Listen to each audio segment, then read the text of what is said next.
Greetings, everyone, and welcome. Thank you all for coming to join me once again for some more Neo Scavenger. And Azots, thank you very much for the 67-month resub. I still can't believe I've been streaming that long. Whenever one of you handful of people who've been here since day one resubs on that streak, it just blows my mind. Well, how is everybody doing? I hope you are all well and safe and comfortable. As for me, I am ready to play a little bit more Neo Scavenger. And I'm hoping that today we will actually be able to make it to Detroit.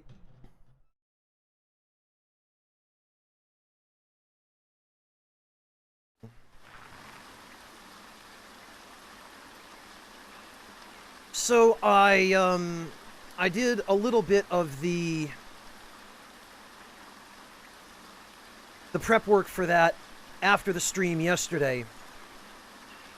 And I went and sold all of the junk that I had sitting around at my campsites. So we're at just over $11,000 now.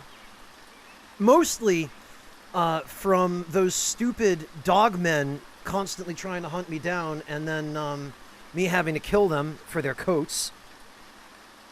Oh, you did, Himtecker!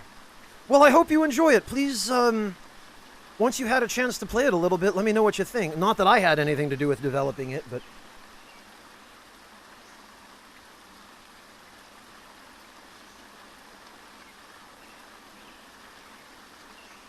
Oh, you're looking for some tips on playing the game from the stream, Himtecker?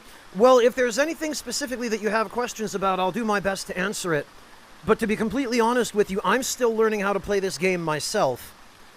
And there are things I've learned so far that I'm certainly happy to share, but I feel like there's a lot left that I haven't yet learned that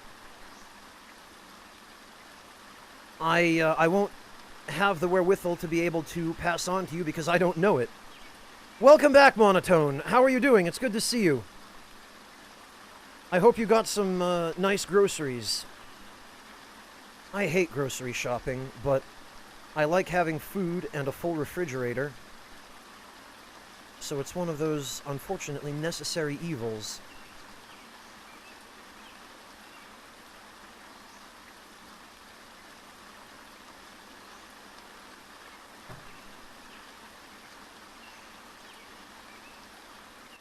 Now, there are a couple of things that I need to do before we head on out. I got a new backpack. It turns out that they occasionally sell them at the trading post at ATN.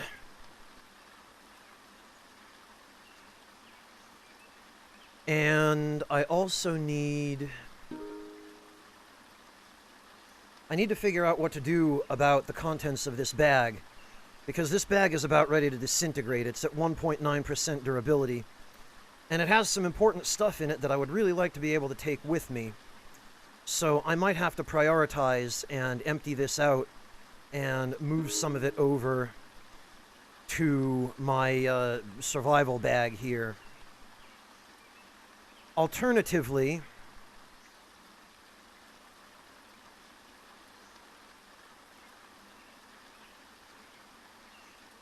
it might also be that I just need to pick up a travois from the ATN.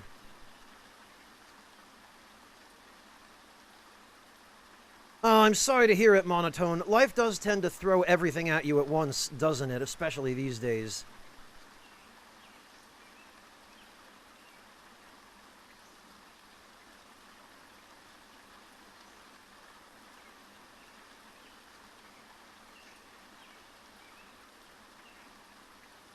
Nobleman, that sounds like a productive day.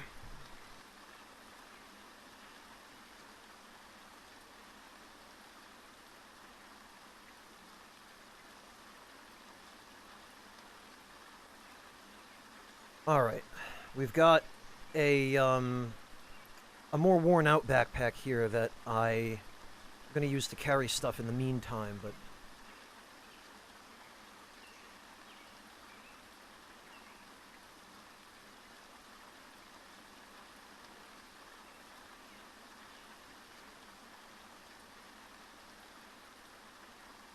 There is one thing I need to go back and get.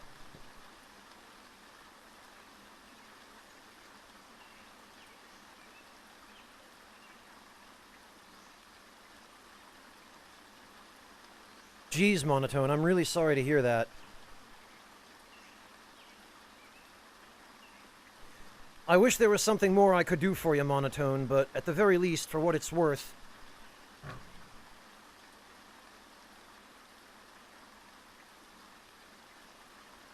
I am here for you in spirit, morally.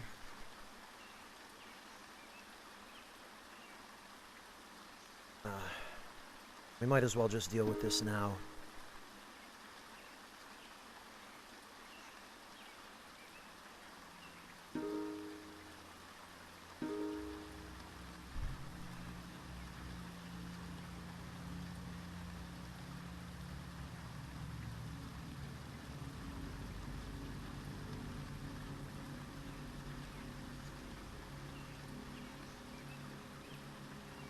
So I need...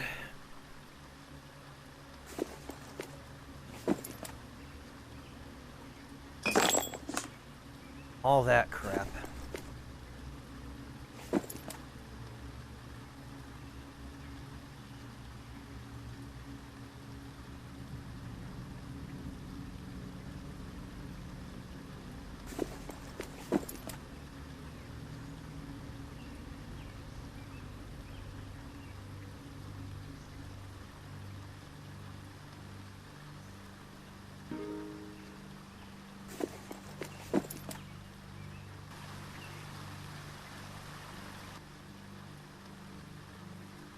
And some of this is going to need to go in here. Everything else...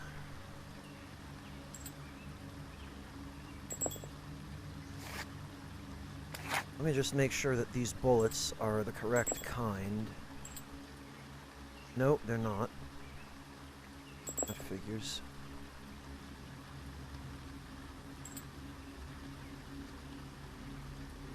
Those are also not the correct kind.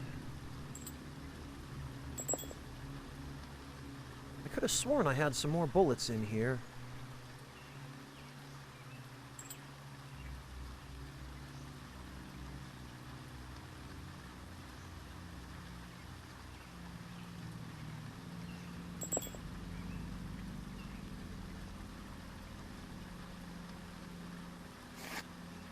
Well, whatever.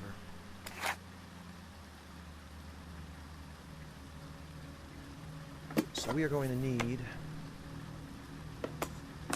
that nanorobot medical kit.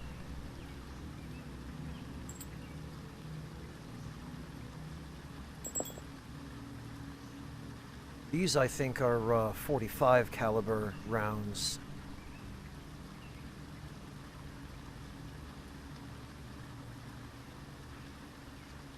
We are most certainly going to need that gas mask.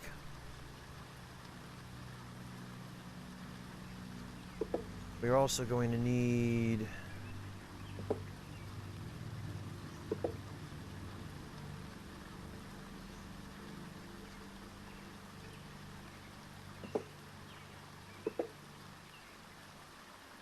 those cartridges for that gas mask.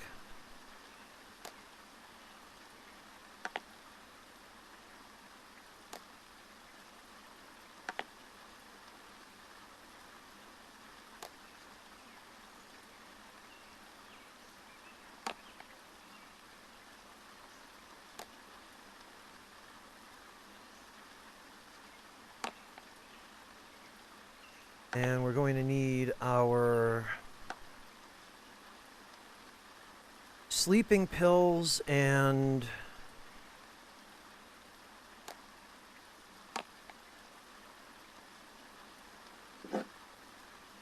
our battery for storing electricity. That pill organizer we don't particularly need, but this pistol we also don't particularly need, and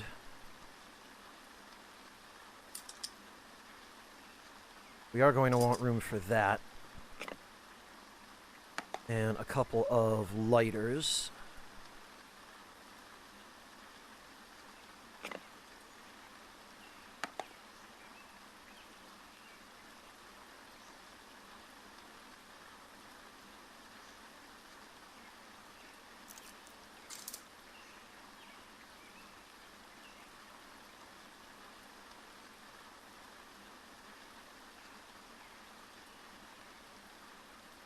Oh, I'm glad you had an opportunity to try that, Monotone. Congratulations.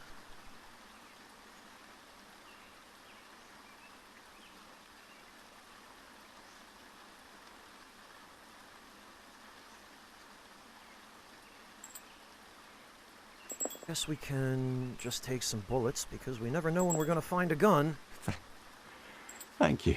Existing, thank you so much for the resub. Welcome back. It's great to see you. I hope all is well.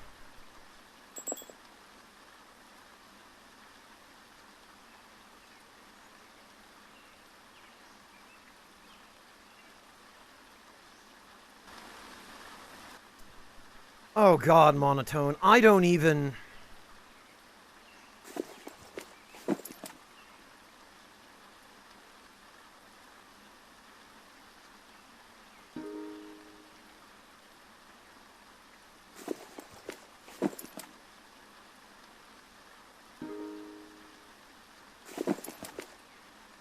Those things are an abomination, man.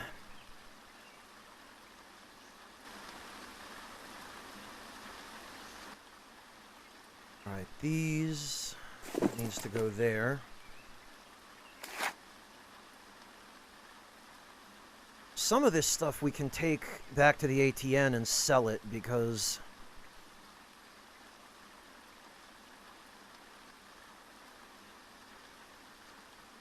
I don't terribly need absolutely all of this stuff.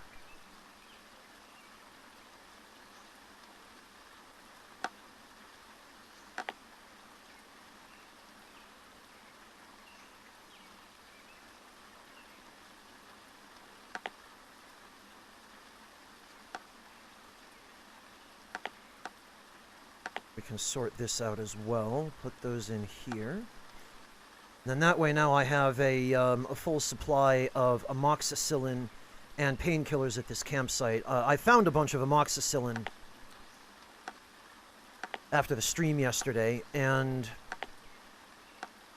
I'm glad to have it because it should help prevent situations like the one we ended up in earlier, where I didn't have enough medicine to stave off poisoning after I accidentally ate some uncooked meat. And yes, Existing Dark, it is. We found it at the fairgrounds, if you believe that.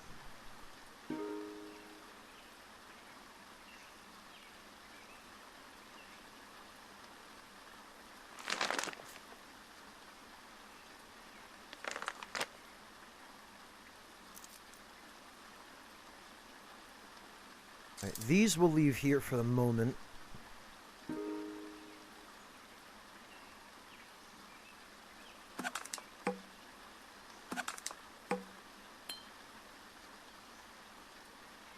That will also leave there. Now we've got plenty of medical supplies at camp. We've got a bunch of tannin tea, and I ended up finding a bunch of whiskey as well. So we have that as an antiseptic. It's a very expensive antiseptic, of course, but...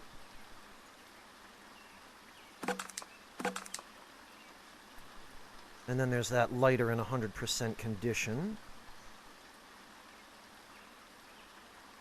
And I've also found some, they're identified as twigs and bark, but it's actually bare root.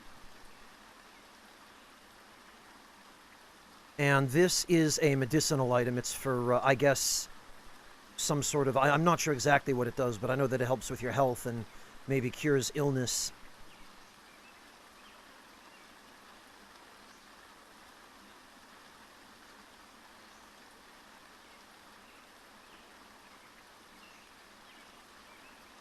Now, another thing we are going to need to do is we're going to need to head back to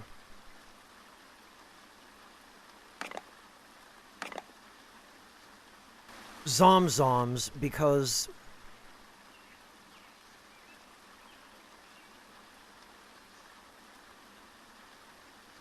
we still have to redo the event there.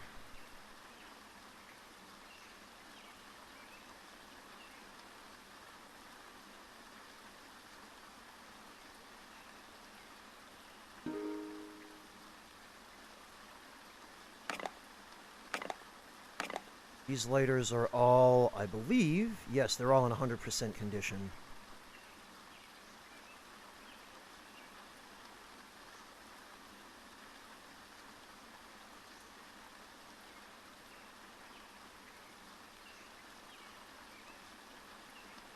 And yeah, I think we are going to need to get another travois for this, because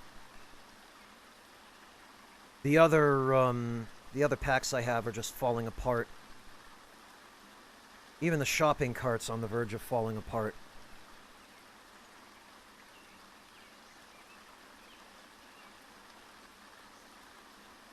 Alright, so first we are going to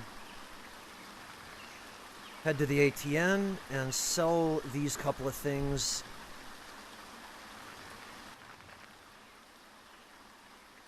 There's a woman calling to you from up above, 2 stories up, out of an open window. Wants you to come into the store below. Plenty of cheap, good food, she says. Canned salmon. You're pretty sure that any salmon would have gone off long ago. Nothing now but tinned salmonella. This reeks of an ambush. The girl's nothing but a lure. That kind of underhanded behavior really gets you annoyed. Looking around, you notice that there's an awful lot of combustible rubbish drifted up against one wall of the building. Oh! Yeah, I don't like ambushes. What are our options? It isn't worth the risk. Leave. Ask the woman to come down the street alone. You can talk to her there. There's a lighter. Start a fire, just a little one. Let nature take care of the rest. If it catches and spreads, then it's meant to be. Wow. That is, that is pretty dastardly indeed. I hate how there's no nice option here, but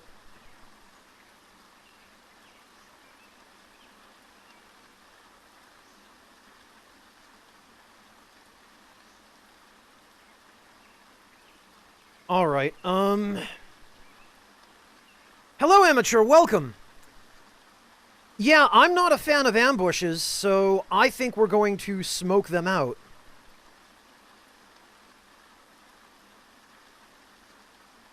Existing Dark, the moderate options in these kinds of games, almost always, if you try to half-ass a solution, they result in negative consequences. And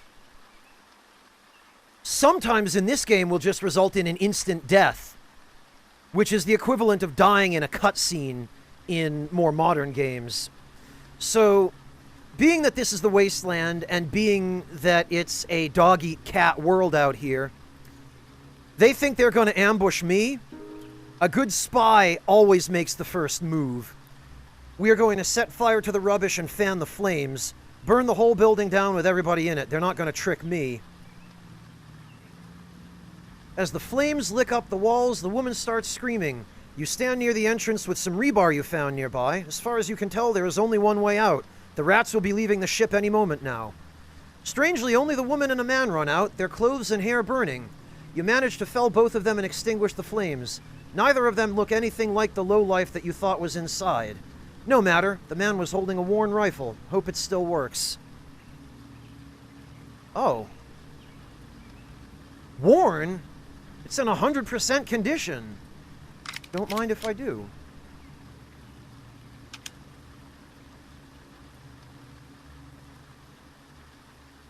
Well, whatever was going on there, it was super sketchy, and it was probably still an ambush.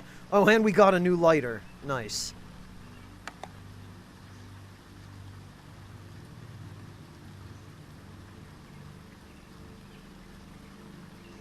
Hey, it's fine. They got a little bit burned, but they survived.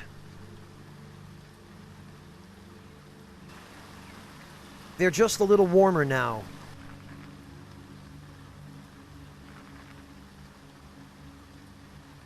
Alright, we're going to take a meal here. We're going to visit the trading post. We're going to offload this nice rifle and this pistol because I don't have ranged skills.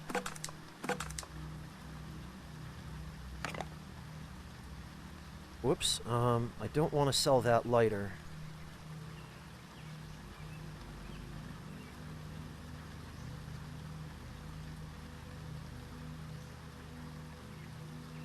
Ah.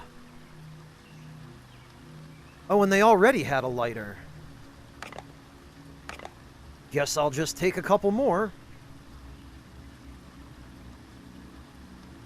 We came out ahead. We're still at, $12,000.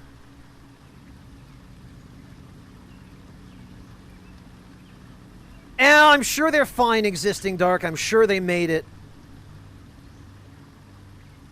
I believe it did say we knocked them out.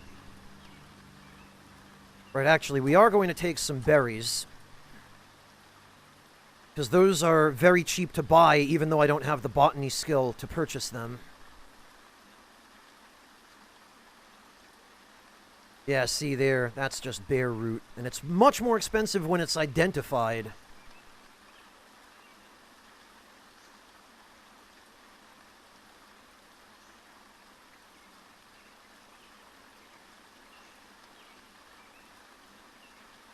Alright, we're done here for now.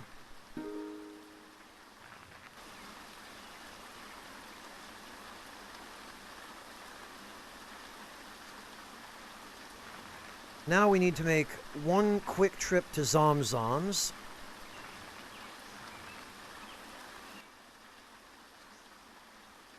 I'm pretty sure it said we just knocked him out. Existing, yeah. I think.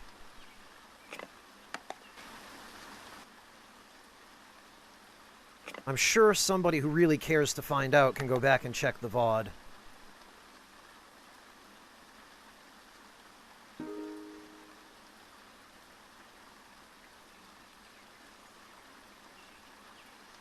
Okay.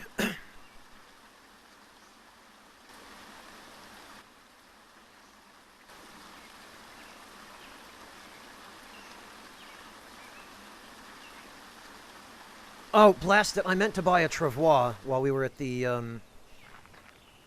ATN.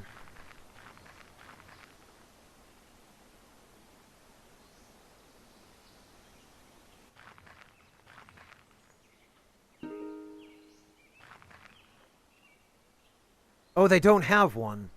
That's why I didn't buy one. Well, whatever.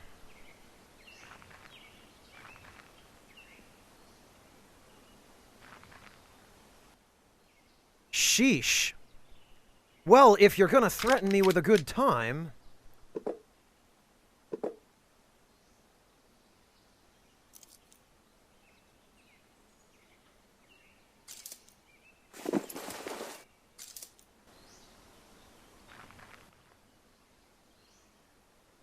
Look at this. Everyone's dead.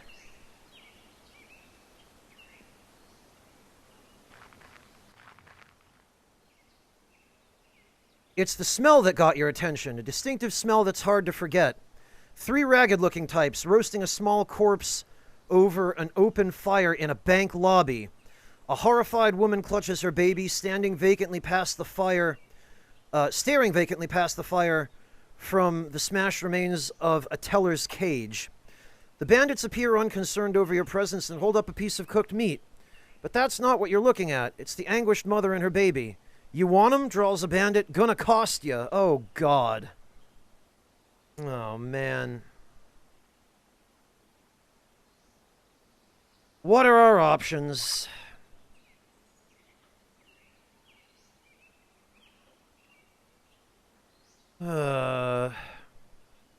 There's a line, you're on the side that says human, pay any price.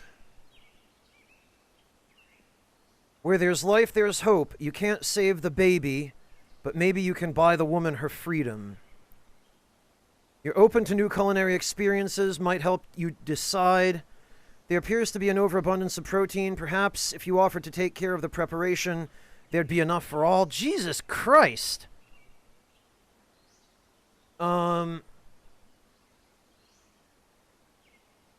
Yeah, nobleman, why indeed? People are going to continue to fornicate no matter what, is the reality of it.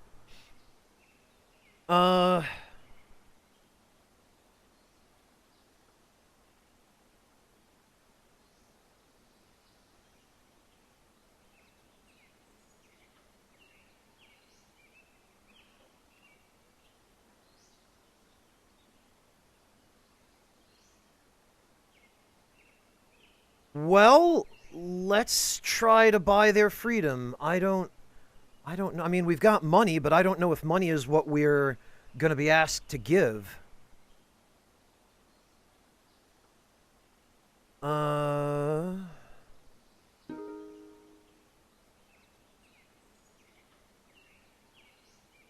Handing over a king's ransom and gear, you begin to reassure the woman. Hey, not so fast, barks a roughneck. You didn't say the magic word. Puzzled, you stare at him. Does he want you to say please? Laughing uproariously, the bandits poke you in the ribs with the hilt of a knife. Sorry, man. These are our goods. His smile fades. You heard that right. The lady, the kid, and your generous donation. He points at the pile of gear you just offloaded. Tell you what, you get to live since you're such a good sport. The woman implores you to help her and the child, but there's little you can do unarmed. You're a gentleman, you know that? Yells the bandit as you leave the bank. Howls of laughter echo after you. Well, that was some shit.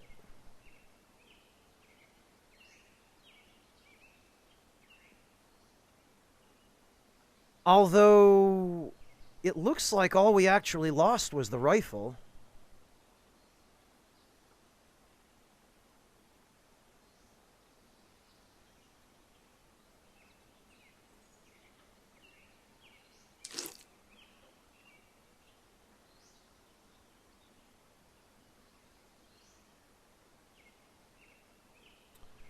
I'm not sure any of those other options would have been any better, though.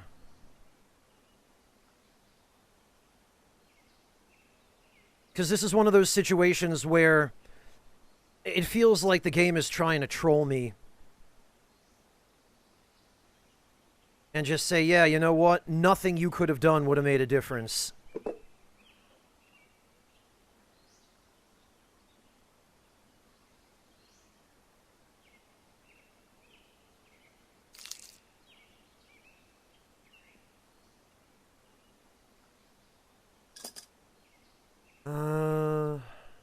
Well, it's not like we expressly needed the rifle.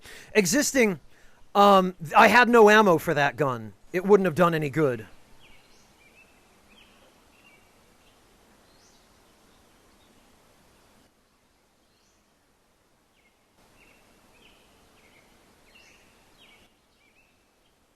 Oh,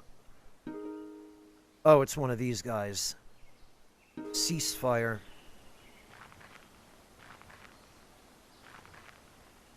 And it looks like once again we're going to have to go back to the ATN and offload some crap. Ah, I keep forgetting it doesn't automatically open the shop interface.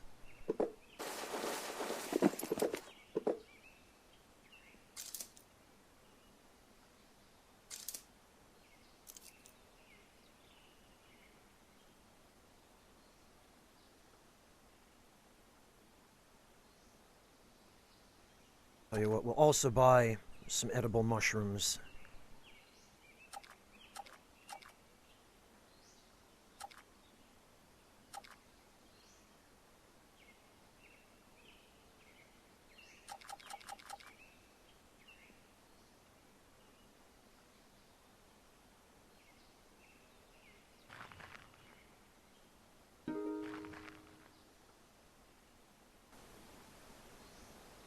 But yeah, existing. I'm upset that there wasn't an option for us to kill the bandits, but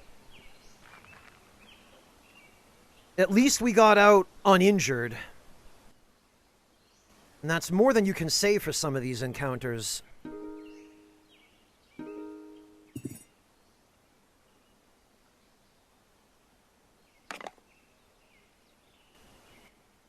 What do we got?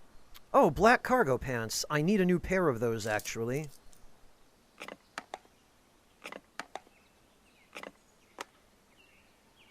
Because mine are on the verge of falling apart.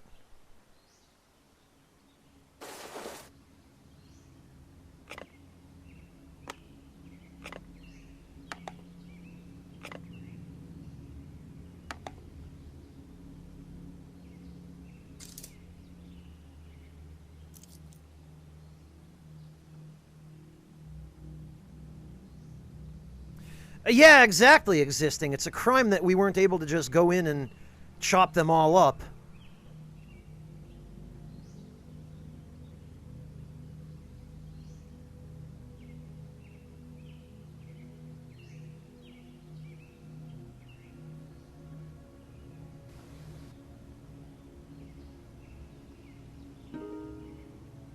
Now, let's see if there's anything good in these sheds, at least.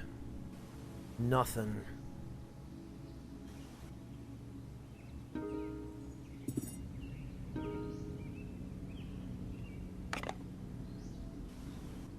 Boy. Whole lot of nothing.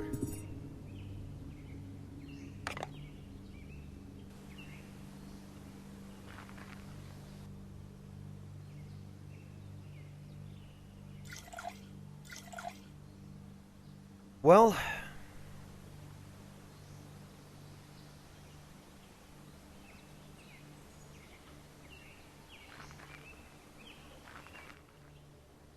what have we here? Eh.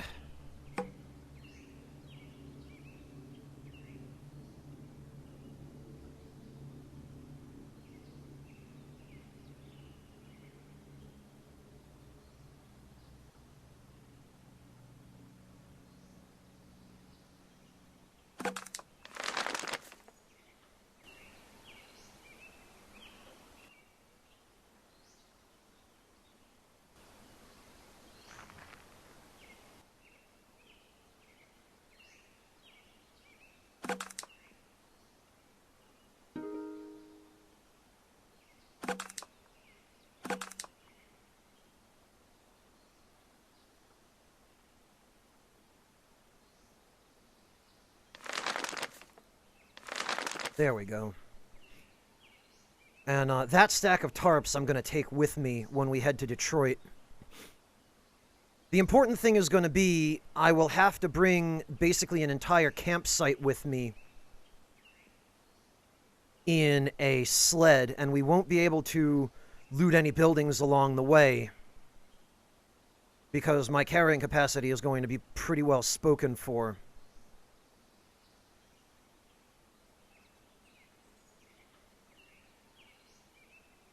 But before we even do that...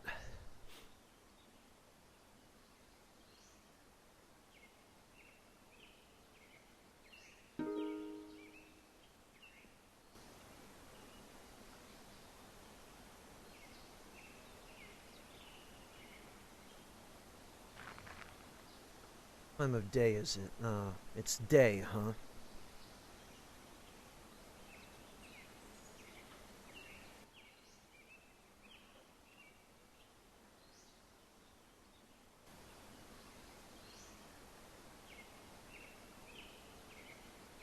Oh, now it's evening. Alright, we should stick around here then until nightfall, and then sleep through the night before we head off to Zomzoms.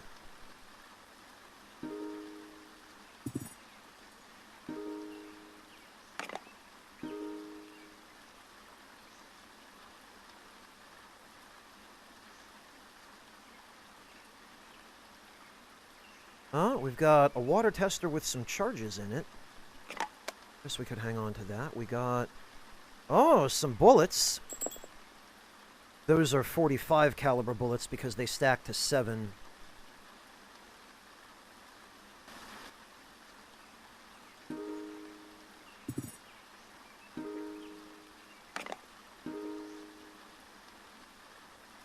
Oh, we got another one of these sleeping bags. That's helpful.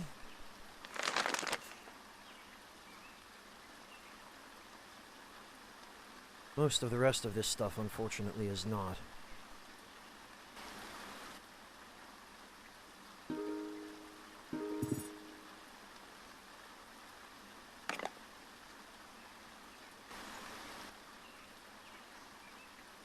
Oh, we found some canned soup.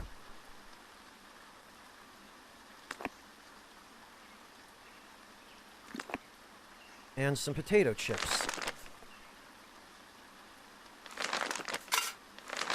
Well, the cans will be helpful for making traps.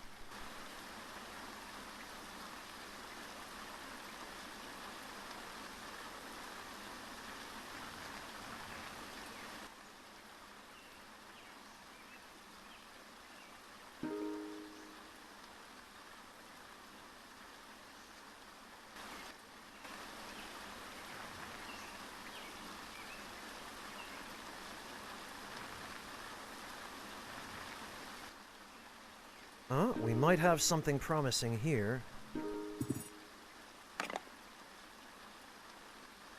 No, I guess not.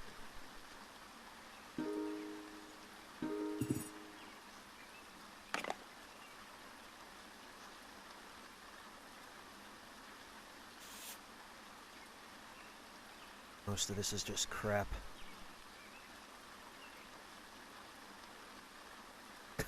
7% durability left on that.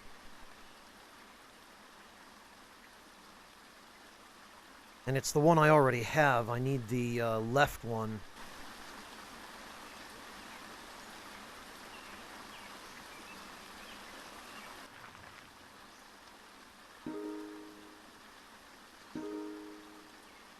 Oh.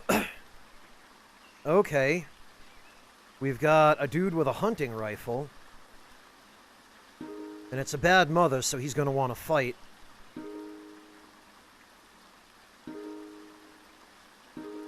We will just have to advance under cover and hope he doesn't actually have any bullets.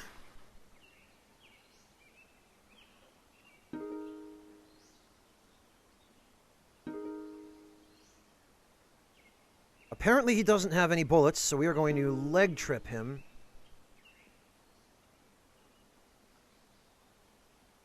We are going to wait for him to stop parrying. We're going to back off. Then we're going to stab him. We stabbed him. Now we're going to create an obstacle, knock him down again, stab him again. Oh, and his hunting rifle was in terrible shape. There's no point even taking it.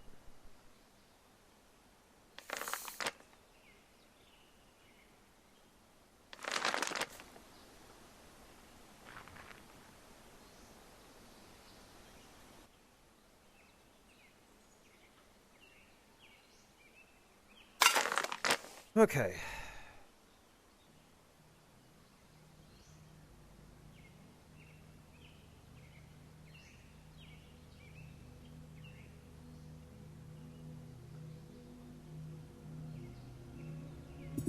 Whoops.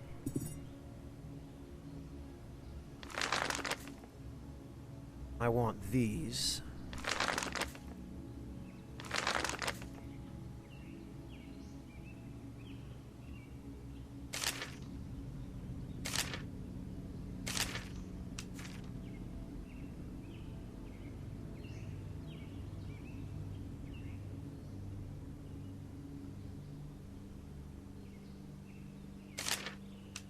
And actually, I think we can make a couple more... We can make a couple more of these.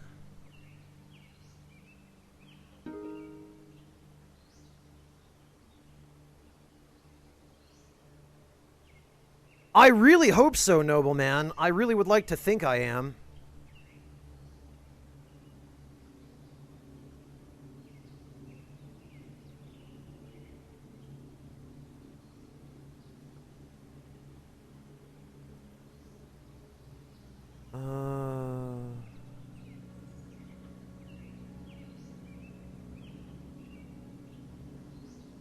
Patchwork foil poncho.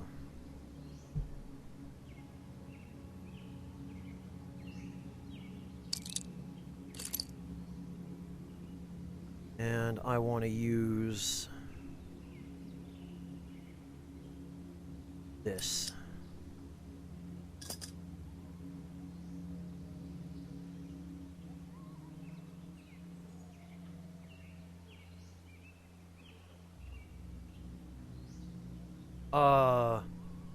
No.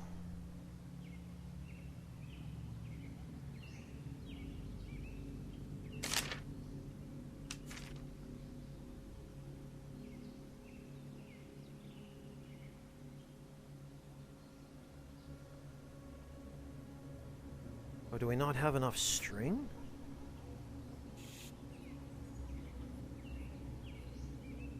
Maybe we don't have enough string.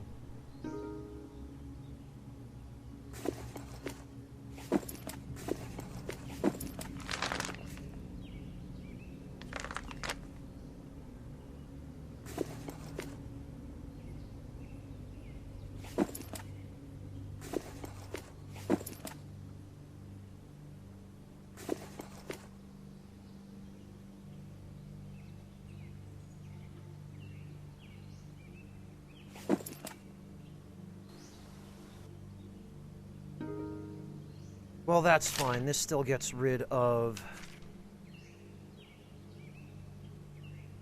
a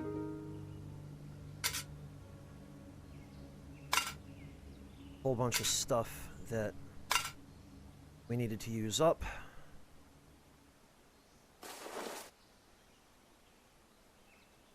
One of these we'll take with us, these sleeping bags.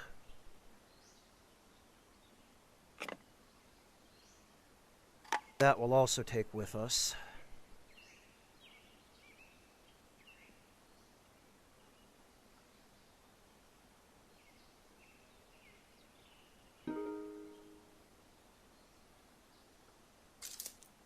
That will take...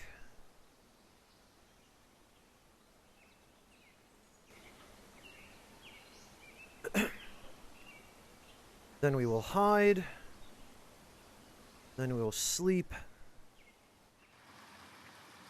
And once morning comes, if we don't get interrupted in the process, which we did,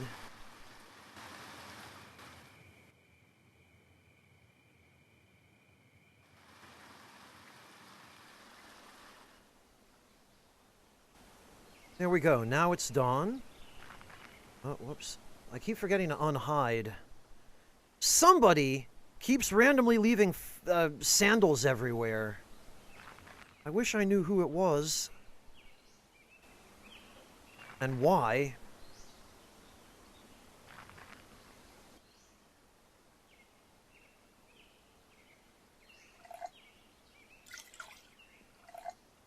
And for some reason, somebody also keeps rearranging the water that I put here.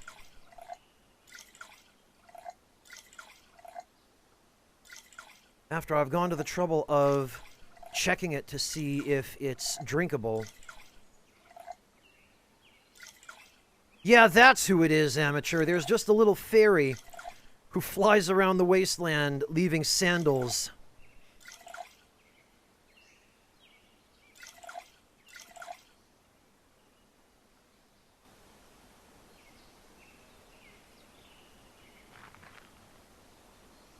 Alright, we're going to make a quick trip to the ATN to see if they have a travois.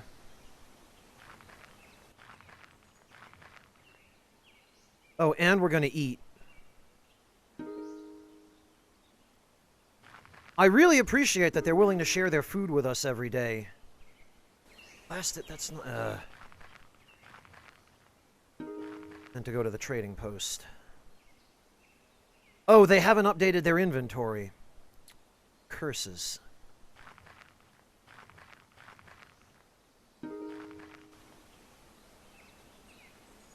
Alright. Still enough durability on our spear to get us to Zomzoms.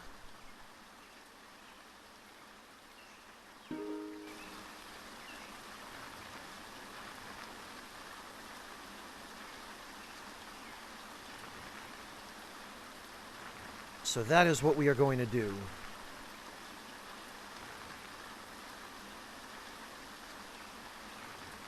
Although I am going to check spaces along the way to see if they have anything good, but I'm not expecting most of them are going to.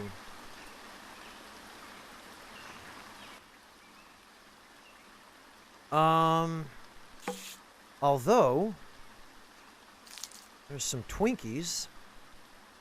Ooh, and some whiskey, which is a very good antiseptic.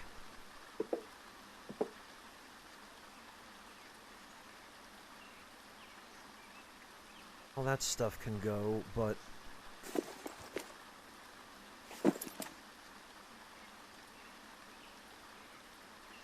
Oh, what have we here? Losapine, and it's empty.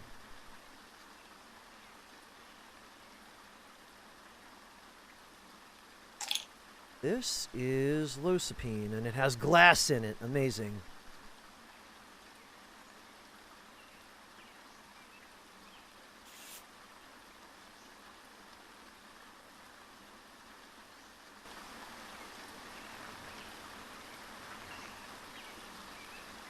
Alright, let me just check my route, but I think we're going the right way. Yeah, there's Zomzoms.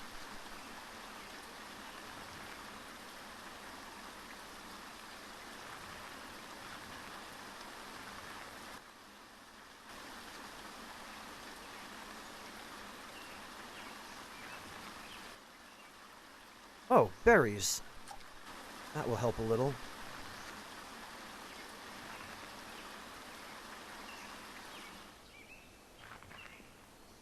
Ah, maybe just one shack in the woods.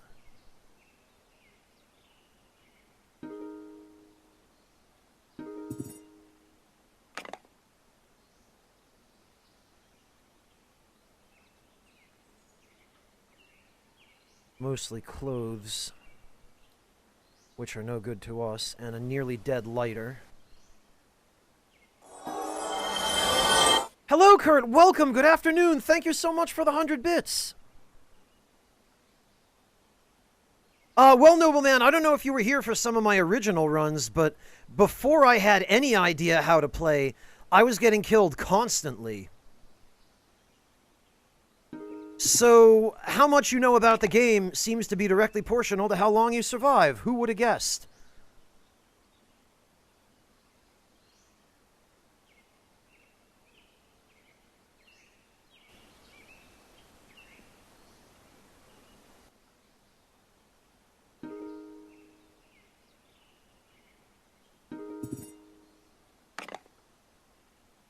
Oh, look, we found another crowbar.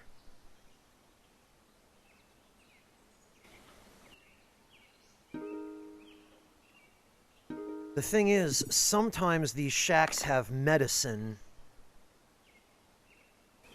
And occasionally they have guns.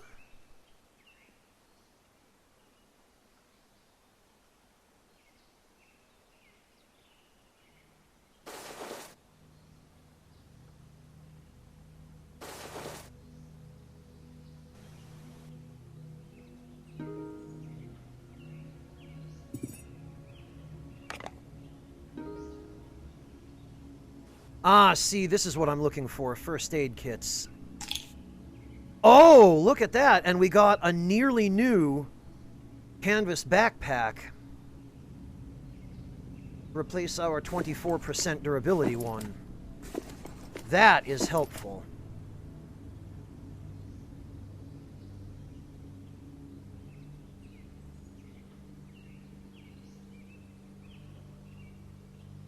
Bloody hell. Would you guys bear with me for just a moment, please? I need to go AFK for just a moment. I will be right back.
removing doubts from my mind.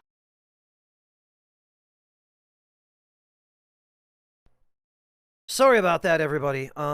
No, Kurt, I don't smoke. I just overheard a commotion outside, and I thought it might have been some sort of altercation, but it turned out it was just a group of drunks. I just had to sneak around to the other side of my apartment and keep an eye on it and listen in for a couple of minutes to make sure nobody was stabbing anybody else.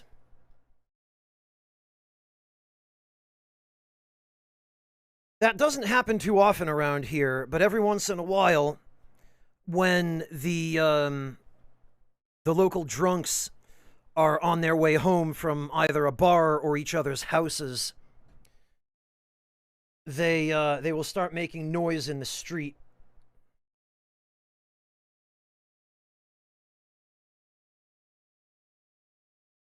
And oh, whoops. No, continue.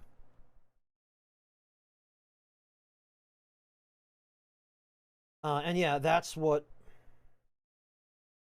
Whoops, I get blasted. Boy, I am just doing great today, aren't I? So what happens when I fall off my sleep schedule? I just stop being competent at anything. Not that I claim to be particularly competent at most things on a good day, but...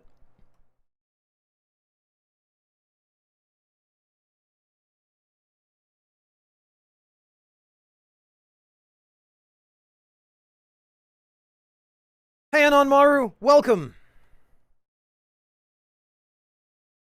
Right, anyway, Zomzoms, huh? Actually, is it already? Yeah, it's evening. Okay. Well, let's just do one more quick check. Nothing. Okay.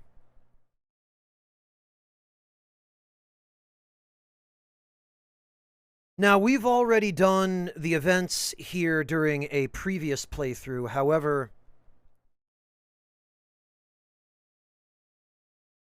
I am going to...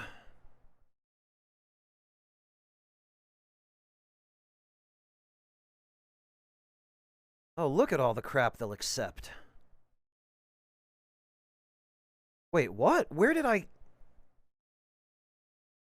the hell did I get night vision goggles?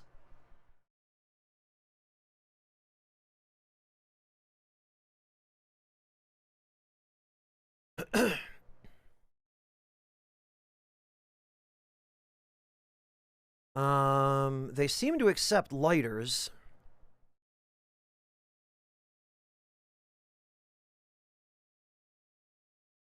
You know what? We don't need these night vision goggles.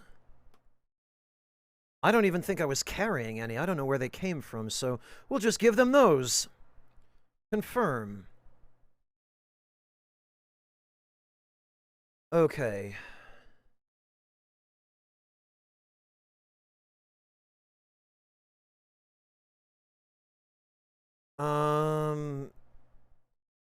And I know it looks like we're skipping through this, but,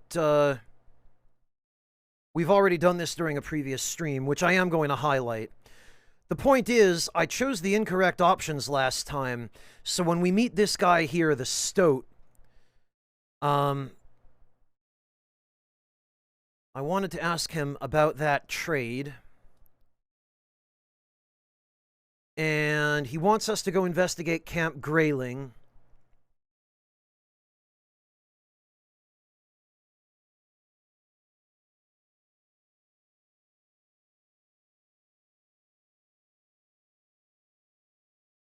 And last time I said refuse the deal, but this time we're going to take the deal. Deal of a lifetime. Yes, we will take it. Nice, he laughs. He extends a hand. You meet it with yours. Okay, like I said, it's a death machine nest, but it's got some, I've got some goodies for that. Let's say it's an advance payment or a signing bonus. Either way. Step 1, he says, counting it out with a finger. That bracelet. Still need me some cryo goodness after all. Yeah, he wants cooling units from the cryo facility, and we can either give him the bracelet, which has the facility's address, but also has our name and ID, which I'm not willing to give up, Or we can just give him the address of the facility, which is what we're going to do. Unsure whether you want to give up the strap, you self-consciously fidget with it a moment, then read it over once more. Instead, you decide to share the facility address, but keep your name to yourself. Smart, he says, tapping the side of his head with his index finger. You're a smart dude. Tell you what. He starts unlatching a flight case near the Combine bot.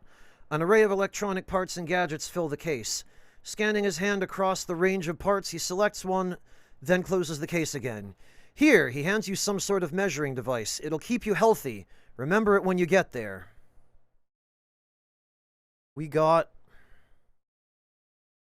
a black box with antennae and an LCD readout. Okay, cool.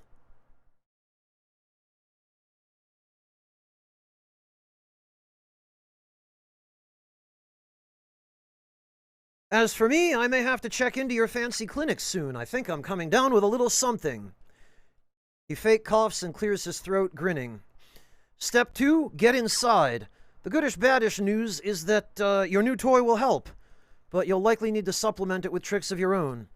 Nobody's come back from there, though rumor has it some protesters managed to embarrass the brass at Grayling back in the day. Oh, I found newspaper articles talking about that. Yeah. Basically, Grayling has a microwave radiation defense system, and some protesters apparently got through it by wearing ponchos made of tinfoil, which is why I've been making ponchos out of tinfoil. You'd probably have to rummage through some old newspaper stories to verify that. Oh, okay, well, I'm a step ahead of you there, I guess. Stote's flash drive for use at Camp Grayling. Okay, well, I hope the reward for this is good. He promised lots of money. Anyway, that's step 2. Figure out how to get in. Step 3, find schematics. Somewhere convenient for personnel to get to day and night. Step 4, test data. Download it off the control tower using this. He hands you a small flash drive.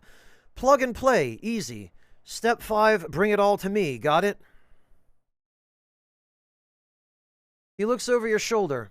Oh, also, you'll probably want these back.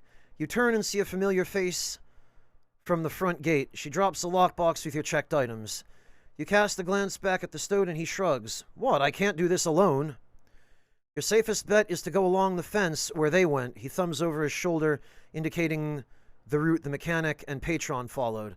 Unless you're still hungry, he laughs, mocking a vomiting motion. See you around, dude, he calls over his shoulder, walking back to the warehouse.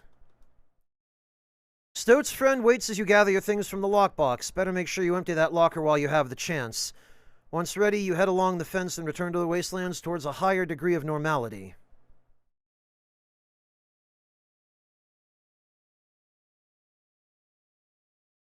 Yeah, no kidding. All right.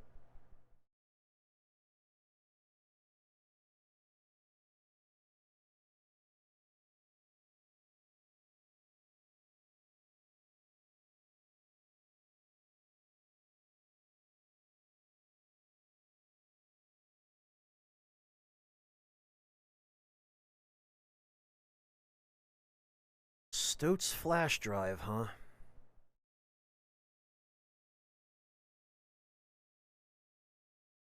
We can take the lockbox. I don't think that serves any purpose, though.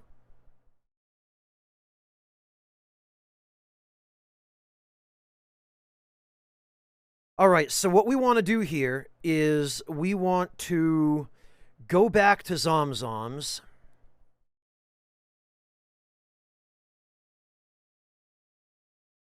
Zomzoms, home of angry mobs, loud music, the human rendering pit, and questionably sourced barbecue. It was a narrow escape that delivered you from this place before, but now you're back. Why are you back, exactly? I love how the option to leave is, I don't know. Well, Kurt, these guys are about to see a guy in a clown mask fight some machines. So we're going to get the stock stamp We are going to wait for our number to be called.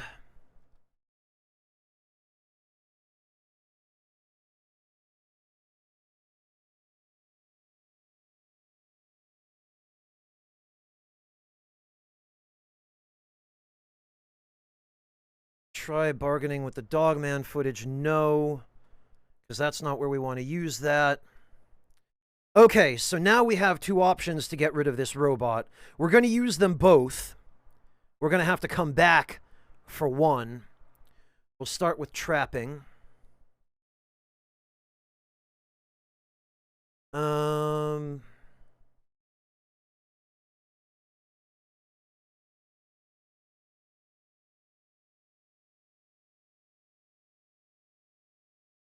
All right.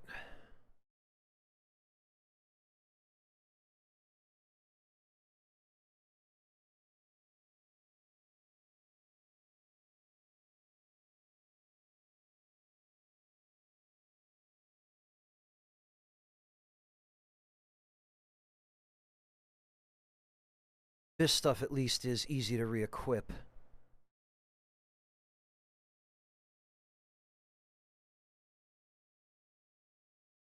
Okay.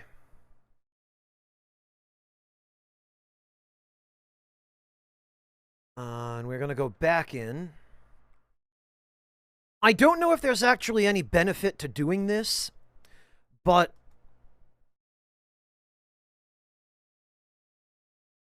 I feel like if we've done these events, maybe it will help our reputation.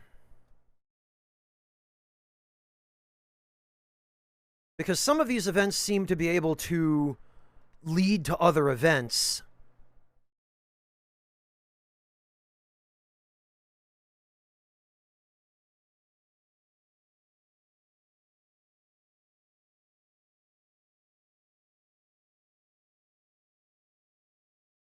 All right. And now we will use melee.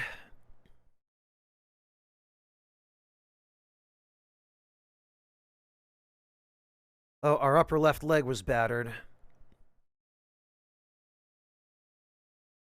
And our lower chest was bruised. And our armor was barely affected.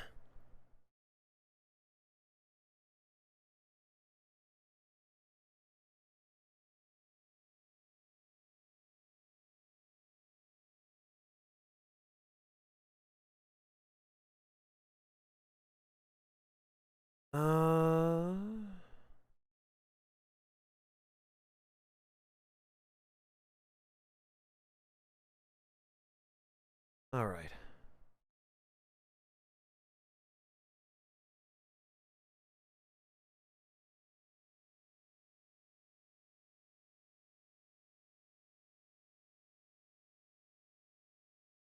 That I want in that hand. I can go there. Hello, Rainbow Shores. Welcome. I've been okay, thanks. How about you? All right. Let me check our injuries. Whoops. Wait a minute. I didn't mean to blast it. Where's the... There's a hotkey for it. Minor bruising, minor pain. Okay, these aren't cuts, so...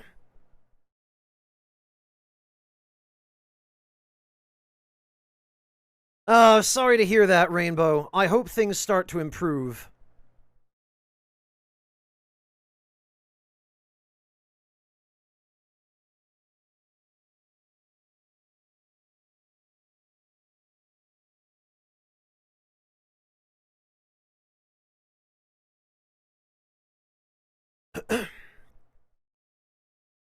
We've got a campsite down here that we can use.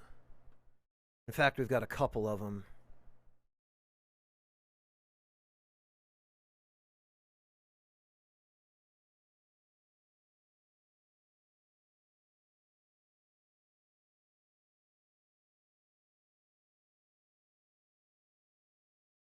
But we're going to use this one.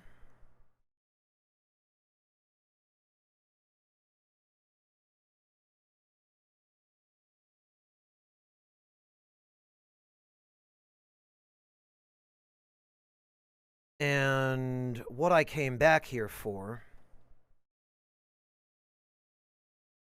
was this. Blast it. I always seem to end up unequipping that glove. Came back here for this shotgun.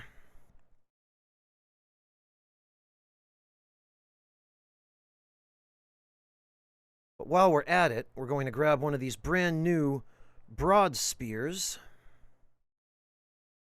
We're going to get rid of this one with half durability. We're going to replace it with this one.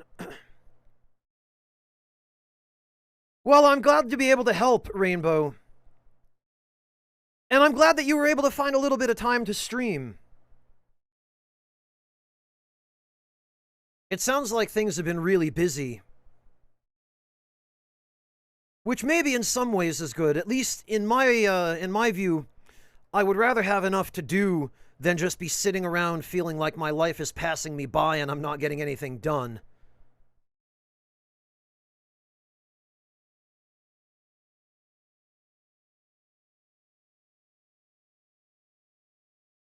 Busy and drama-filled? Well, I'm sorry to hear that. I think we could certainly all do without the drama.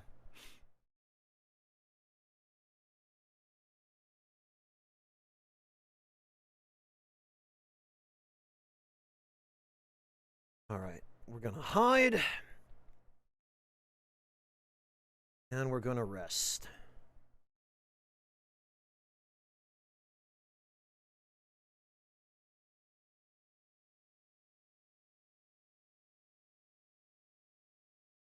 .12-gauge 00 buckshot is what this is, okay. But actually, I want to just use the spear.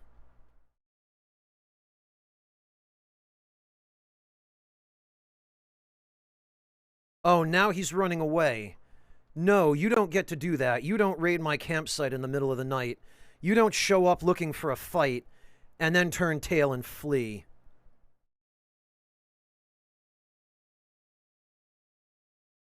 Vanish from sight?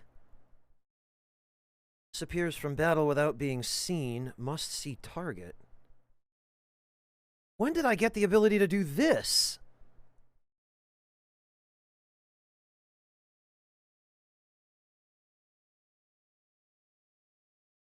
Well, it's not what we want to do. I want to kill this interloper.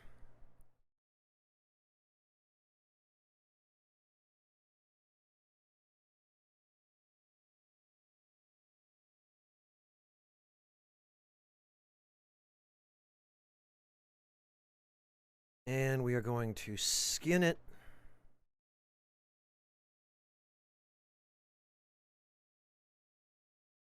We're going to light a small campfire.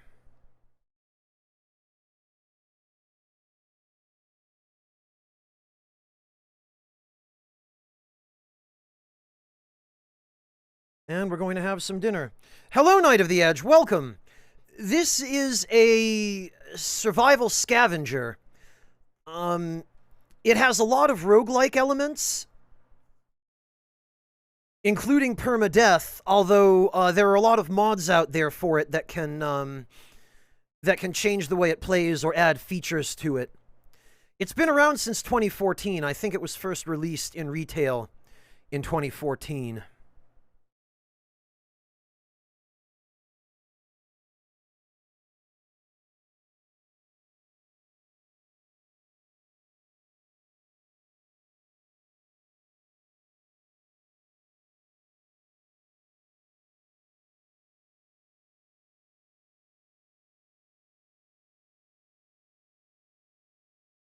There we go.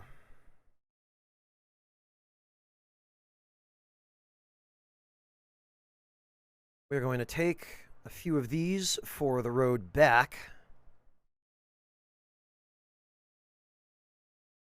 And we're going to have some now.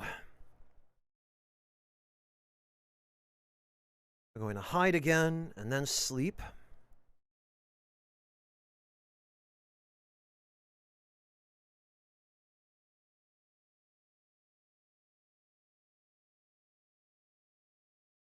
And wait for morning.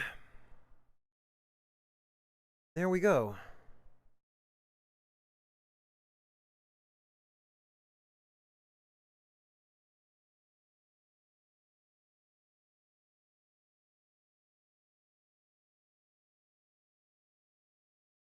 Let me just make sure there's nothing else I need from my camp before we go, other than a drink. And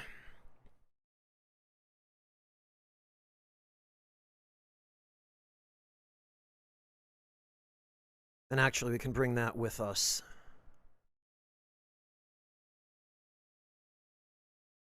Because I can use that bottle.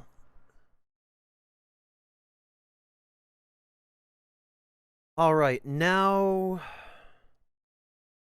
Sheesh. Now back to the ATN.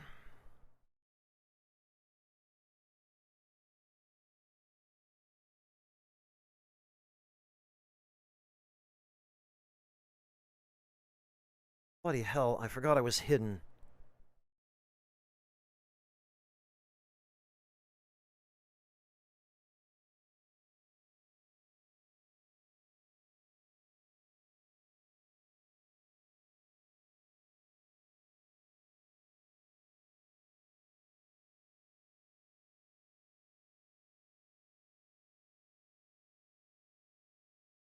What do we have here?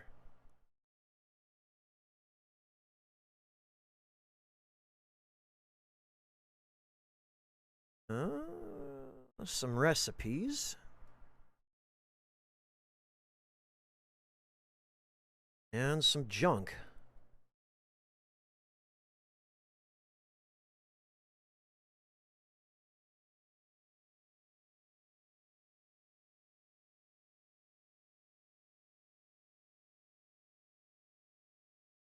Oh, and this looks like just animals fighting and getting killed.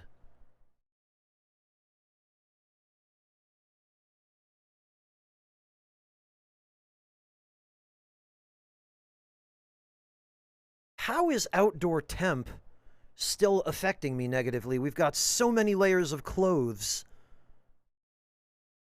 In fact, I think we have every possible layer of clothes.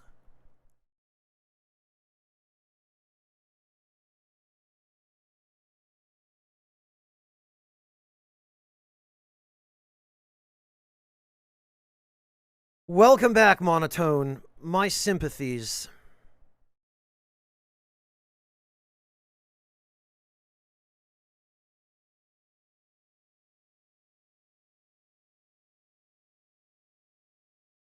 Homework is the worst.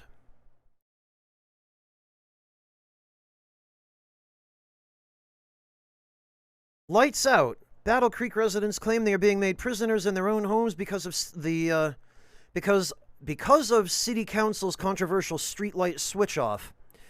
The budget-reducing plan has led to criminal gangs running larger and larger percentages of infrastructure in the beleaguered city. Wow.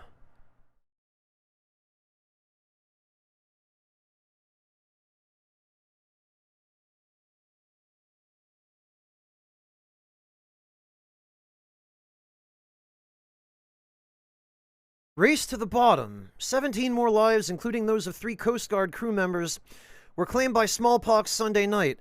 The guardsmen were crew aboard the Edward Rose, the Coast Guard vessel responsible for scuttling the derelict ship, labeled only with D-32, off the coast of South Carolina 2 weeks ago. In addition, 2 of the deaths were of crewmen of the salvage ship, which failed to tow the D-32 to shore. The recent connection between these deaths and the derelict ship has caused investigators to consider D-32 as a possible source of the outbreak. In a race against time, officials are assembling a diving research team to return to the scuttle site, hoping to find any information to explain the sudden outbreak. Well, D-32 is a military designation for a ship. So maybe some rival nation that knew this ship was infected with a vaccine-resistant strain of smallpox just dragged it to the shore of America and left it there.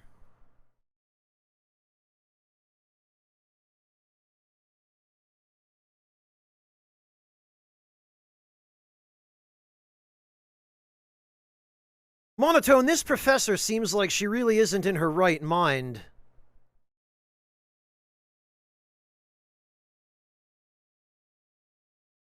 What you need to do, Monotone, is start bringing a voice recorder to all of your meetings with her.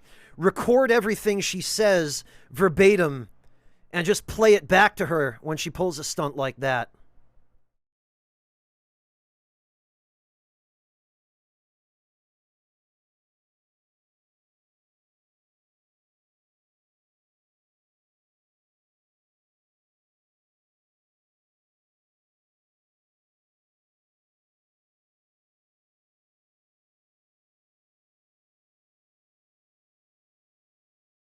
Yeah, amateur, I had some pretty rotten experiences in college too. Not quite the same as what Monotone is describing, but yeah, they certainly gave me pause to ever consider going back.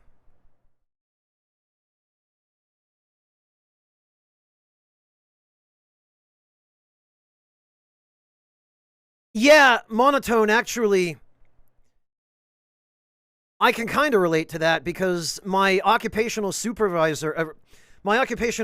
supervisor, the most recent time I attended college was half a year from retirement when I ended up in the program that she oversaw. And even a couple of the other professors quietly told me that they were having issues with her competence.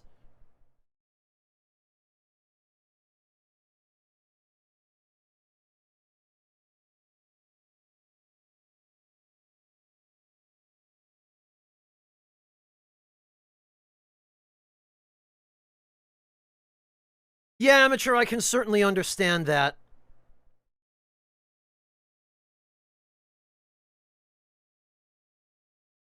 Especially when you're made to pay for that experience. Holy jeez. What happened here? Somebody was having a party. Look at this. 2 dead dudes. A brand new crowbar. An almost destroyed hunting rifle. Well, that makes it easier for me to decide what I do and don't want to pick up. A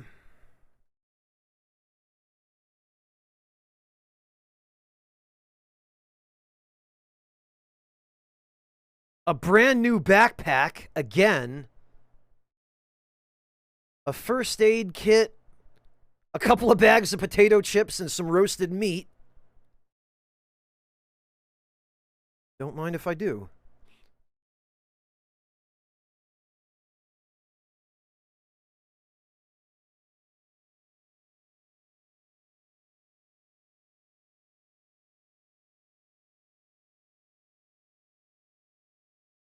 Well, Monotone, if only her last could have been one student before you.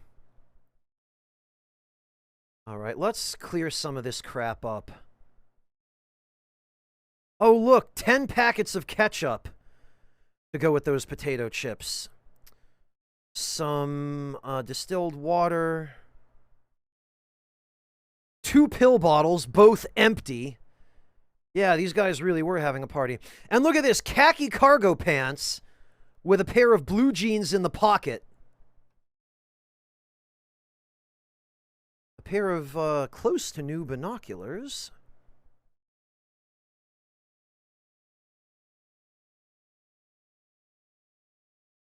Good luck, Rainbow. Hang in there. I hope the drama ends soon.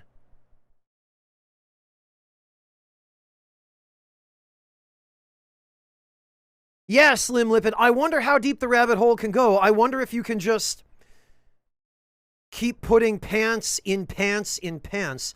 Let's try it here. Oh. Hang on. We need to make some room. Khaki cargo shorts. We'll put those in the... Oh, okay. Maybe we can't. Or maybe you have to wear them in order to do it, which isn't worth investigating to me.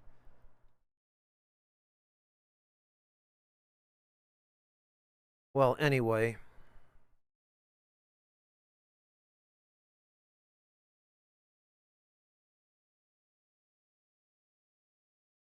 Let's get this mess cleaned up. That isn't worth carrying. Bury those idiots.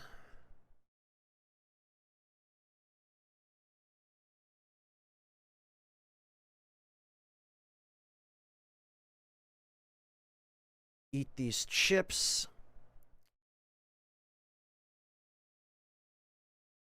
Oh, and there were some mushrooms involved as well. I see what these guys were doing. This is very valuable, and I would like to keep it.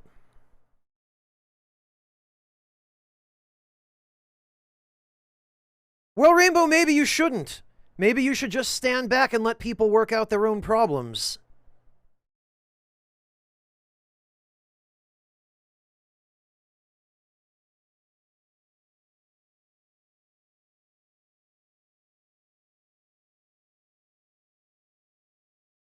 Yikes, Floofin. Yeah, I'm glad you're feeling better. I'm sorry to hear you had such an adverse reaction to the shot. 98% integrity crowbar. Yeah, you know, it's in better shape than our current one. So, let's upgrade.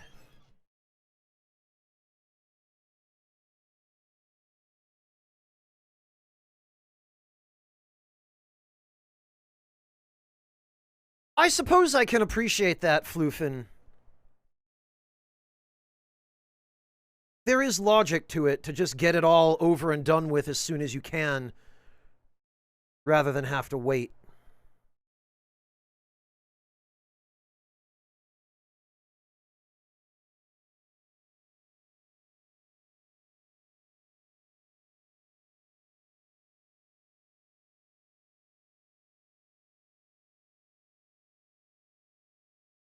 Really want to take that pack, but part of the reason I came here was for this gun.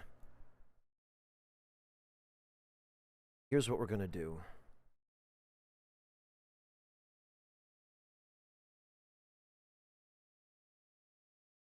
We're going to store these here.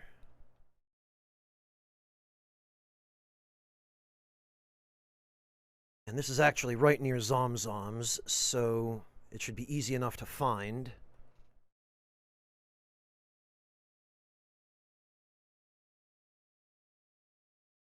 Goodness sake! These ATN guys can't seem to stop getting themselves killed. Alright, in that case, we are going to, make one trip back here, because there's already quite a lot.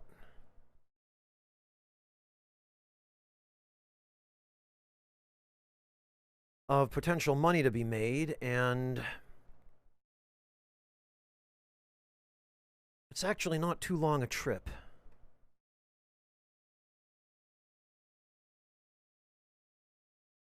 Question is, how are our food stores holding up? Oh, just fine.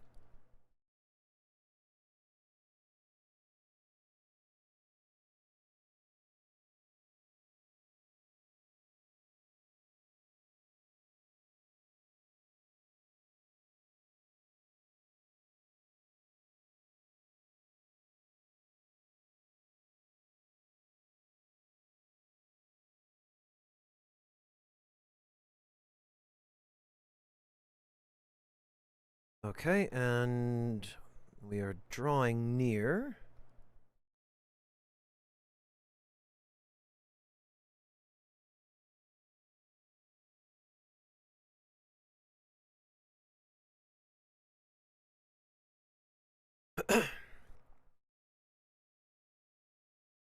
Perfect. All right. We'll grab a meal. We'll hit the trading post.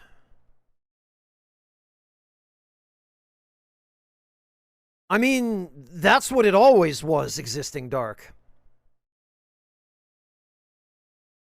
They still haven't updated their inventory, which is inconvenient, but we can at least offload that.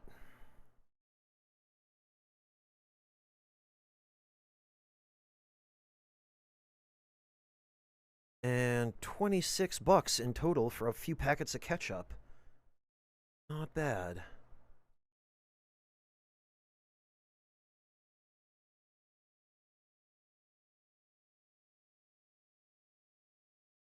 All right. Now we can leave. We can head for our campsite here.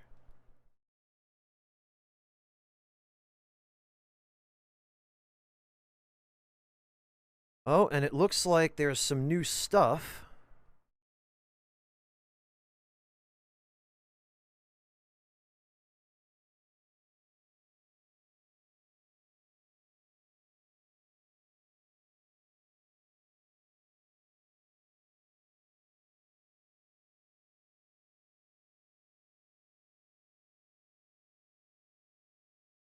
I don't know why one of those ATN guys was carrying a laptop. But since we have to go back there in the morning anyway, we can just pick it up and sell it to him.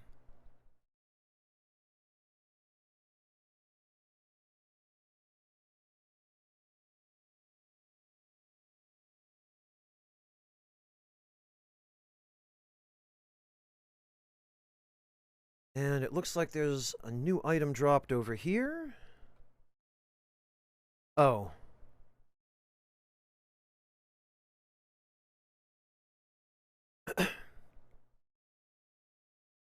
Oh, just meat, huh?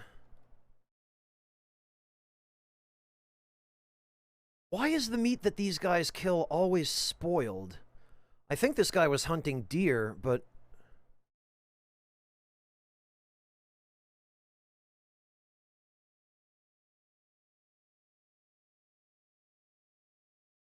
It seems like any time they kill a deer, they always just leave spoiled meat behind immediately.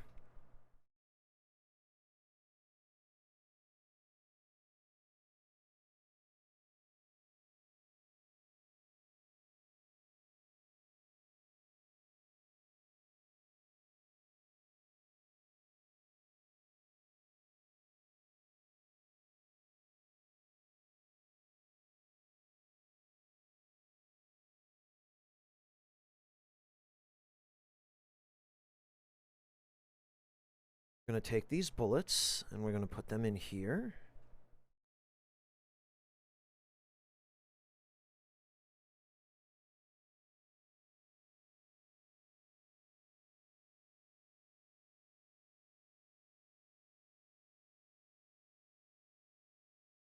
We're going to put this here.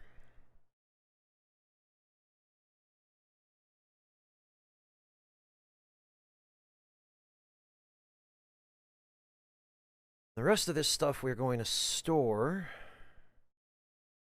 Boy, if I can find room for it.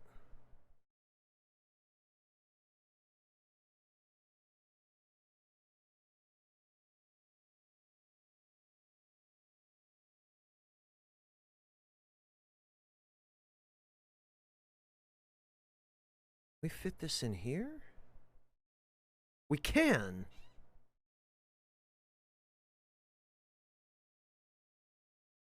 Actually...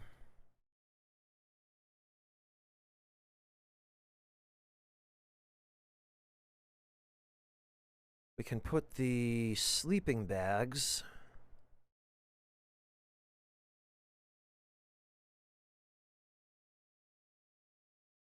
and the ponchos...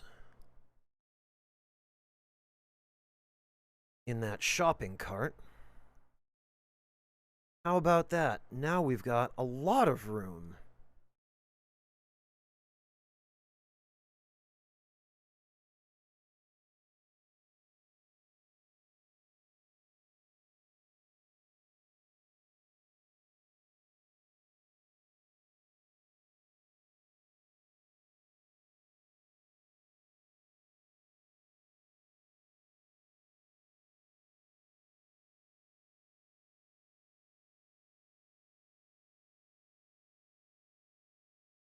I guess that can go there for the moment.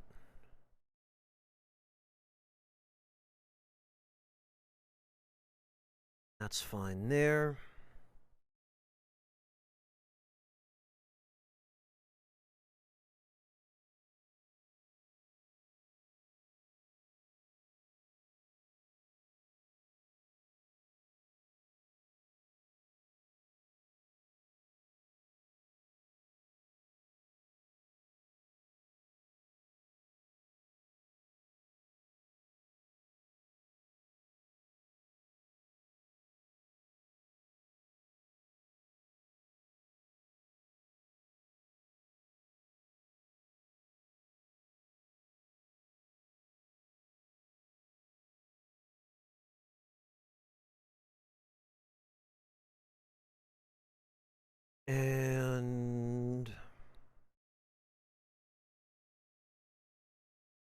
We can also process these chip bags.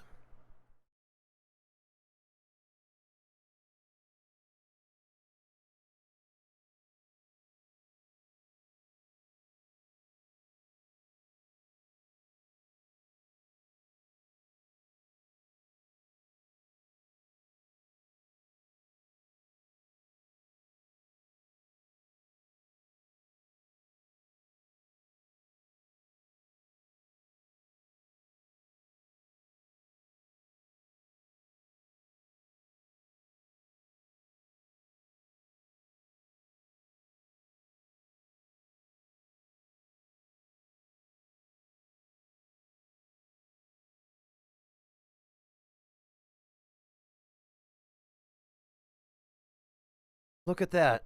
They go in perfectly. Now we just need some string.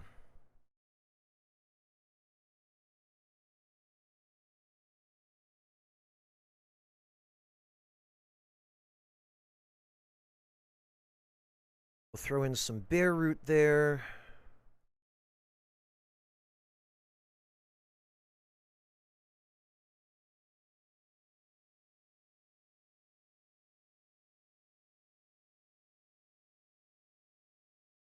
And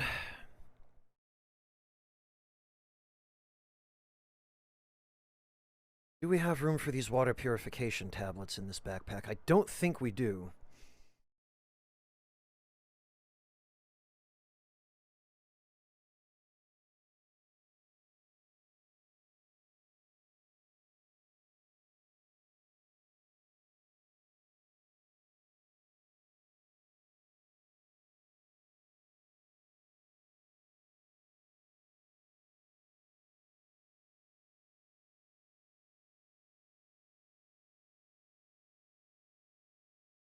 Do we have room for them elsewhere?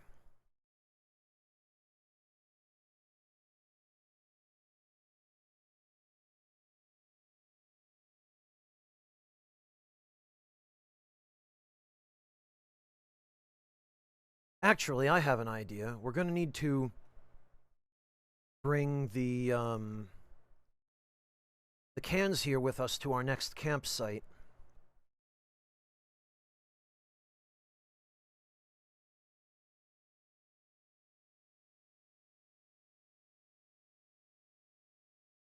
So we'll put them in the can, and then we'll just use them as we need them.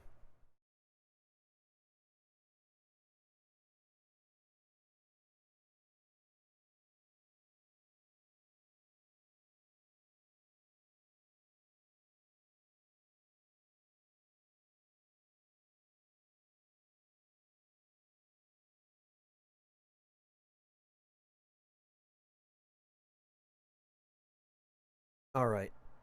That ought to do for now. Still hidden. So now let's just rest. Because we need to pass time and hopefully get the... Oh, man, go away.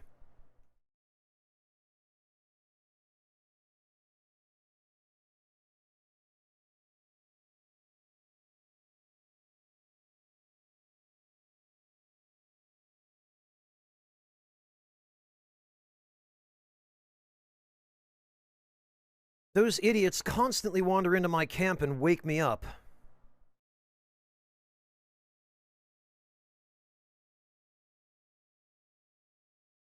Okay, good. It's dawn. We made it till morning. Unhide. Oh, and we've actually got a little bit of duration still left on that meat.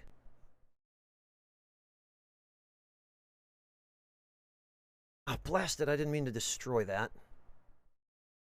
Whatever.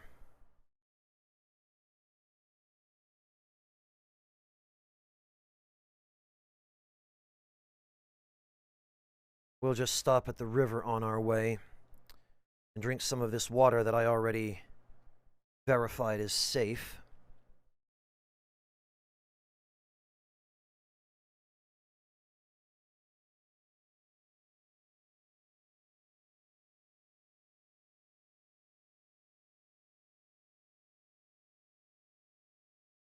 Now let's check the trading post. And hopefully... Ah, they have indeed refilled their stock. And I am dismayed to see that they still do not have a travois.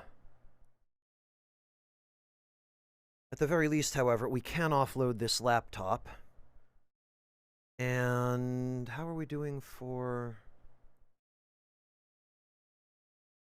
money? 12,343.26. Okay. Well, we're going to grab some berries.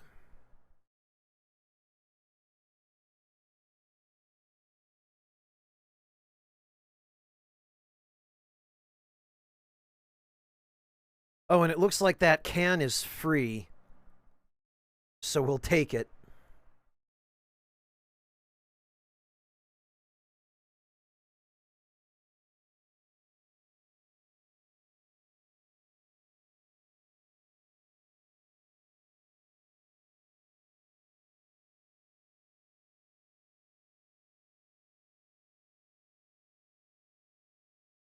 I'm debating whether it would be worthwhile to buy a torch, but I don't really think it will.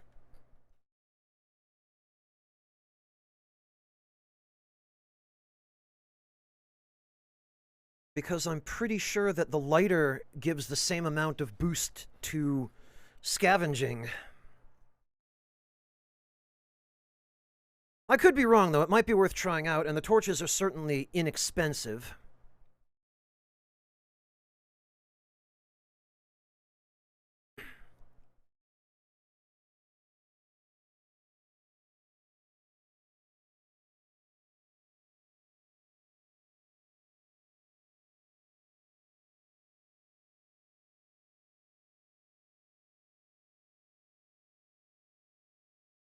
All right.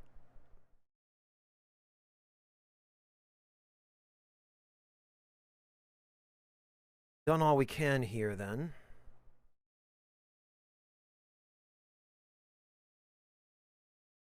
So what we're going to do next is we're going to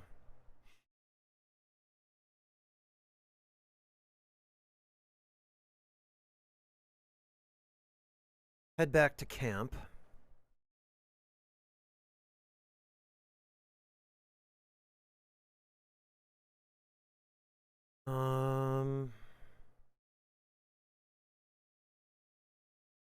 Right, we're going to get rid of that. And we're going to put this here.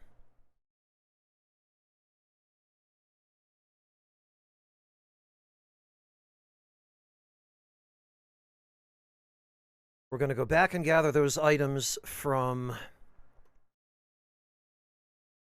near Zomzoms.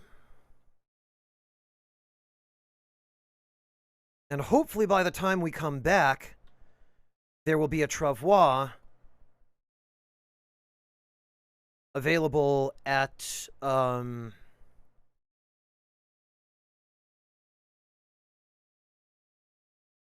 ATN.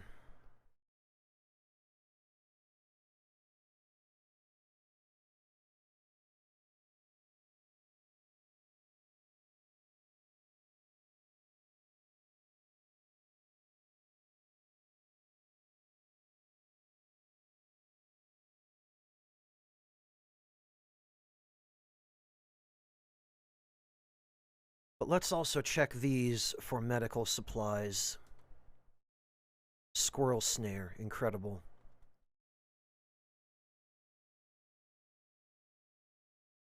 And a meat cleaver. I feel like... Oh, I was gonna say, why is there no sound? I only just noticed there was no sound. How did that happen?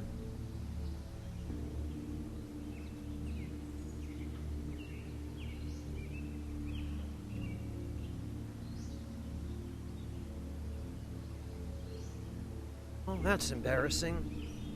Typical of me, though, to forget to turn off the mute feature.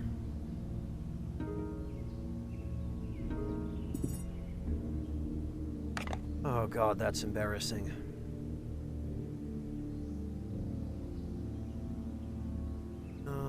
These aren't really worth hanging on to.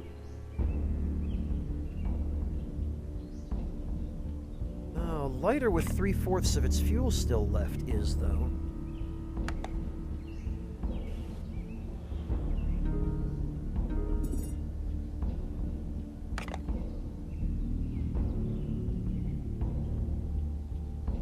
Nothing.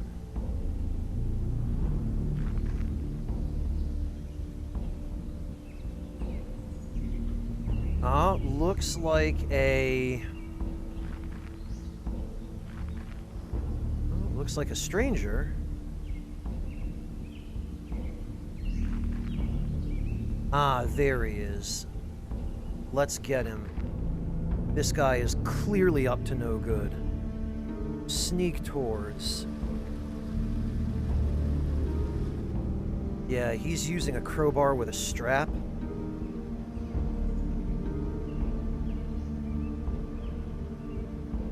Ah. Broad spear stab.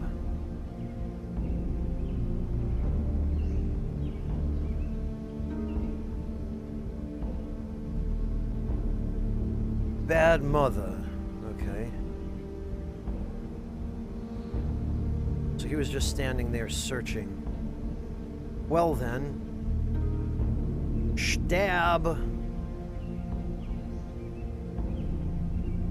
And stab again.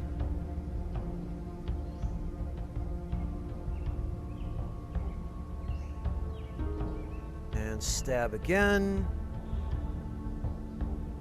Really wish I knew where this came from. Alright, well, whatever. Let's finish him.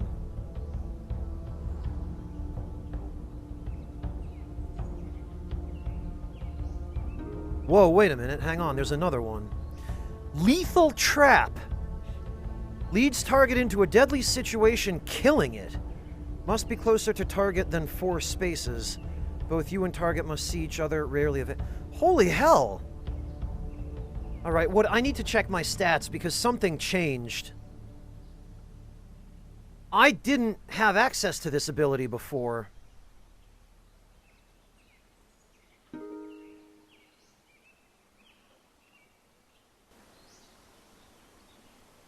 Player lures Bad Mother into a lethal trap. Bad Mother has fallen into a lethal trap and died. Okay. He was carrying 2 sleeping bags.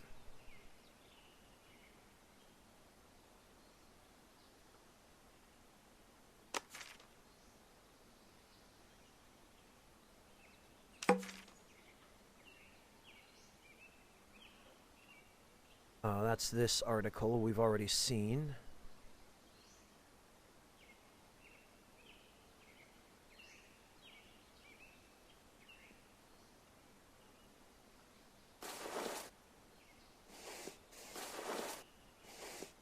I don't think we need this many sleeping bags, if I'm going to be completely honest.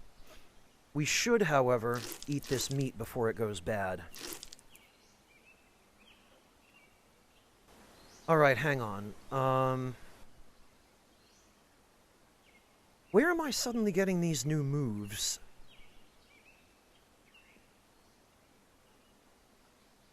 I don't see anything new or different.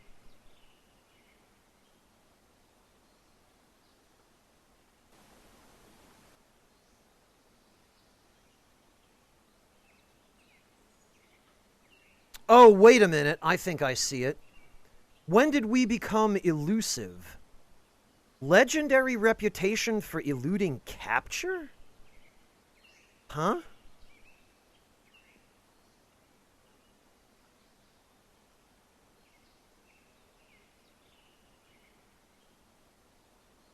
Well, the background of those new abilities is the same color as this.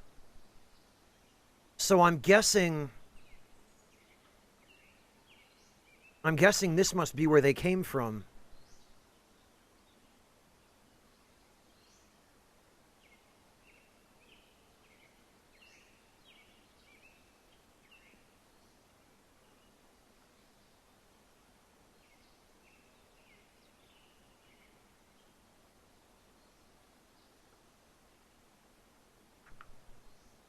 I doubt that, Existing Dark. Bad Mother is the name of a gang in this game. They're cannibals. So, generally not very nice people. They're also the kinds of cannibals who go out and capture people to throw into their robot gladiator ring. And then they turn what's left afterward into barbecue.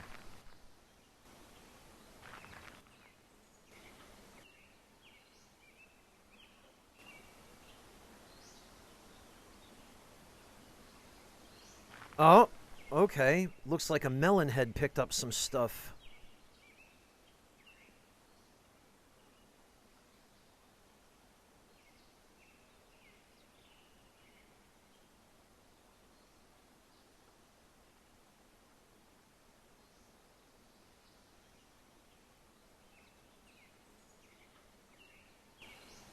Well, we don't have time to chase him.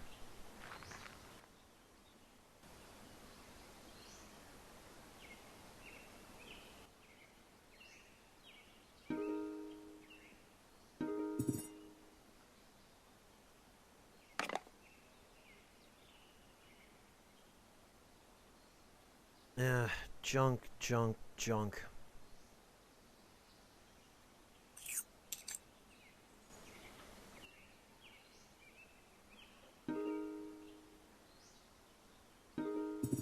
That would certainly be a little bit more honest existing, yes.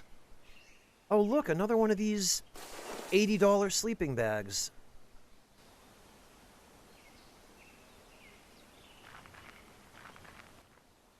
Holy hell. Speaking of sleeping bags...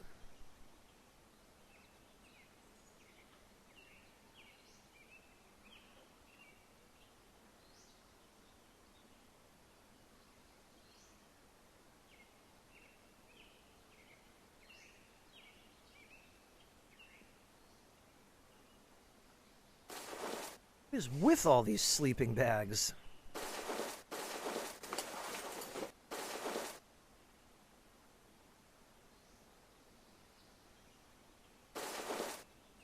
Alright, we've got a couple of newer black shirts. Yeah, like, we're already wearing as many layers as we can possibly fit.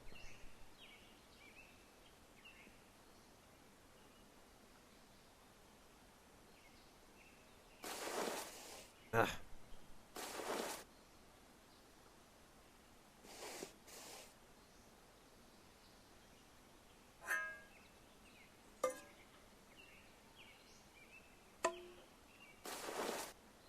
There's really not much point taking this, but...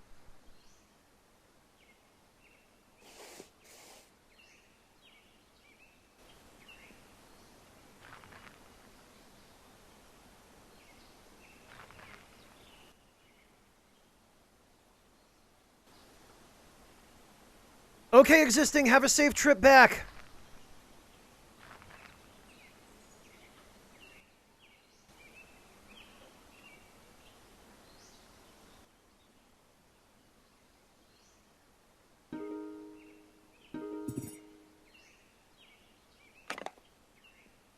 Houses are usually worth checking for medicine. Storage sheds occasionally have some too. Look at this. Oh. A duffel bag in 24% condition. Well, it'll last longer than the one we've got. That's certainly...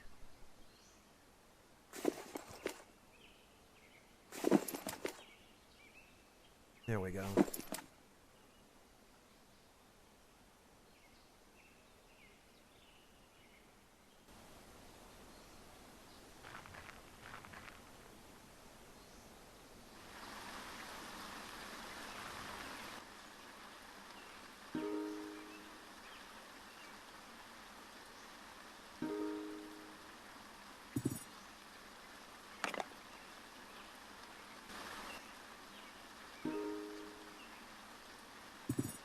I have to say, I do appreciate that these locations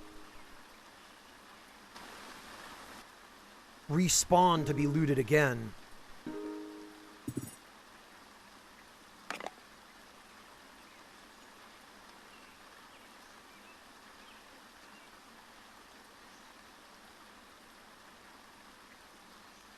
wait a minute. There's another tactical boot in good shape. And another one of these backpacks. But that one's not in such good shape, so we don't need it.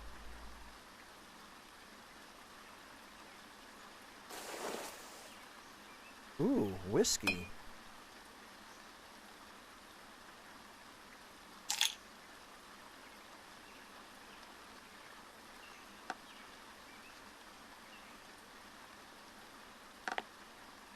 Painkillers, a nearly dead lighter. Revolver without much durability left on it.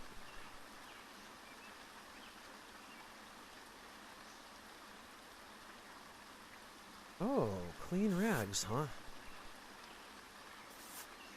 Yeah, these appear to be all 100% durability.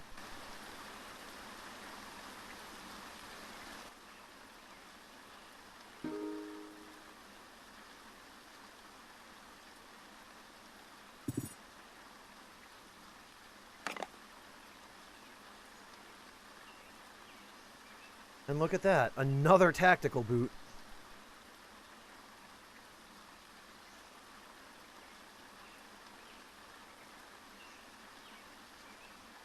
And a pill organizer. We'll have to take this back with us and see if they stack with any of the pills we already have.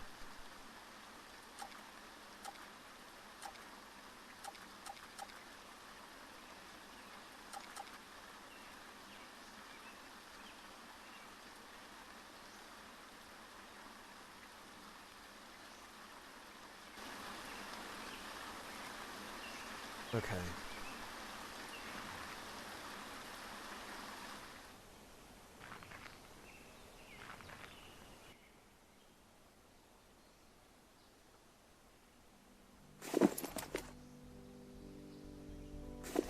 So this we can put here.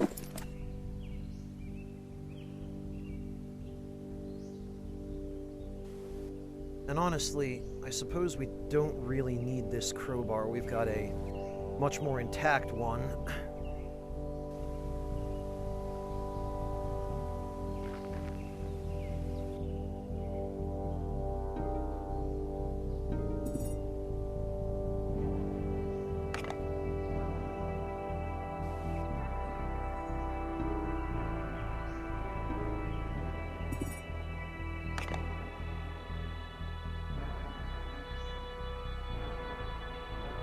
Slab.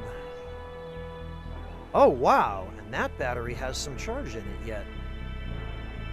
Don't mind if I do.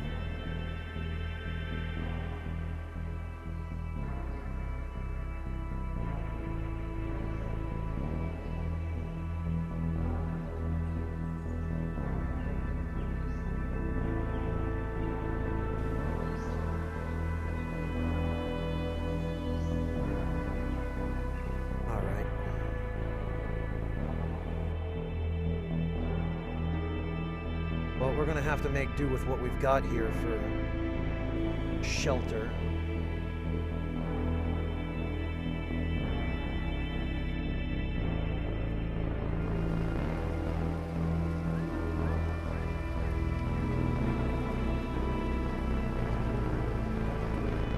This is gonna be a, either a feral dog or, yup, okay. Or one of these idiots.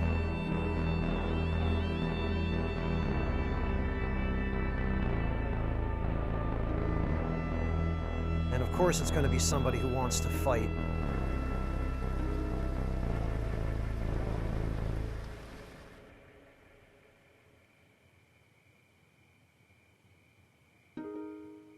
Create an obstacle. Knock him down. Stab him. Stab him again. Stab him again. Stab him again. Stab him again. And finish him off. Oh, look at that. And he had another freaking backpack. I came here specifically to... Unbelievable. I came here specifically to get the backpack that got left by the last guy.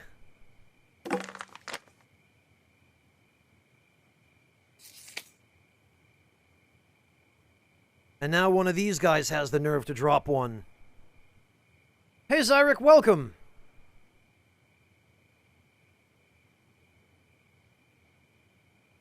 I just wish you could fit a backpack inside a backpack, because in real life, you can.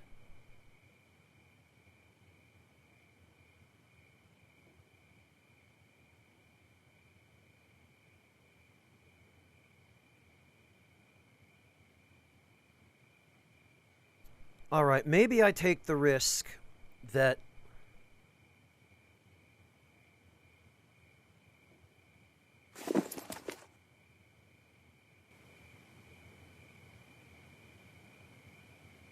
Maybe I take the risk that I leave my weapon behind.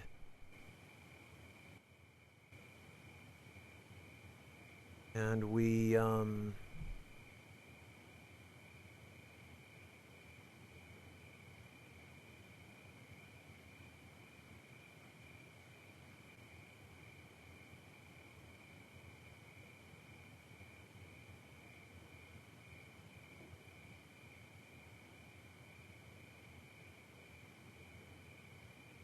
Wow, Zyrek, yeah, I can appreciate that.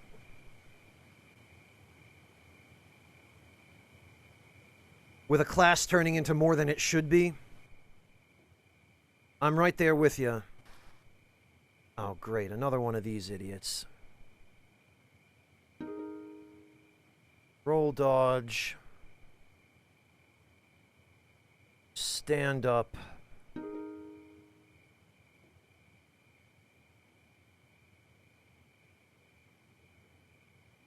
Oh, now he's running away. No, buddy, you don't get to do that. You roll up on me in the middle of the night. You think you're just gonna leave?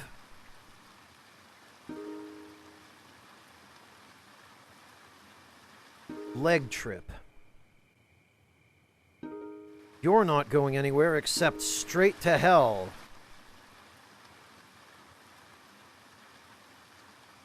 Rifle shoulder strap. Eh.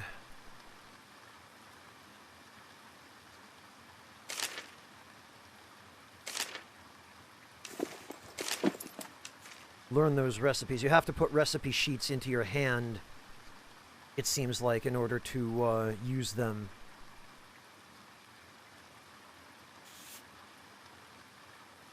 Right, well, that's a proper rifle shoulder strap.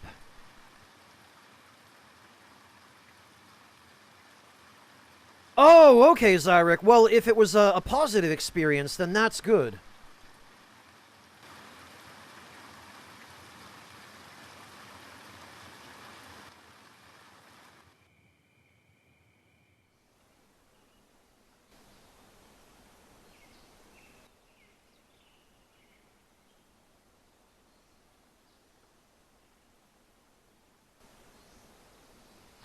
Alright, what I'm going to do then is we'll head down to my camp.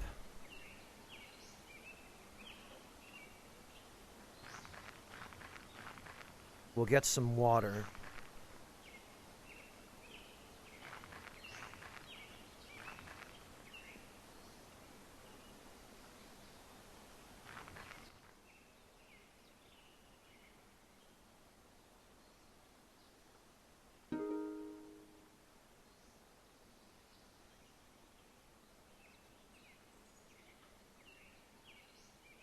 Oh, and actually...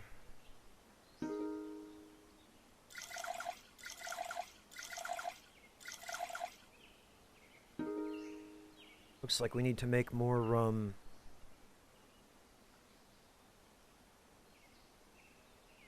Oh, elusive is now usable in recipes. Interesting. It looks like we need to make more noise traps. Don't worry about it, Anonmaru. This is one of those games where it's more about thinking than it is about talking, except for me when I'm reading dialogue about what's going on.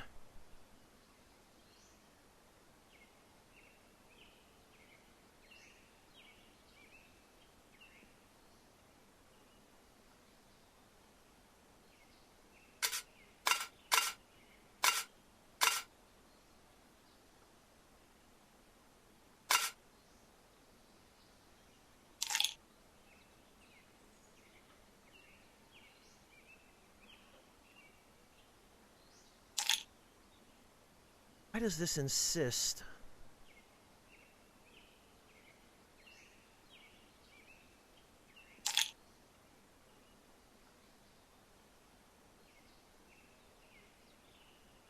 Oh, I know why.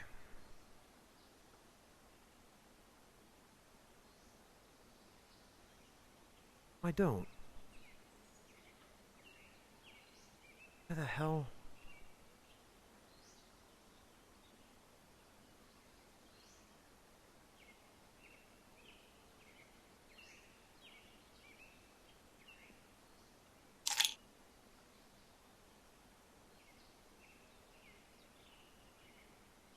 Oh, I see.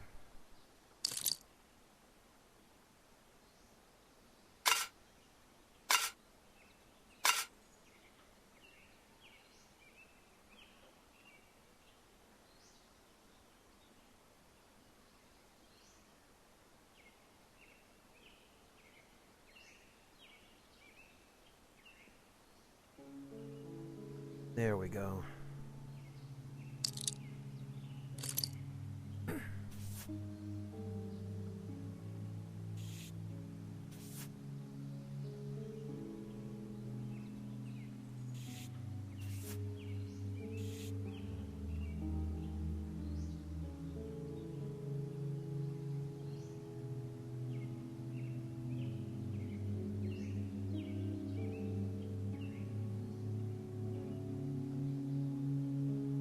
Right.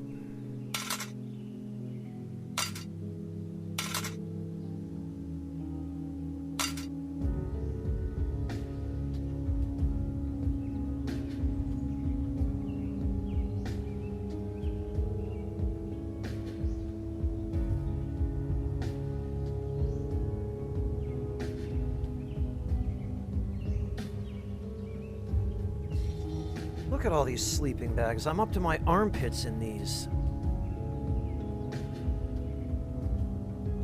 Oh, okay, Zyric. I was under the impression that seminar was basically you teaching or attending a class. I see.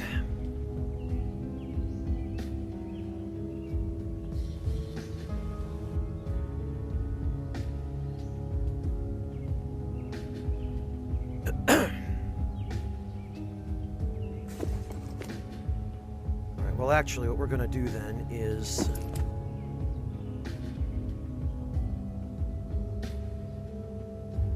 we're going to put this backpack there.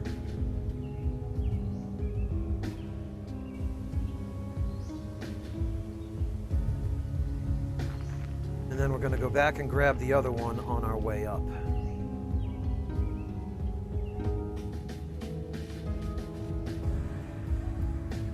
Oh, God. What? How? What just happened? Literally from full health to dead in 2 hits. What was that? This is the kind of thing that makes me think maybe some mods would be worthwhile for this game, because if that can just happen out of the blue, out of absolutely nowhere, then something is wrong with the game balance.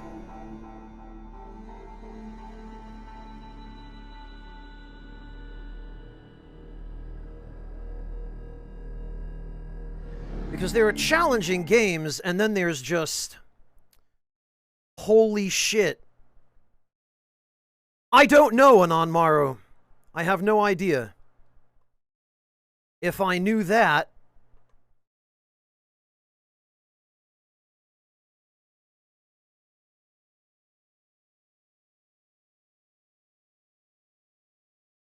Well, I don't know what I would do if I knew that, but...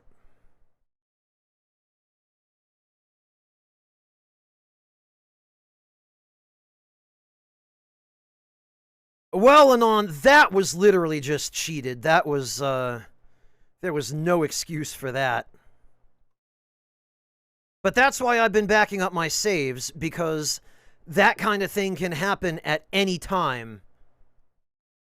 Absolutely any time. And as you just saw, there can end up being absolutely nothing that you can do about it.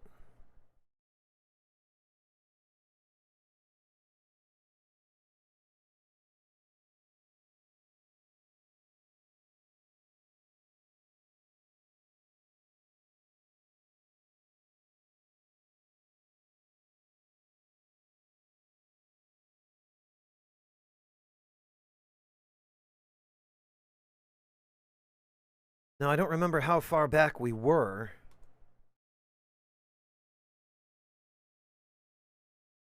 Oh, this guy is a, what seems to be the problem? This guy is a DMC guard.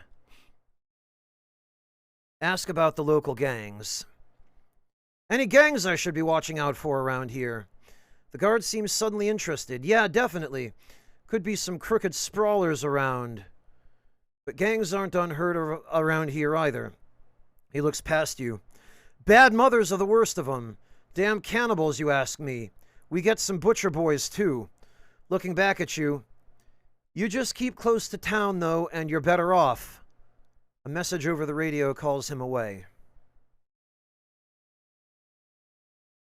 Yeah, those guys are all right. They're, mercenaries, I guess, who protect Detroit megacity.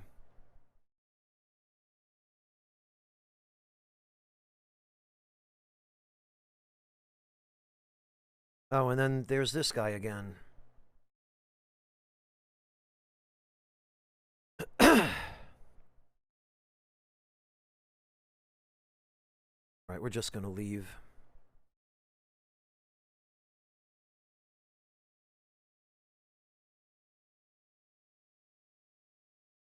Oh, this was before Zomzoms. Okay. Because we don't have elusive. So I guess we must have gotten elusive from whatever we did here.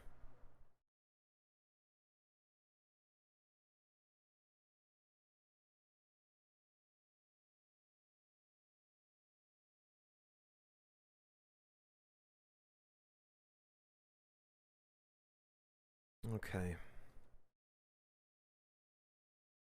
Well, about that trade, take the deal, give him the info.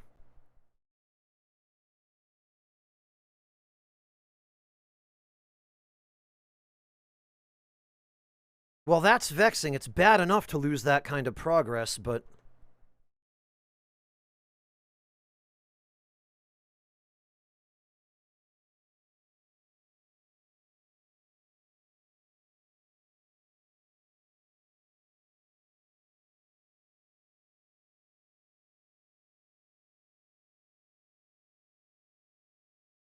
I suppose in the end, all we really actually lost was a new backpack.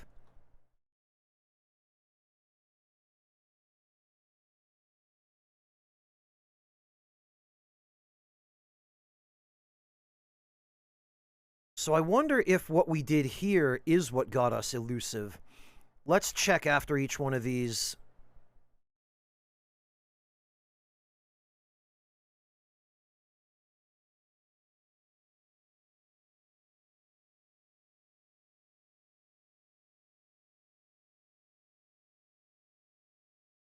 Aha! Okay.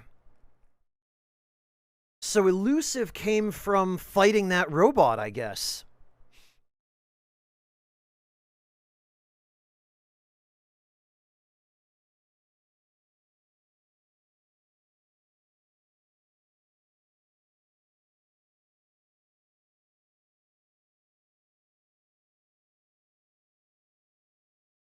Oh, okay, so you get points toward these hidden traits by completing encounters? That's interesting.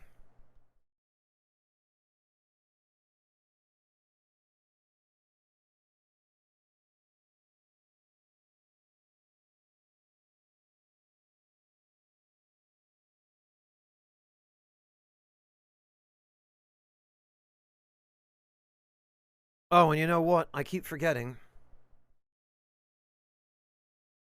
This was muted for some reason.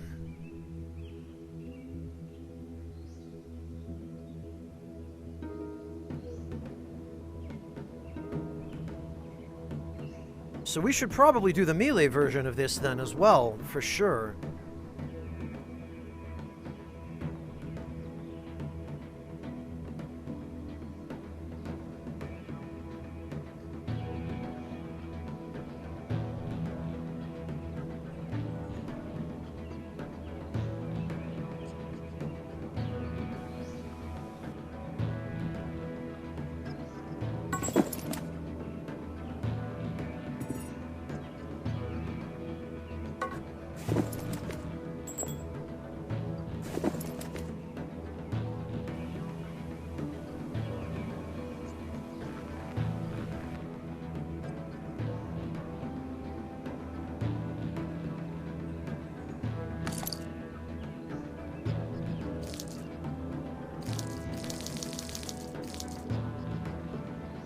Oh, some bullets, huh? Those are shotgun shells. I believe they're slugs. And another lighter.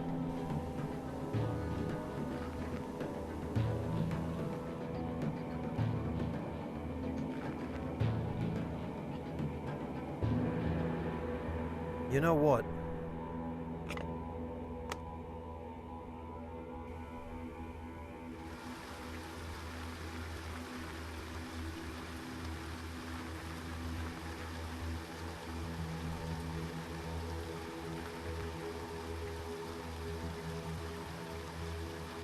That flashlight will help us get to camp.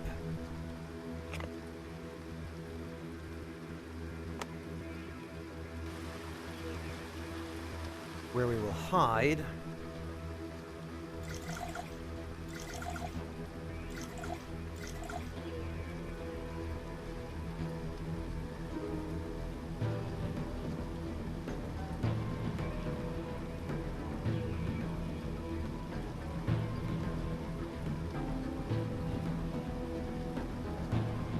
And rest.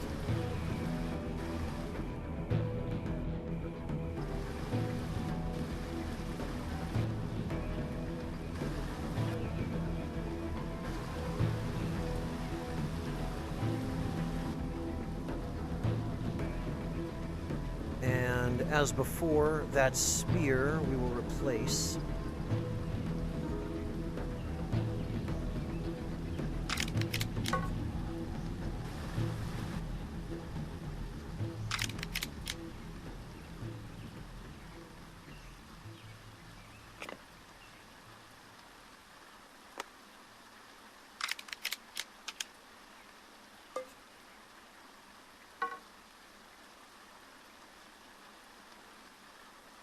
There.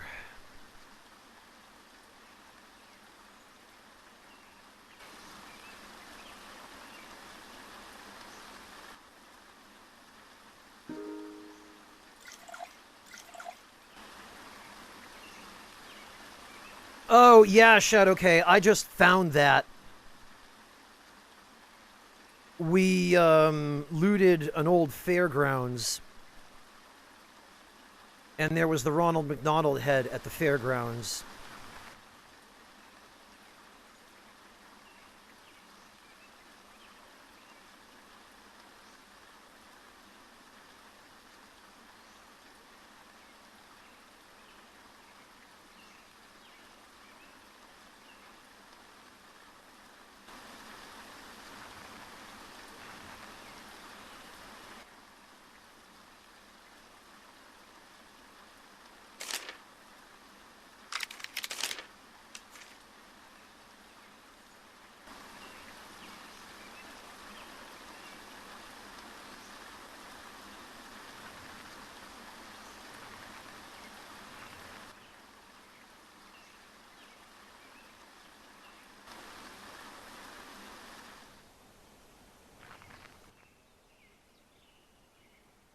God, there are just corpses everywhere out here.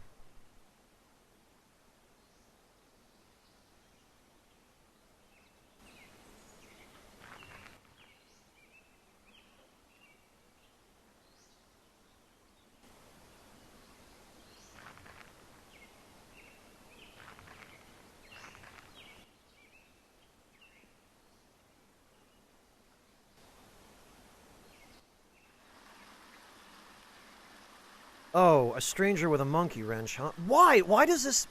I hate how it switches me to the gun automatically. I don't want to use that. Sneak toward and stab.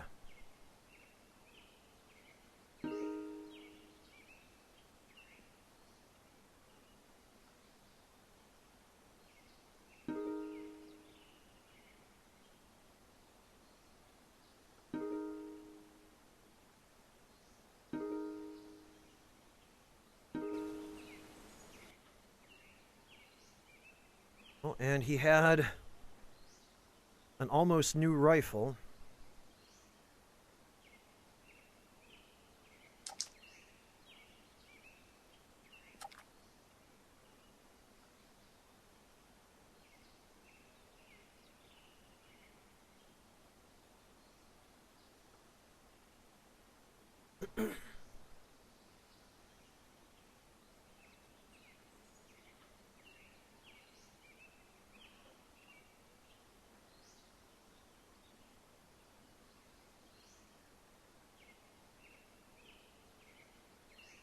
Which I would like to sell, but I'm going to have to come back for it because...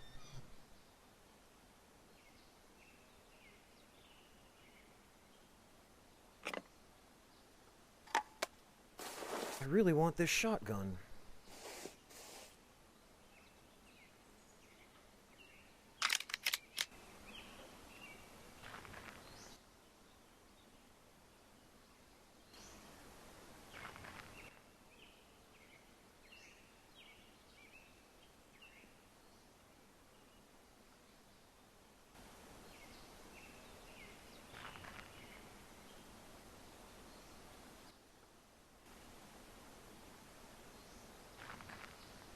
All right.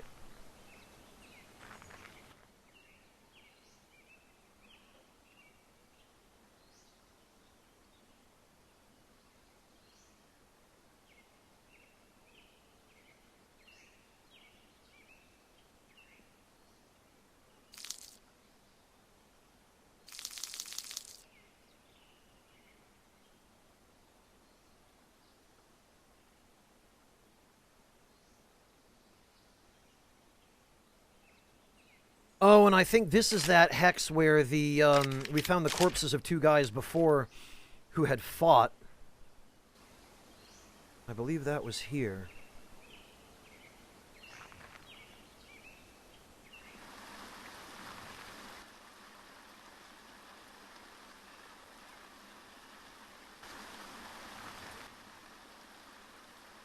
Let's just check. Oh, I see footprints.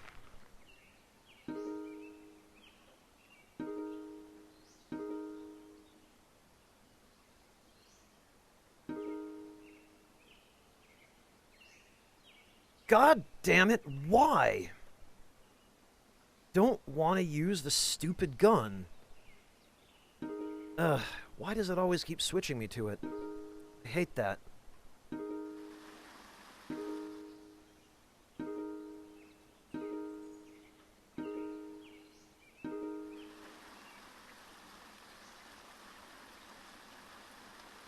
Oh, now you're gonna run.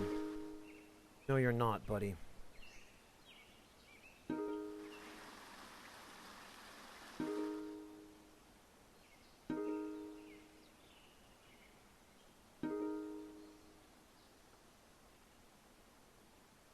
Leg trip.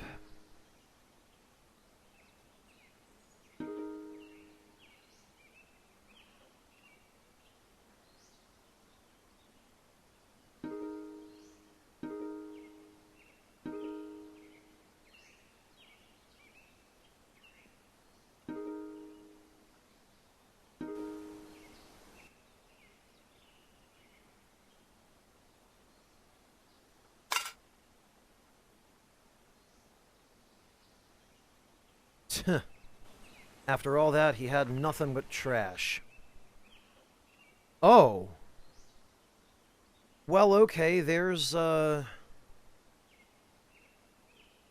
another rifle in need of liberating. I don't know if we're going to be able to carry both of them, though.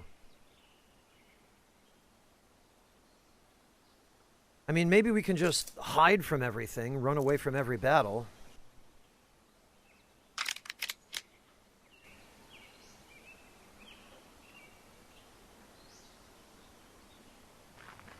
One thing I really wish is that camps that you marked manually would actually end up on the map. And I see that Camp Grayling is way the hell up there.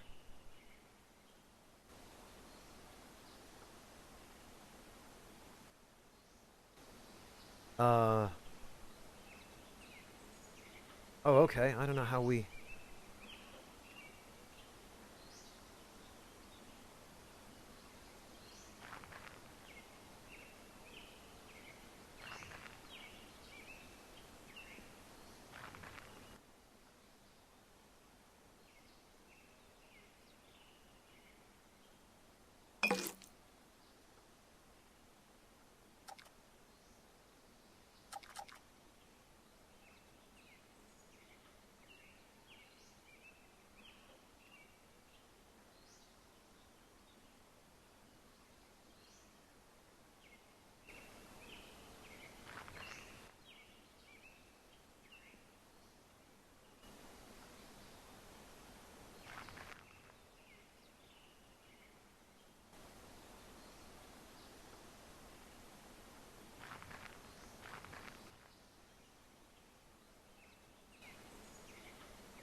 Well, the main thing is we need to get the,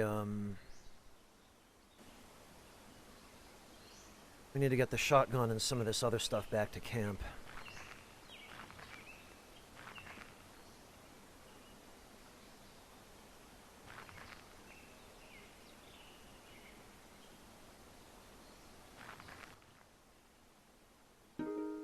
Probably also would behoove us to check some of these buildings.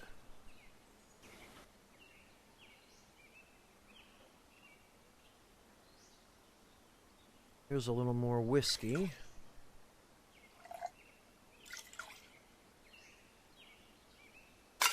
We'll use that soup and we'll take the can.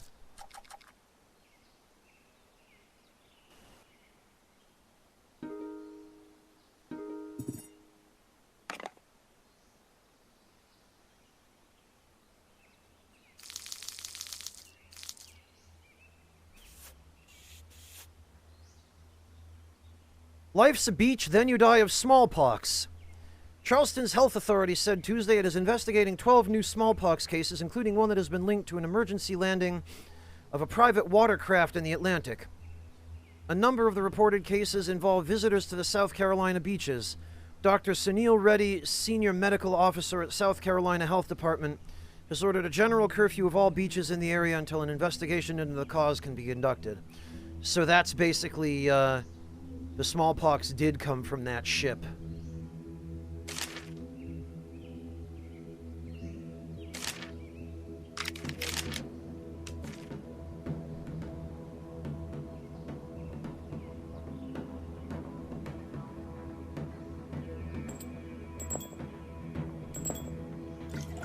Ah, bloody hell. Didn't mean to do that.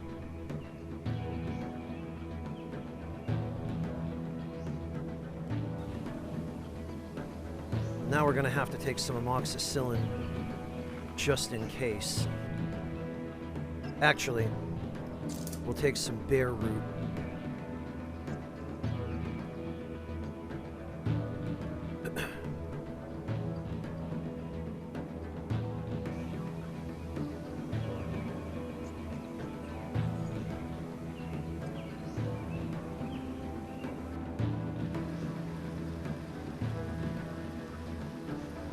Jerk with a monkey wrench, huh?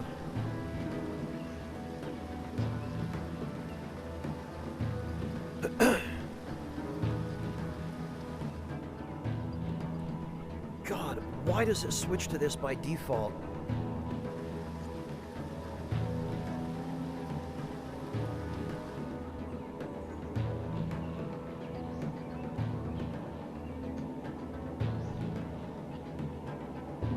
Lure. Attack. And he's dead. Oh. Blast it. That right there is quite a nice amount of whiskey.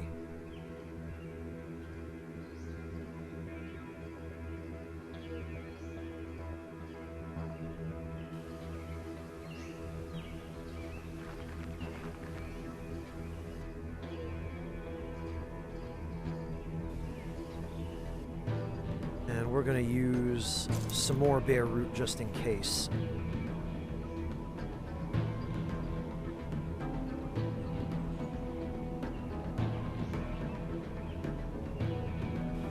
Oh, is that what did it, Warrior? Thank you for pointing that out to me. So I guess I should move the recipe to the hand that has the spear then, so that it defaults back to the spear.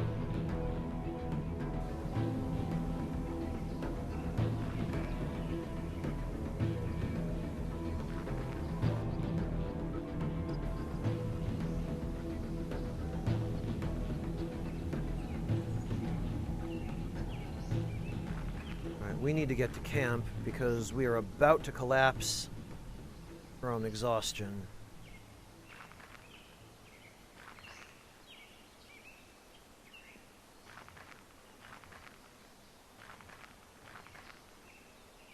Hide. That was a little too close. And sleep.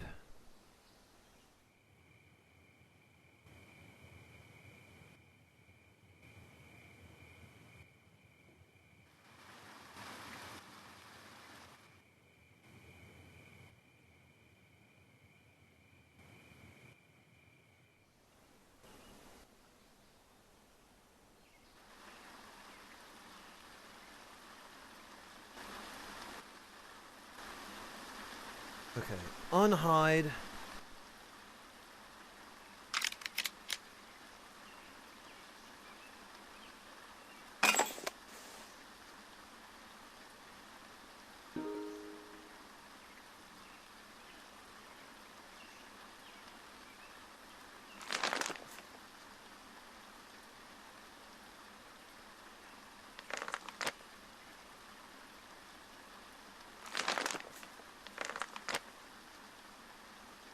Actually.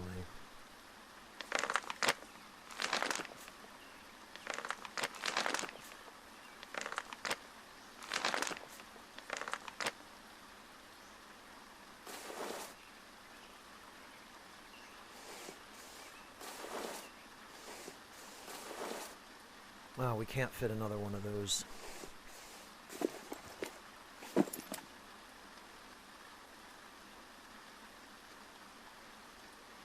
Okay, so this is going to go here.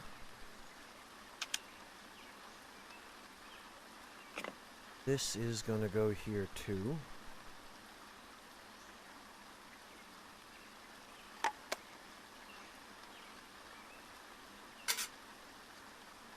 That's going to go there.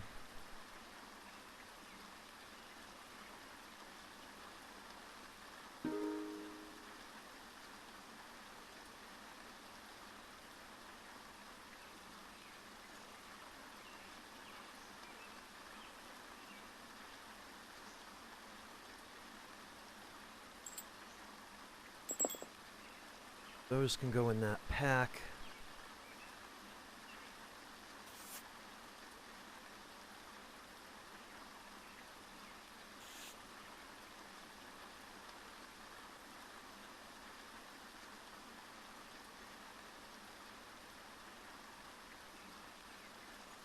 Holy hell, each of these bottles of whiskey had 11 whiskey in it.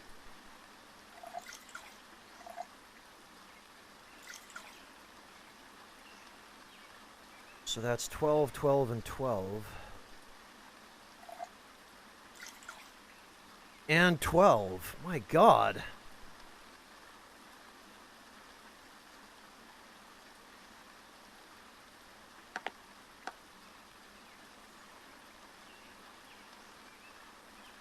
And we are going to use that bear root.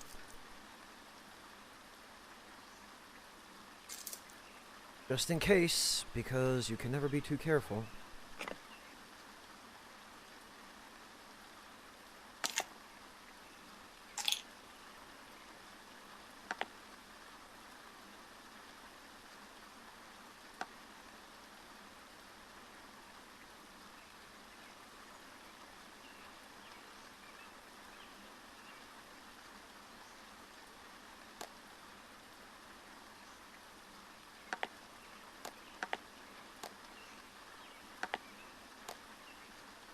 And this will go in here.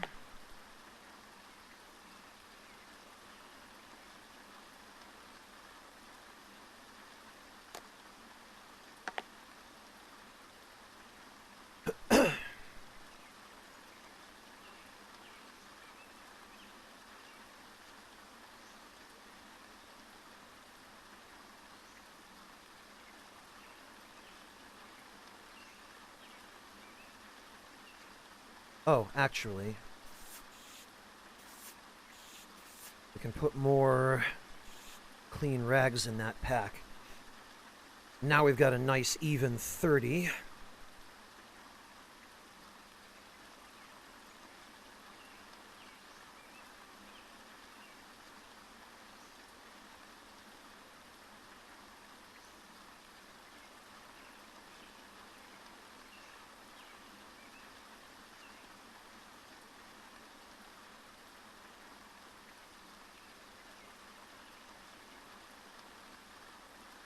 And actually, these can go there now.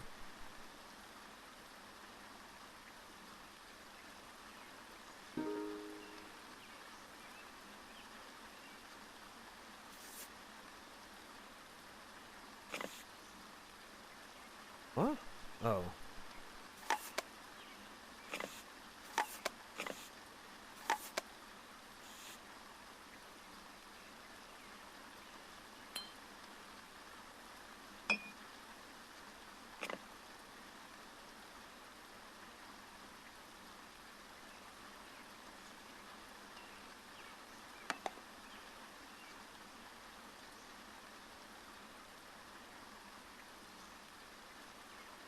Okay.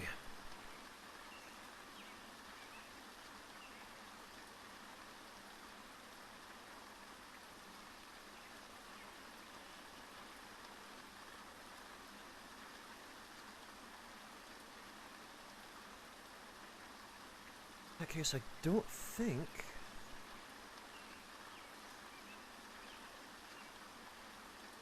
Oh, you know what?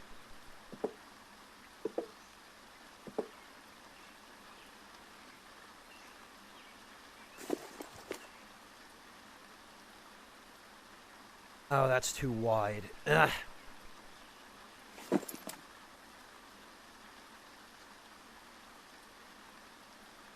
We made a little bit of room.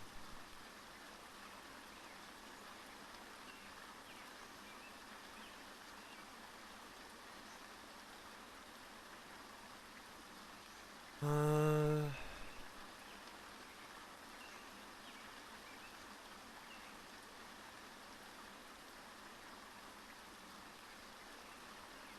Well, now the question is it worth trying to go back and get those rifles?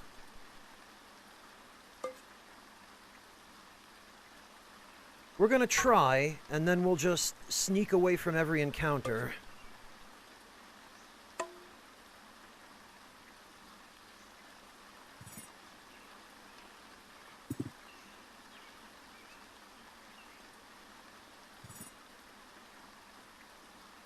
We'll put that there.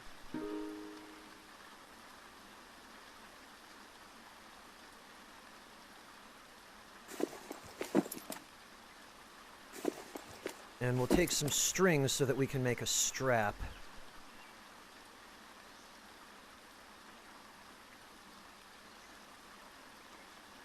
Actually, Hey, Shinnywing, welcome! Thank you so much for the raid. Shinnywing, I didn't realize you were streaming now.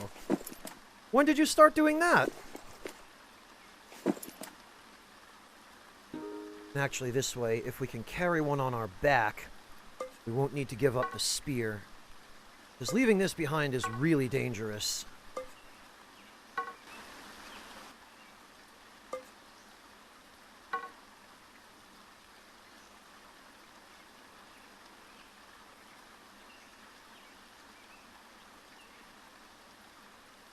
Hello, Iden TDO!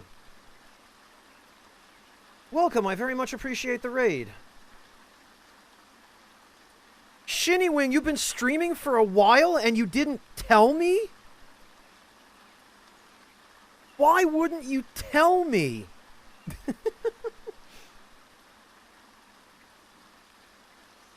Well, thank you for letting me know later rather than never, because now I can follow you and check out a stream sometime.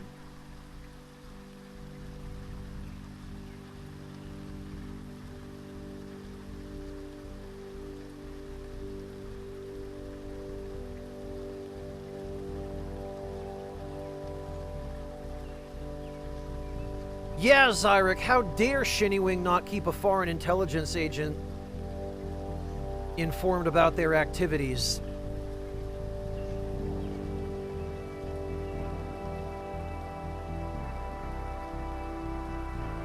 Alright, let's see.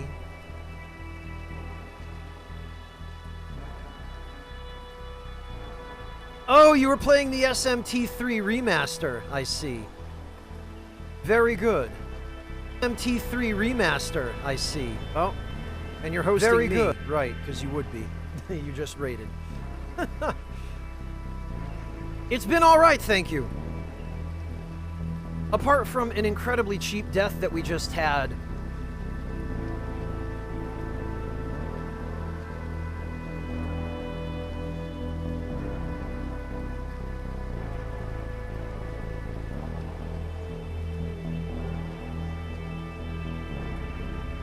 How about yourself, Shinnywing? How have you been enjoying streaming?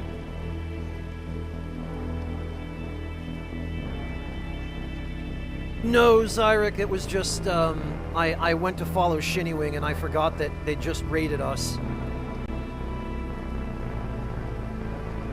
Streaming's been fun. I'm glad to hear that. It's always nice to hear that, somebody who's just started out is enjoying the process.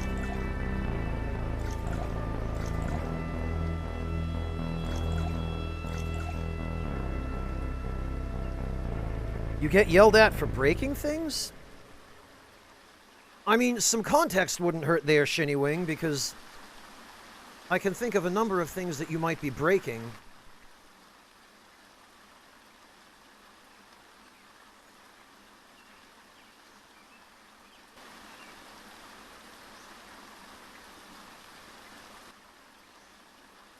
Oh, a freaking melon head, huh?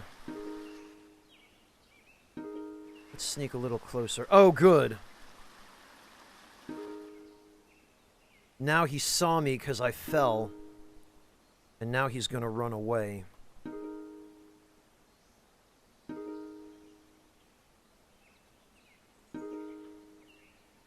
Oh, lethal trap is available. Don't mind if I do. Hey kids, do you like instant kills?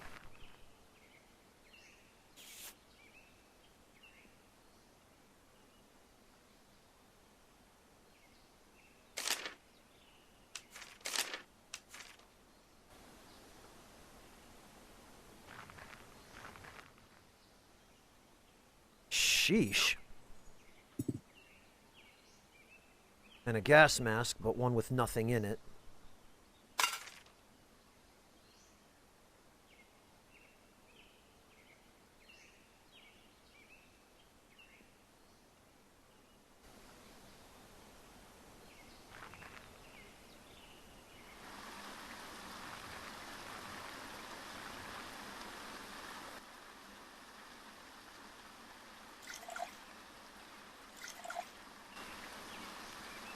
Okay, well, we've conveniently just gotten some string, so...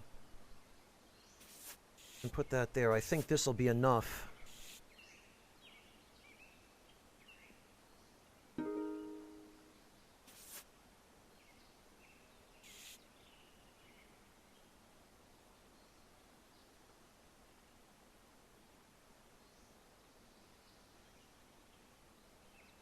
How many do we need to add a...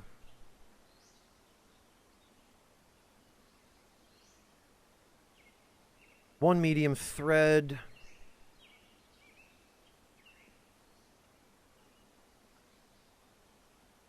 Rifle with scope, add a strap.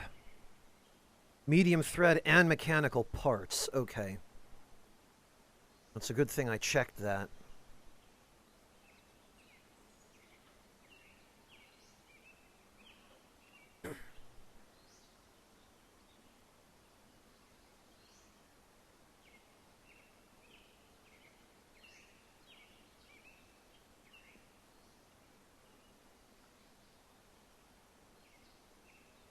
Well, you know what? Yeah, no problem, Shinny Wing. Go get some food. You've just finished a stream, so you're probably quite hungry. I usually am when I'm done streaming.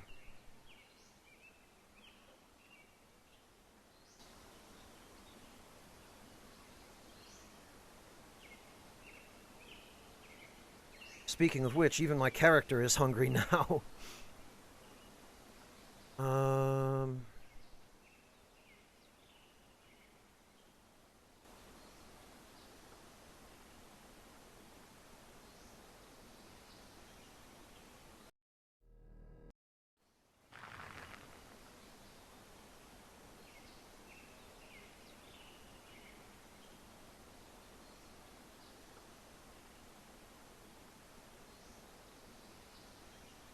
I'm debating whether or not it would be a good idea to go to the Enclave just yet, but...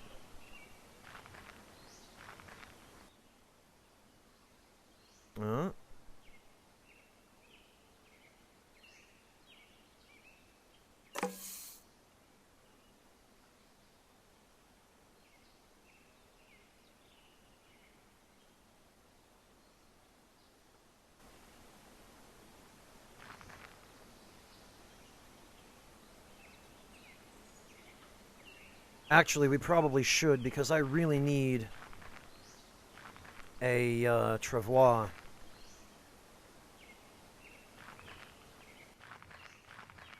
And we could stand to get some food while we're here.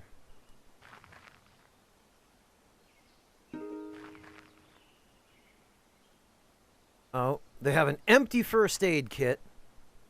Night vision goggles with no batteries, because of course.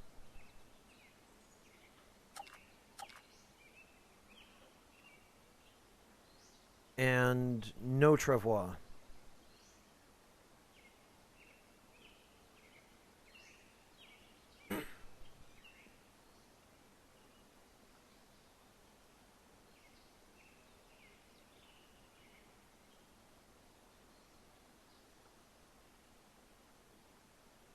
Man, $20 for just the box? That right there is redonkulous. Right, and actually I think coming here was a good idea because we were able to get a little bit of food.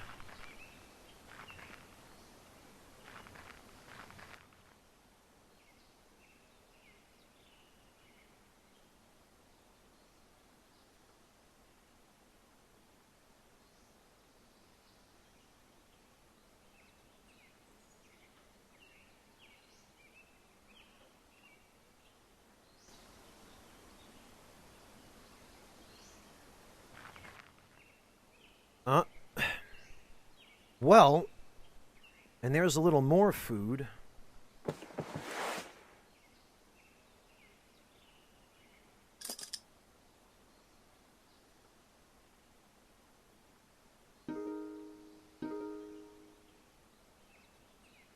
Hey, Tremer, welcome!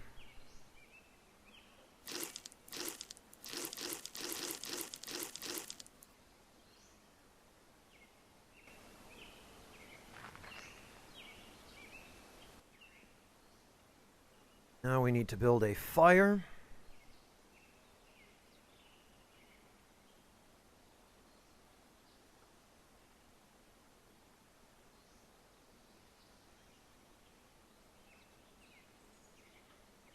Oh, right. We actually need wood for that, don't we?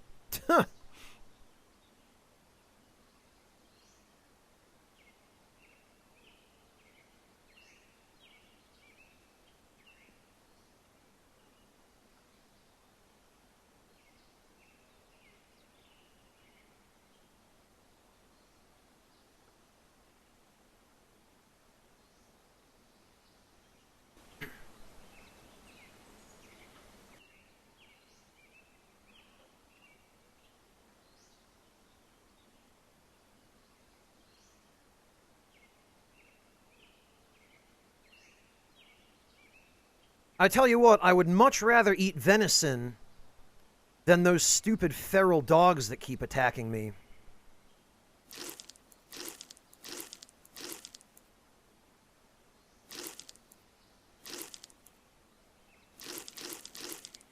Take these.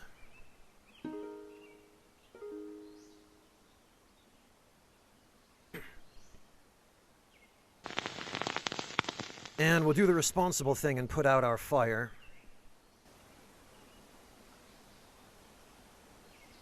And now we should go back to camp and stay the night.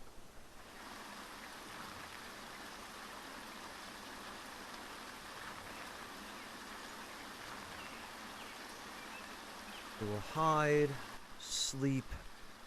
There we go.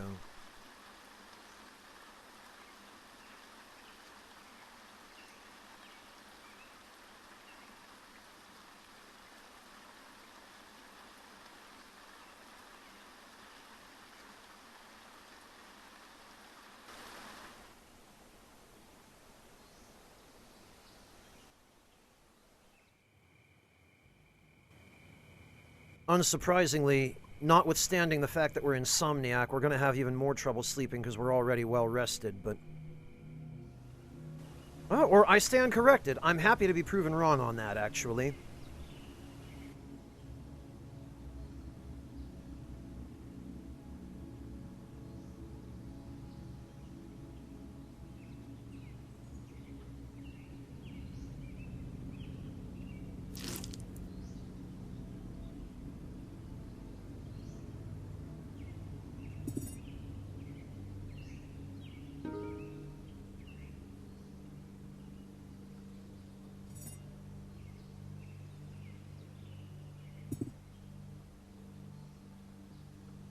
And we've certainly got plenty of crowbars.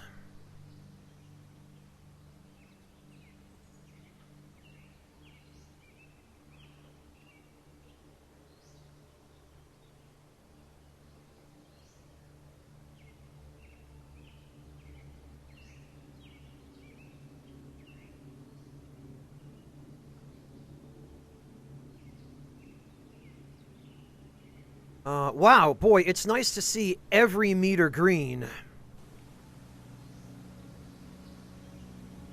I'm gonna just back up the save data here, because I really do not care to have to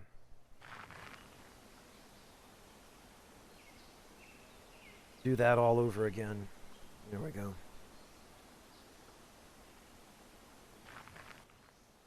Whoops.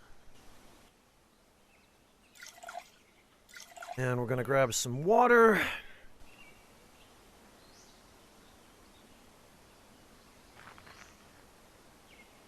And we're going to check the Enclave to see if they now have a cargo sled. They do not. However, they do apparently have more berries.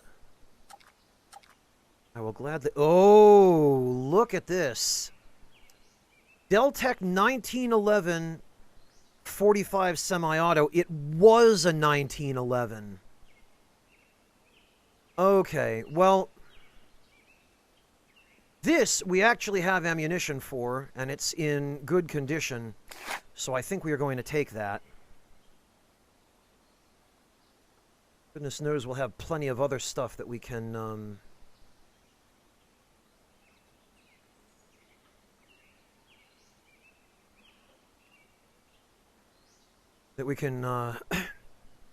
sell.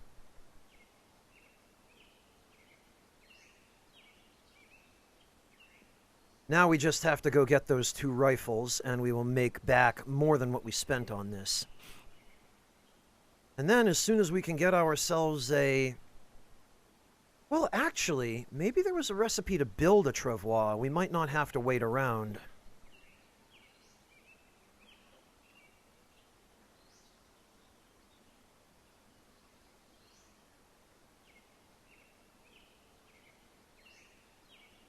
As much as I hate to spend this amount of money on them, we are going to buy a couple of those mushrooms.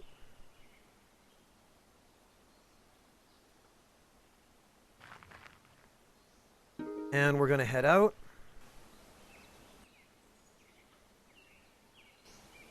Now all we need to do is find some small mechanical parts.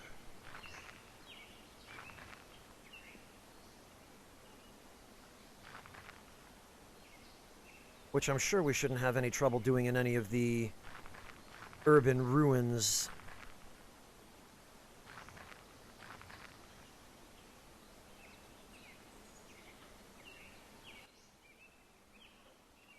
Locked storage shed. Bloody hell. The one time I'm not carrying a crowbar.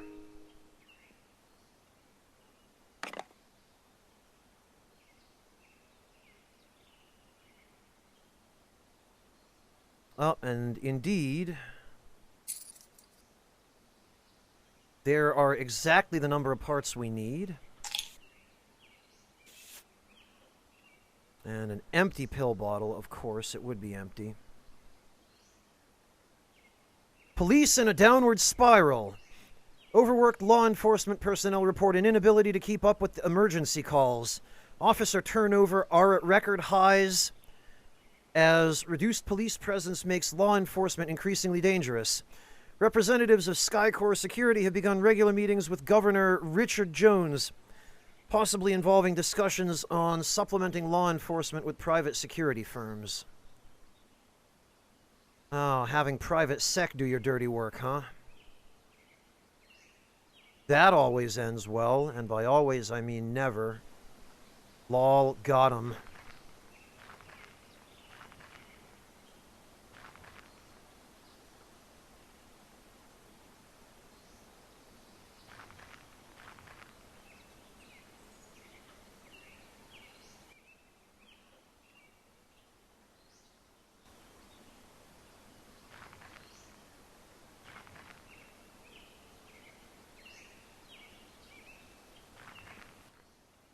Wow,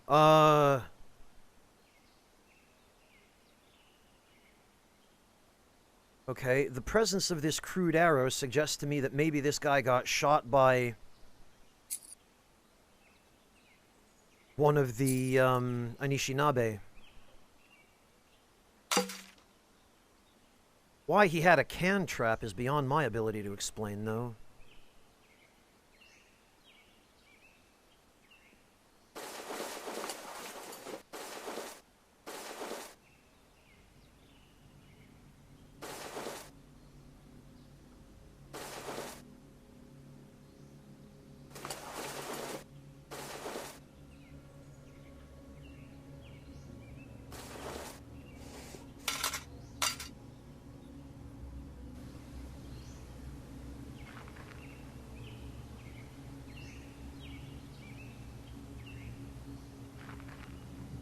Oh, that's not the way I want to go.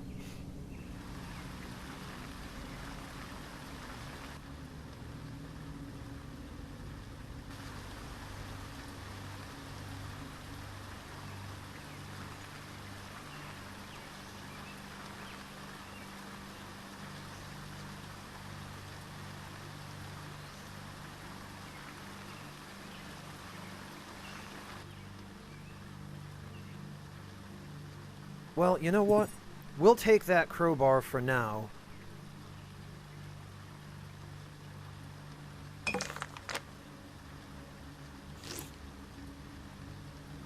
Because that one is expendable. Oh, a battery sparker with some actual charge. Don't mind if I do.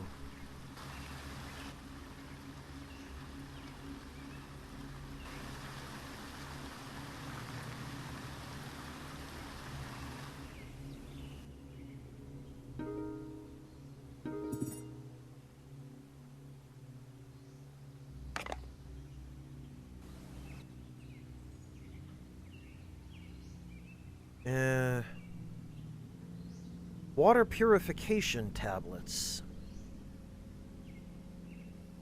And we got 8 of them. That is actually useful. It seems like anytime you get pills that come in a bottle, they're correctly identified.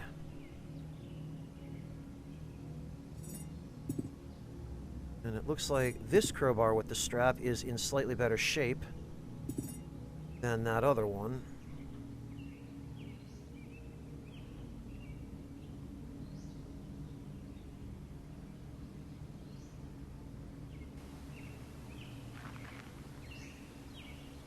Okay. Oh, and this one already had a strap.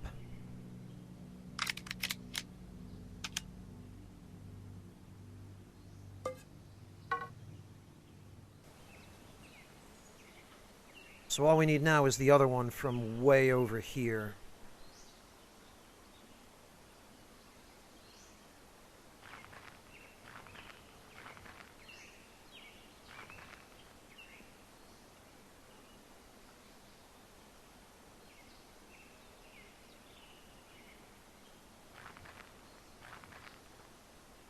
Could have sworn there was one over here. Ah! There.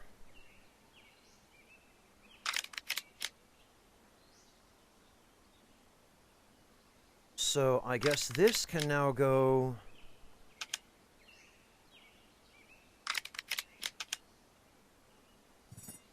on our back. They both had straps, and somehow I completely overlooked that fact.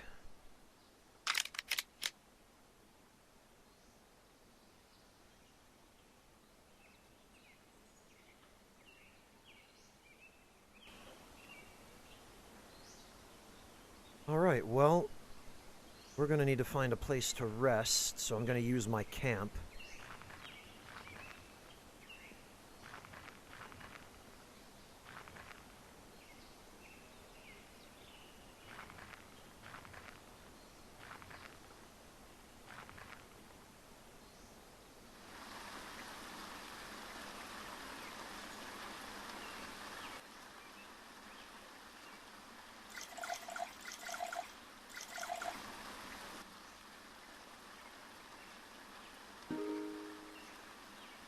Oh, I don't have a crowbar at this camp? What was I thinking? Alright. Oh, and that meat's spoiled, of course.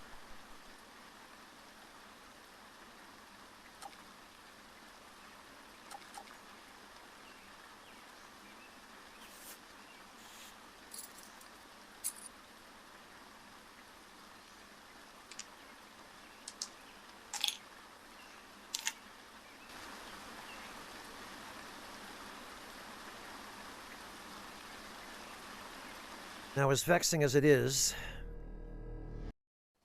I'm going to do that again. Because this is where I got killed last time by that incredibly...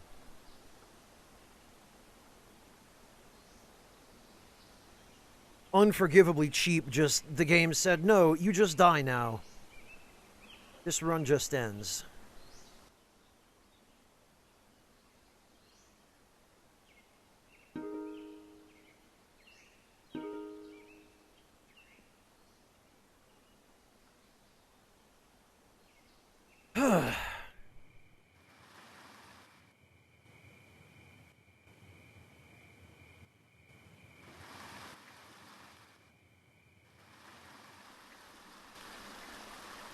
Alright, but this time we made it through the night without anybody sneaking up and stabbing us.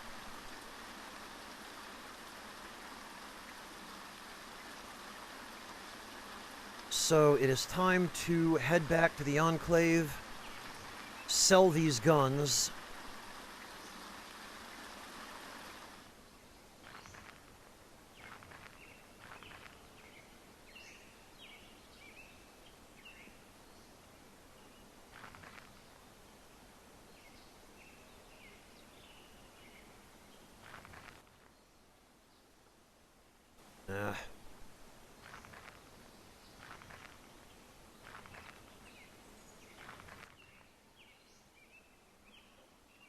Oh, right. That's that crowbar.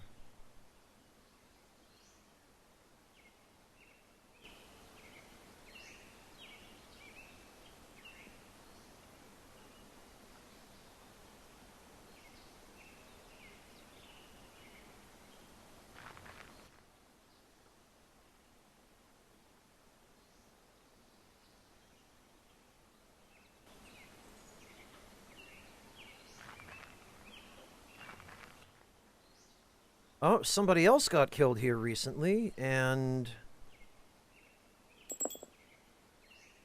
he dropped a gun with some bullets in it, which I will take. The gun itself is not useful, because it was on the verge of disintegrating, but...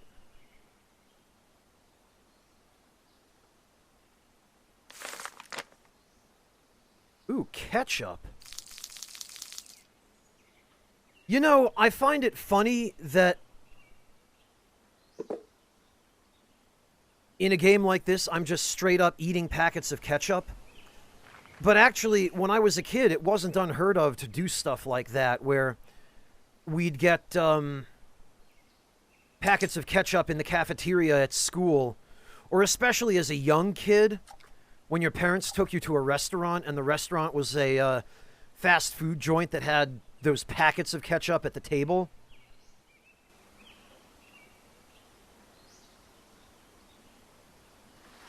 As a kid, every now and then, if you were really hungry waiting for your food to arrive, sometimes you would just eat a packet of ketchup when your parents weren't looking.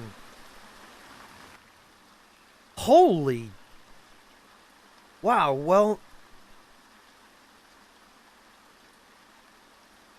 In hindsight, amateur, it was. It was terrifying. Look at this, another brand new gun.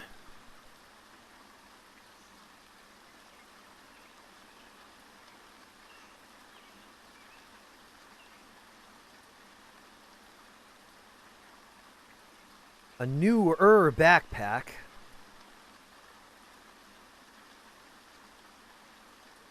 A brand new crowbar.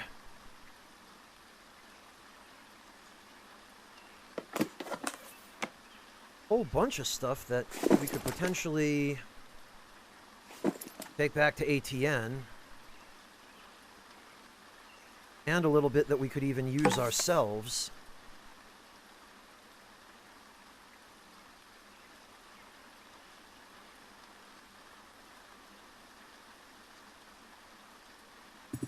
It looks like we've got one more trip to make after this.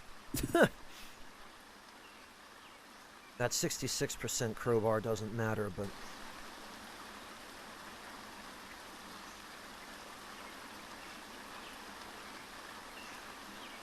Alright. So we're going basically due northeast.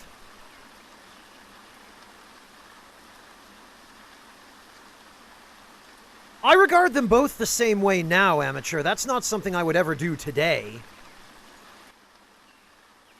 I just found it funny reminiscing about how, when I was a kid, I had no qualms.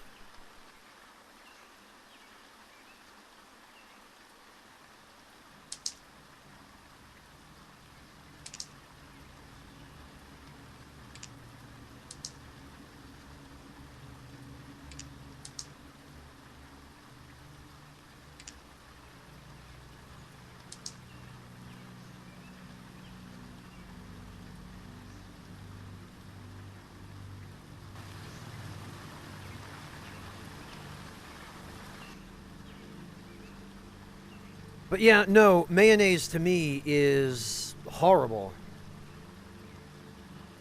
Horrible stuff.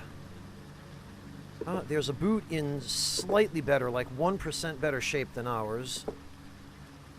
Hope it's the right size.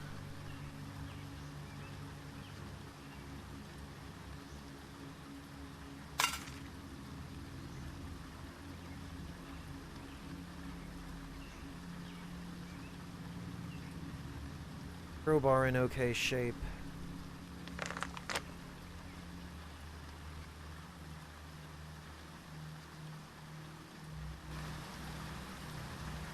I know I certainly did, amateur, and I'm not proud of any of it. Oh, a melon head, huh?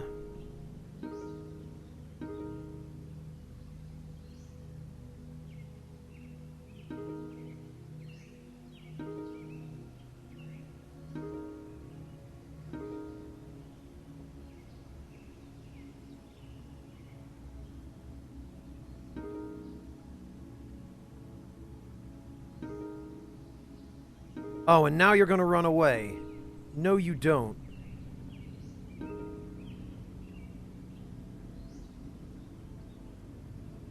God.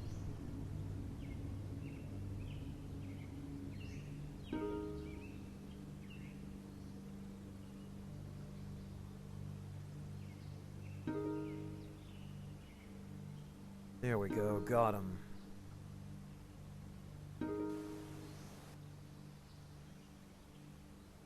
It looks like he was trying to pillage... Ooh.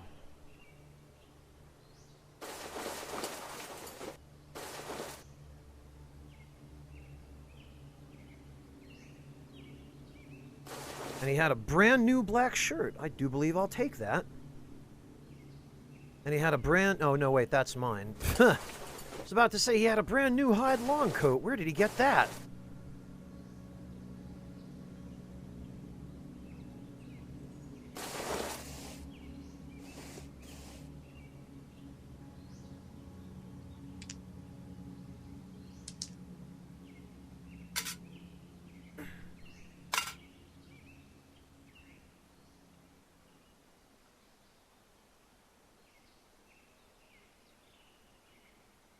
Well, Zyric, for some of us more than others,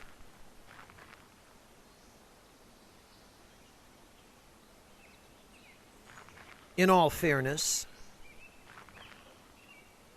and let's make no bones about this, I still occasionally do something, even today, that I think back on and go, what the hell was I thinking?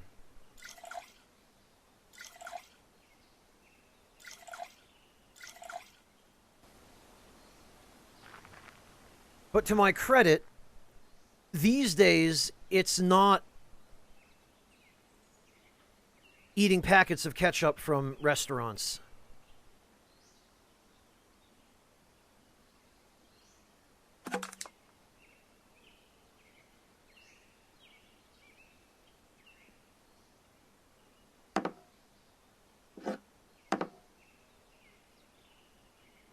And it looks like we might have to...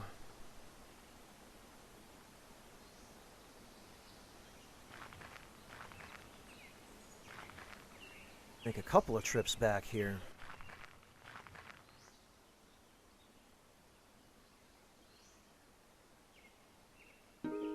Let's grab a meal.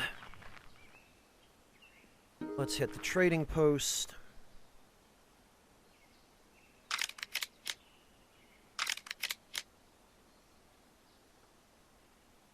Look at that. That's a great deal of money we just got there.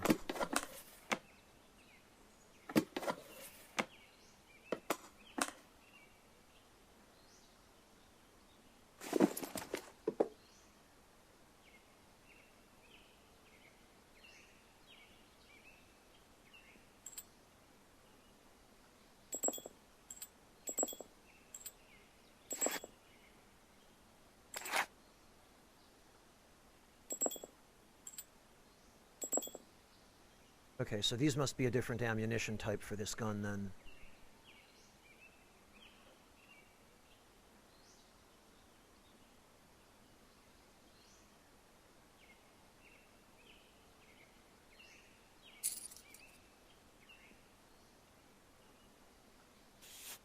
And look at that, we didn't even end up needing the string.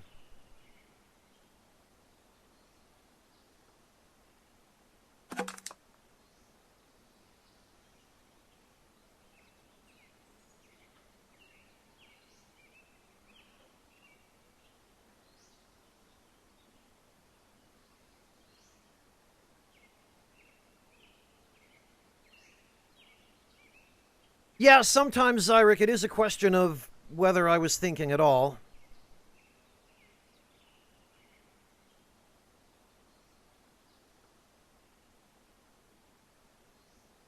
But it is for precisely that reason that these days I try to think things through, and it looks like we finally found our travois. That is helpful.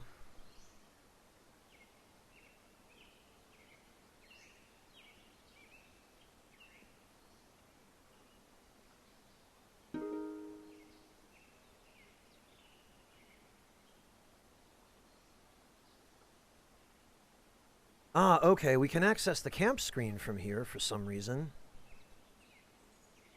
But not the crafting screen or anything else.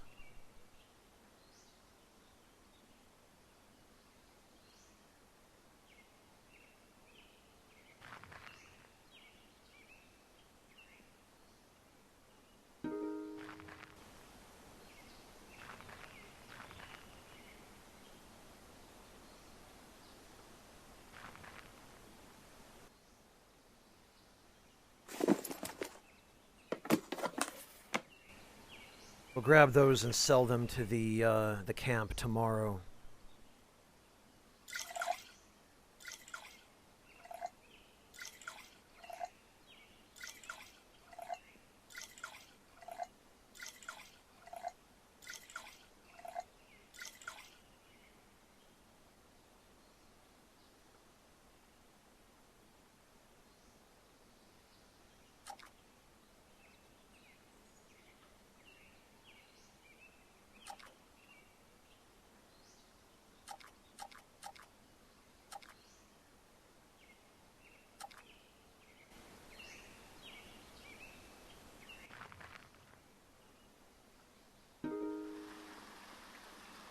Oh, okay.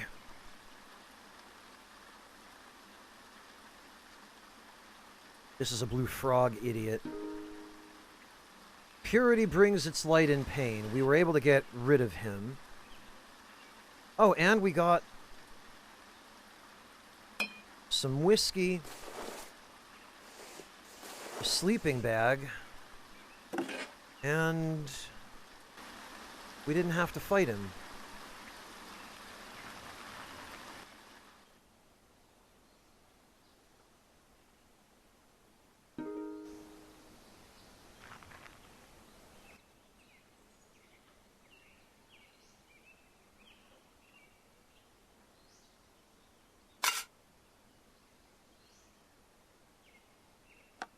Right, we'll empty that out.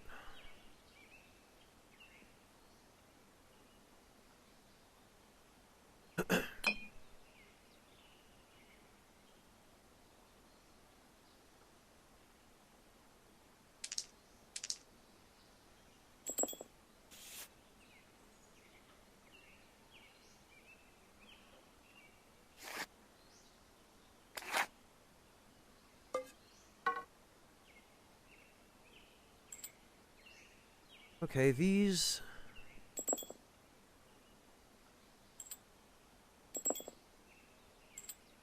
Oh, these are revolver rounds, I guess. Okay, there is actually a visual difference between them. I see it now. So the brass ones are for the 45, and the steel-jacketed ones are for the 38.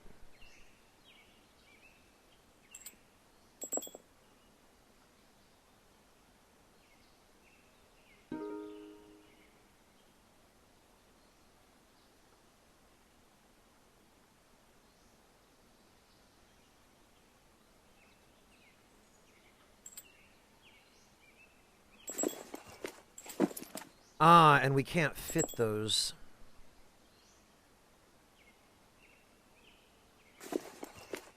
Alright, so hang on. We've got...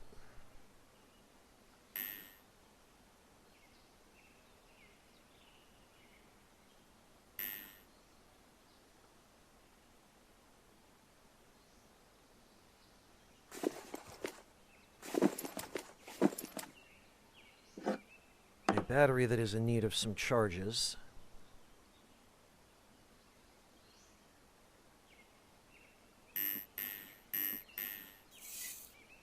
I really wish you could just stack these over each other.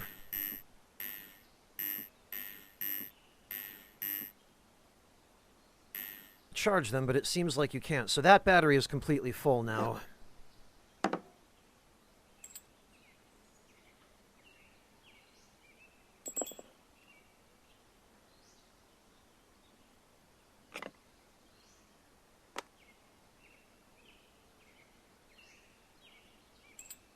These are rounds for our gun, our handgun.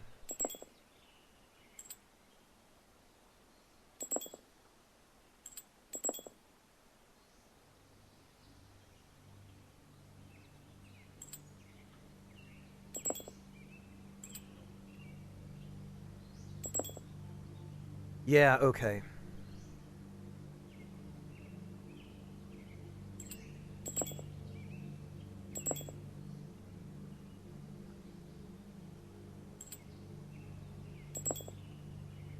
Right, and those are 38 special.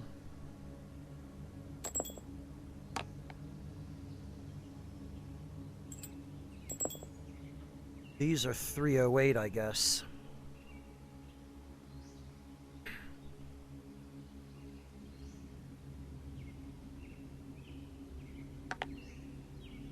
Water purification tablets can go there, because those will be helpful.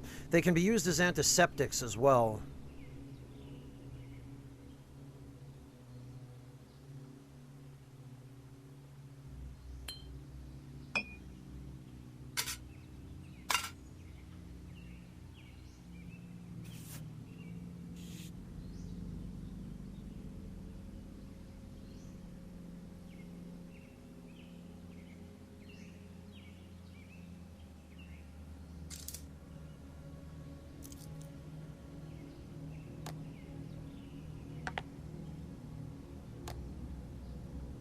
These, I think, are shotgun slugs.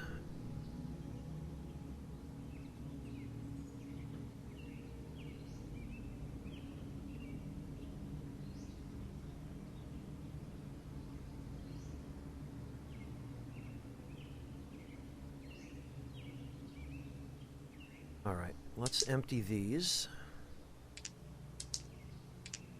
And fully charge our flashlight.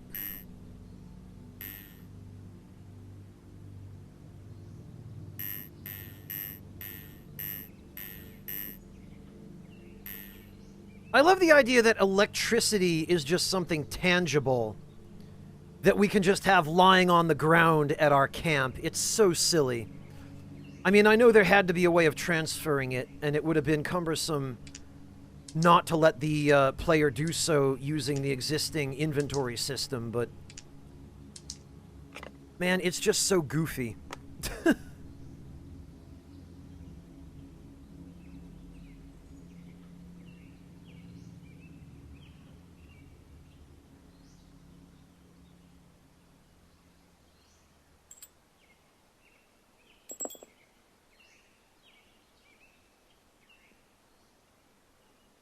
Ah, 45 FMJ, huh?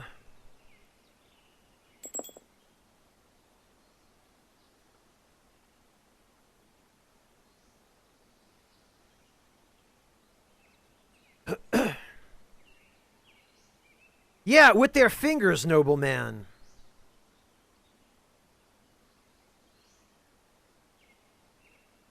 Now I've got charge and nothing to put it in. That's not entirely true.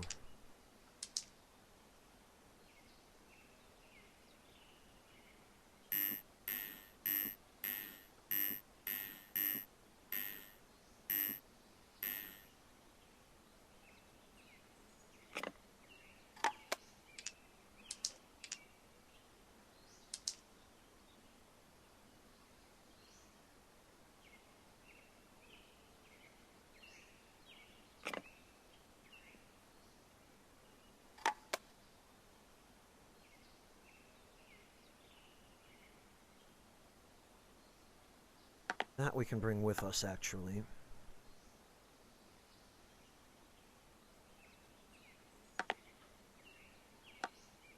That we can put in there.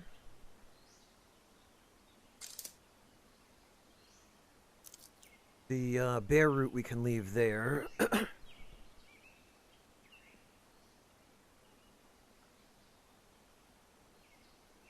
I tell you what, I do love a nice, neatly laid out campsite, and this is about as neat as it gets. I'm very proud of this.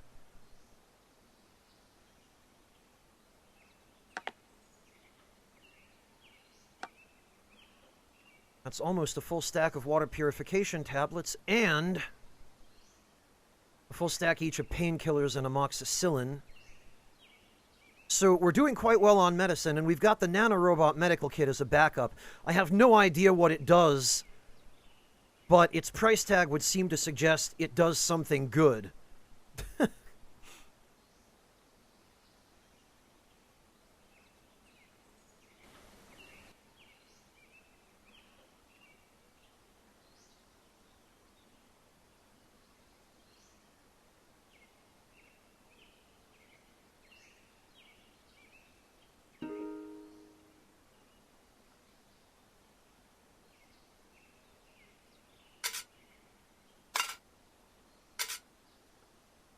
Those can go there.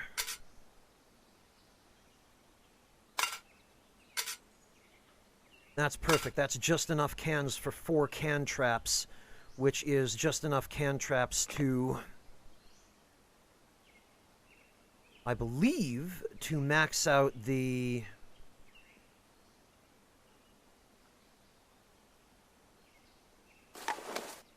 alertness rating at a campsite.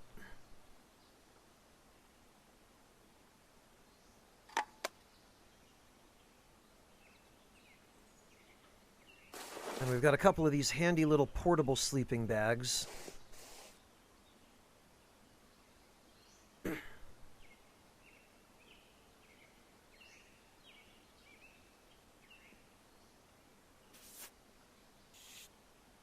Another nice stack of brand new clean rags.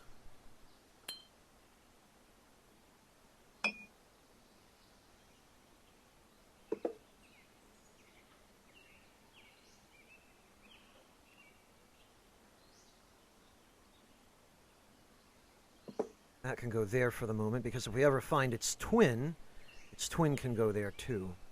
Actually, what am I talking about? That can go in this backpack.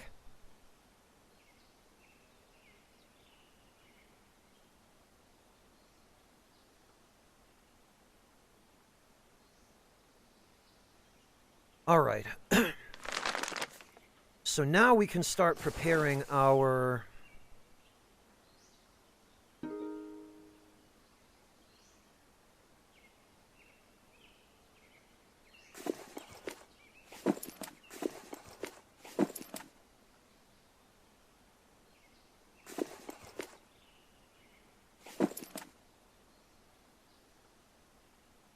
sled.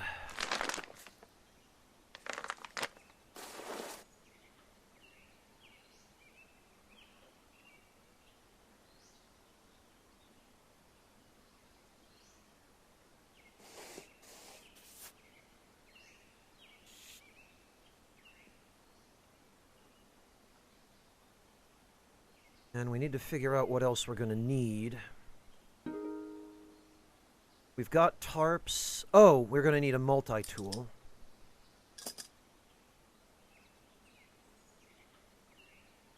This will help give us more room on the sled.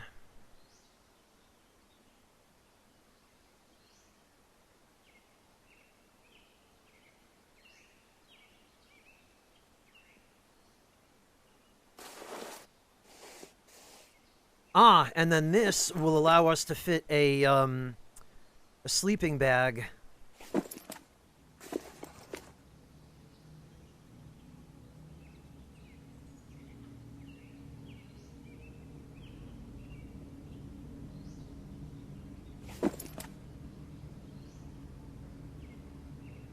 For a much lower cost.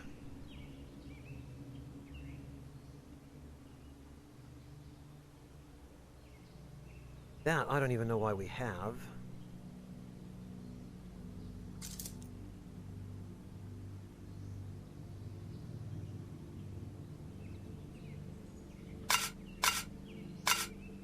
Whoops.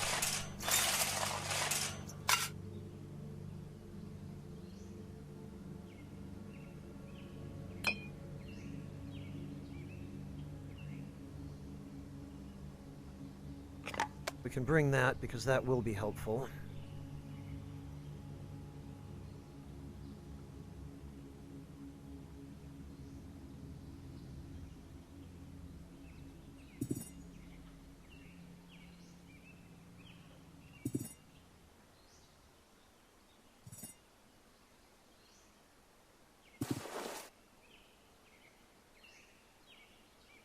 That can go there. That can go there. That just perfectly fits a sleeping bag and quite reduces its footprint as well.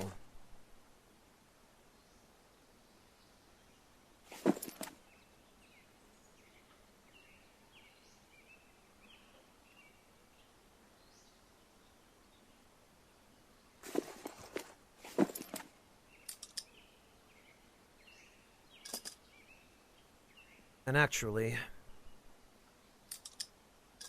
we should swap out that one for this one, because now the one that we're going to be using more is the one that has higher durability.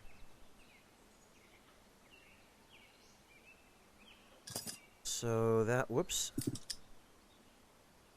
That can go there.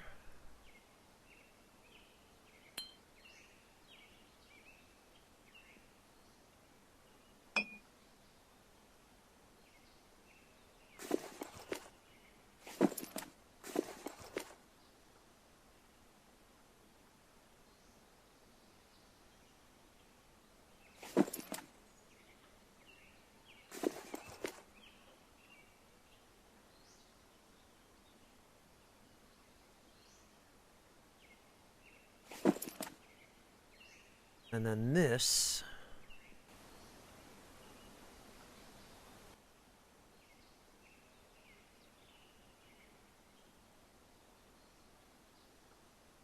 This we're going to need to fill with wood.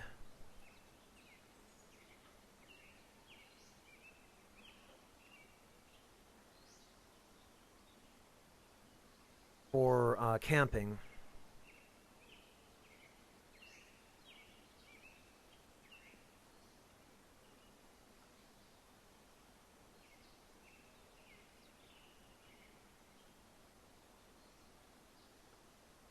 And for setting up tents, which reminds me,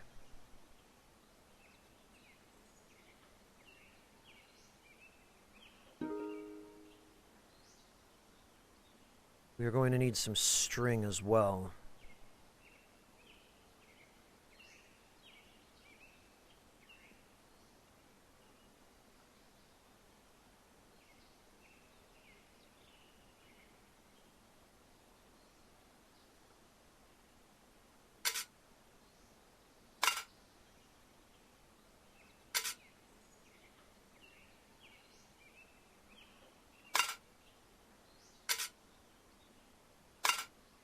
Now, will this still fit here? Yes, but might be better there. Because... but that ends up wasting some room.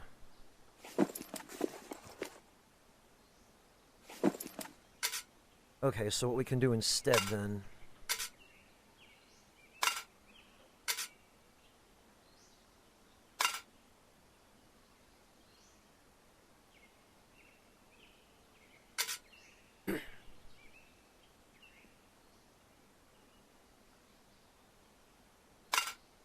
is we can put those there.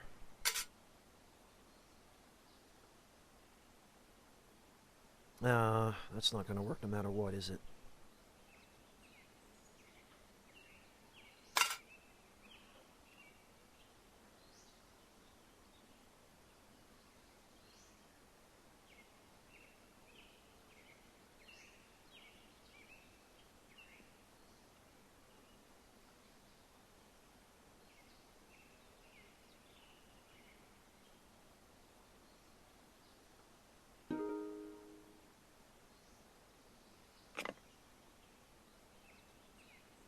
Guess this can stay here for the time being, because we're not really going to need it. That will take.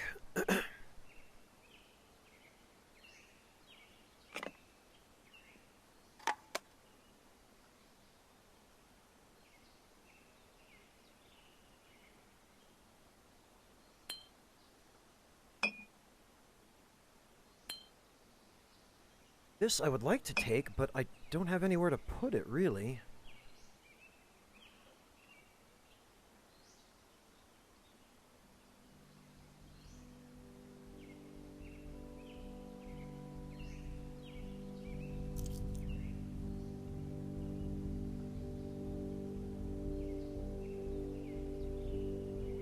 That we can find another spot for.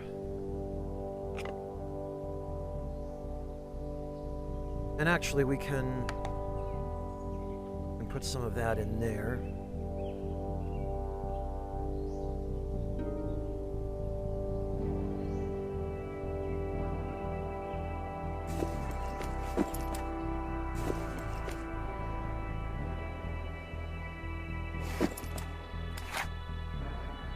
Okay, a stack of large string.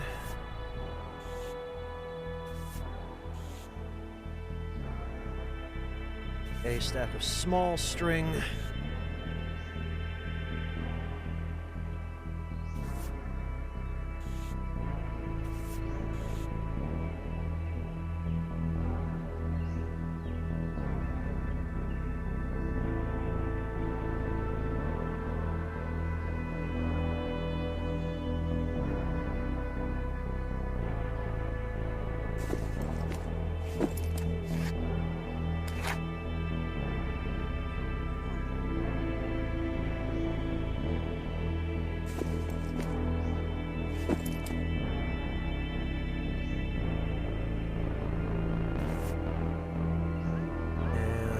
Put the string in one of the cans for now.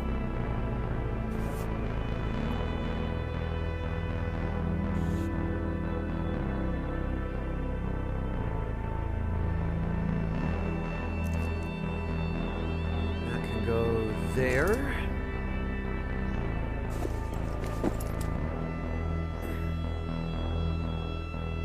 This, we're just going to gather up some wood.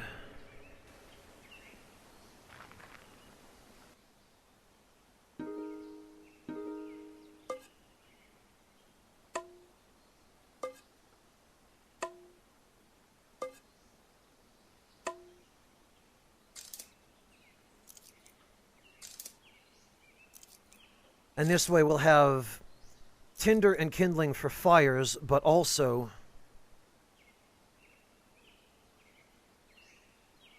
materials for building tarp lean-to, if we, or rather when we end up needing one.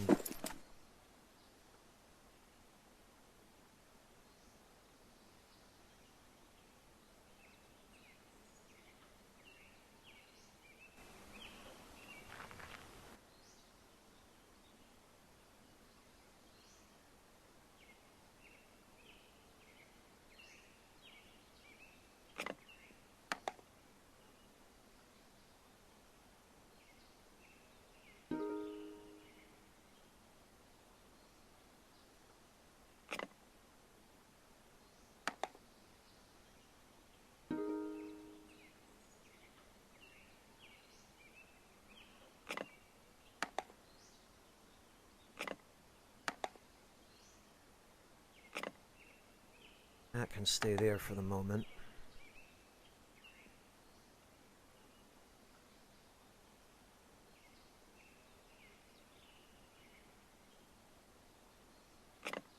That can go there.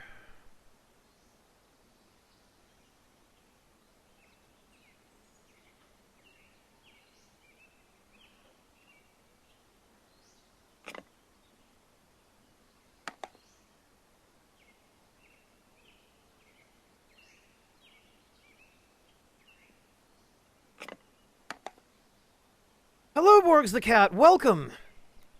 This game does take a lot of preparation. It's a survival scavenging game. So preparation usually means the difference between life and death.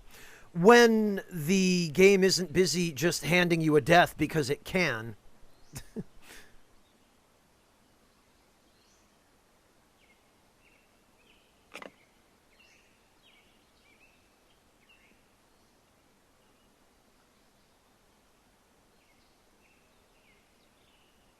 And it does.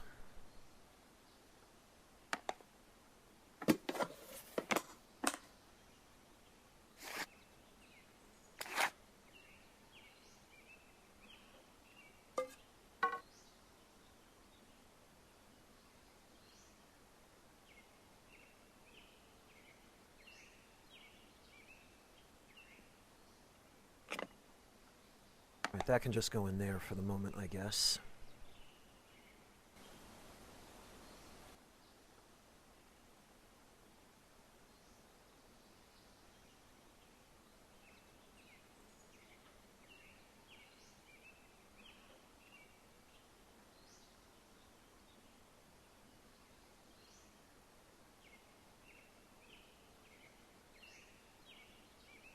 Alright, I'm trying to think. It's easy to lose track also, Borgs, of,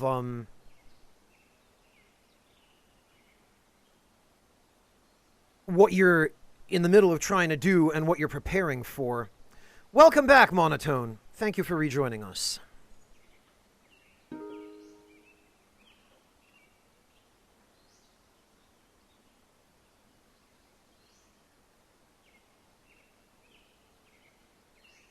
Oh, that's what I was doing. I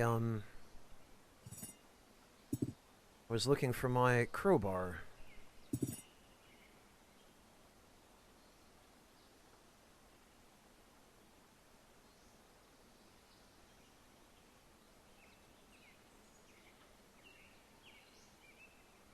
Oh, and you know what? I think...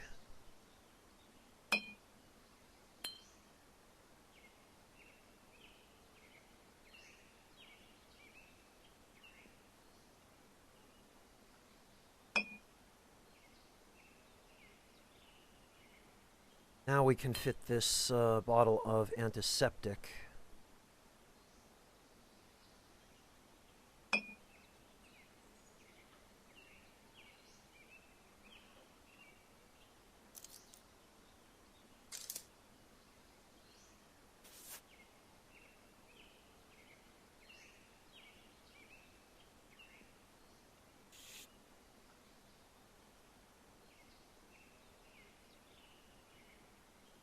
Okay, yeah. Well, or just get killed in the middle of the night in 2 hits, Monotone. I still have no idea what or who exactly it was that did that, but I have to think it was somebody with a gun. And it must have been somebody with a shotgun, because that's the only person I can think of, the only weapon I can think of that that would be capable of killing a strong, tough, melee-focused character that quickly. Alright, now I need glass.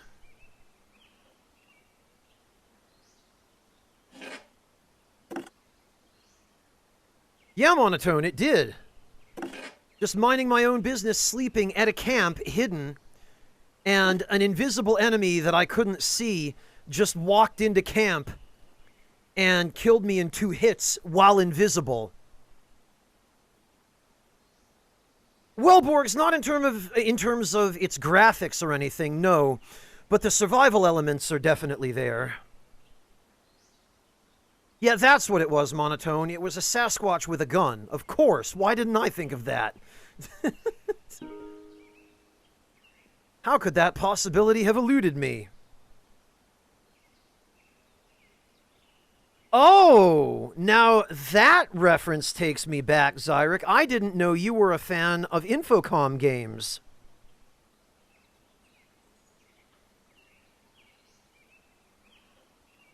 Boy, that goes back to an era before games even had graphics. Zyric, I thought you were younger than that. Thank you. Yes. Sincerely. Ebawera, thank you so much for the resub. Welcome back. Really appreciate that. 41 months of giving Spy money to get a Dark Souls 2 lore stream. Ugh. Ebawera, don't do that.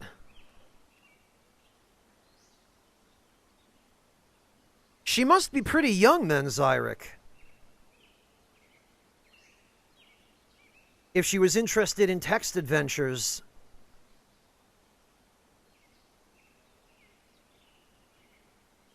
You're young, you just have knowledge of the prior generation. Well, good. I'm glad someone succeeded in passing it on for once, Zyric. How are you doing, Ebawera? It's been a while. I don't seem to see you around too much. Work must be pretty busy, huh? I hope all is well, Ebawera. I hope you're doing okay.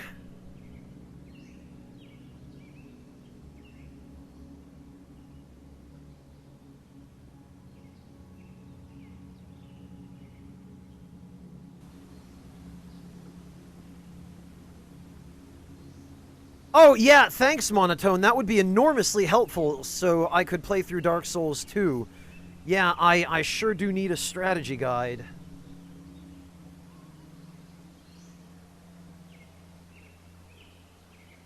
That sure would be useful.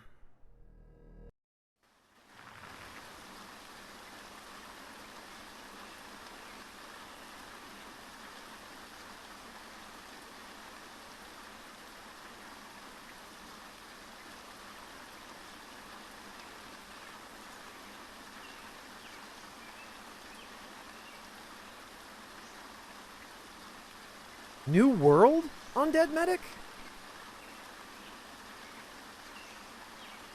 I don't even think I've heard of New World. Unless that's not its complete title.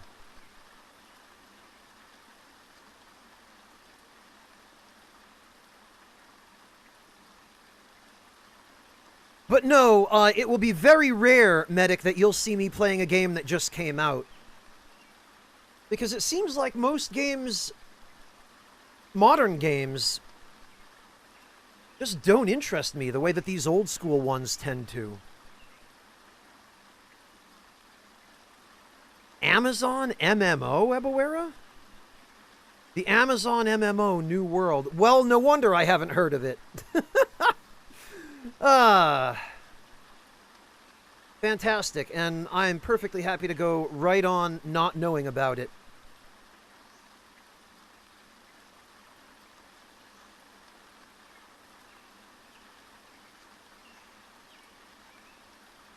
All I can picture, Ebawera, is just a group of old men sitting around a boardroom with Bezos going, "Hey, what are the kids into? Video games? We already own Twitch. What more can we do to separate them from their hard-earned parents' money? How about an MMO? Great."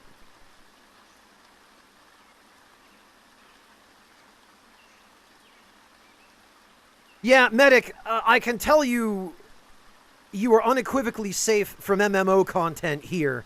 Don't worry. Okay, Amateur, good night. Take it easy, man. Have a good rest of the whatever time of day it is over there. I guess it's night there, isn't it? You're still in the US, huh? I think. Pretty much, Medic, but I think the rest of the MMO community is safe from an Amazon monopoly on that. Because no game made by Amazon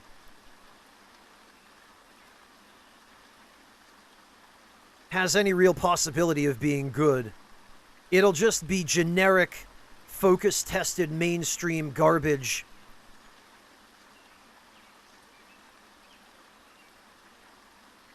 Well, Amateur, I didn't know if you were traveling or on a job right now, or, if you were in, like, Mexico programming an assembly line or something, so... Anyway, rest well. Have a good one.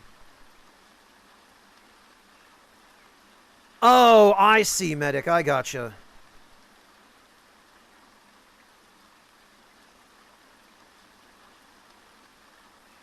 I wouldn't be surprised if they were making references to their own monopolies in the game, Monotone. But to me, that's just even more disgusting.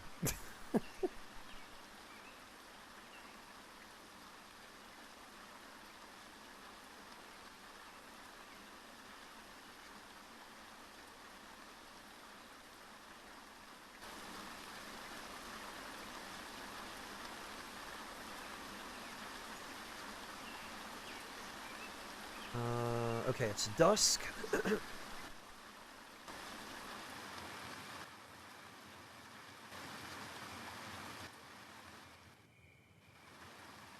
No, absolutely not, Eboera. It certainly doesn't. It just makes them look like they're trying to appeal to the younger generations.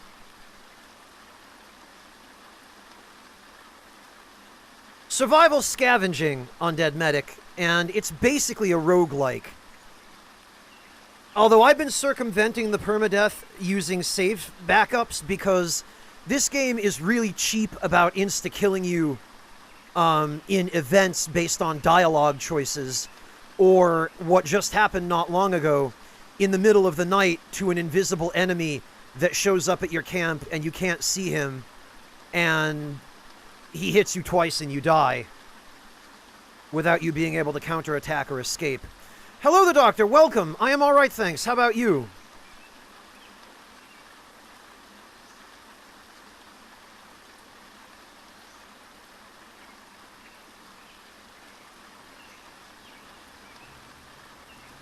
Thank you. Yes. Sincerely. Oh, the Doctor, thank you very much. I do appreciate your, helping feed a hungry spy.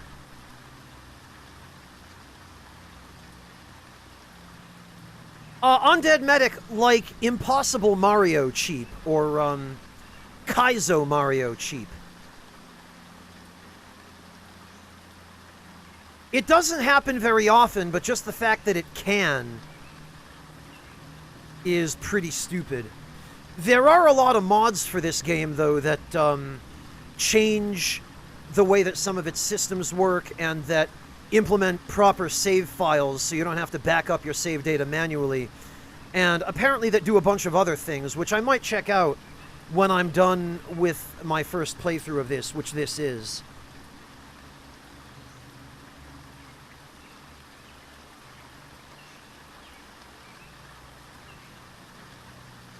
I see you're familiar with Kaizo Mario.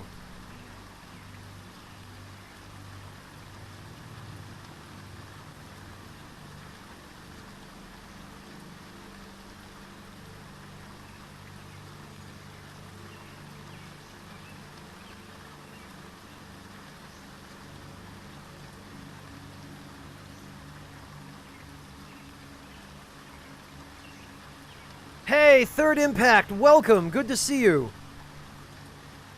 How are you doing?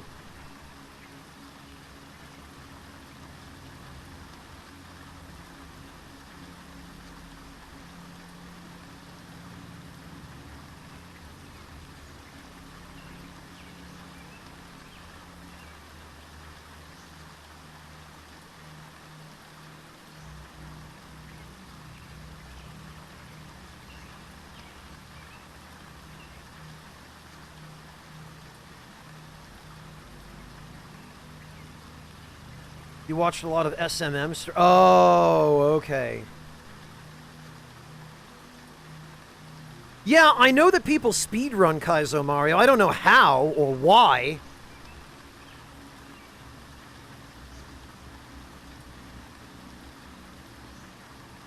But there are a few madmen out there who seem pretty committed to it.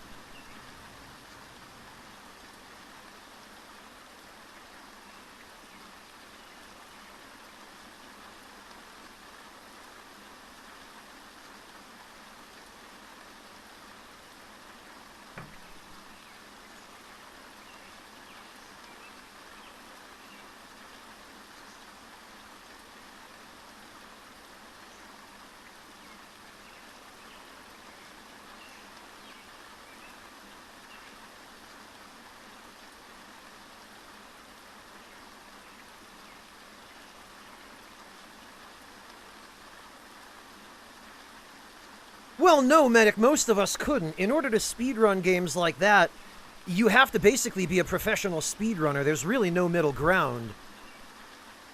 You have to dedicate tons of time.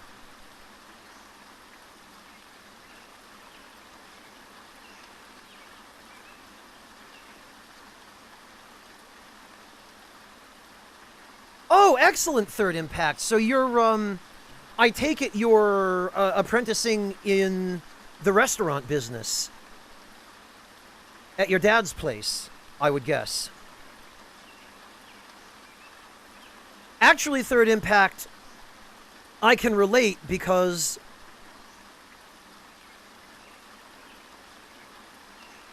when I was working in group homes and extended day treatment with children and young adults on the autism spectrum, one of the things that all of the staff members at the facilities had to learn was food safety and sanitation. And we had to recertify every year.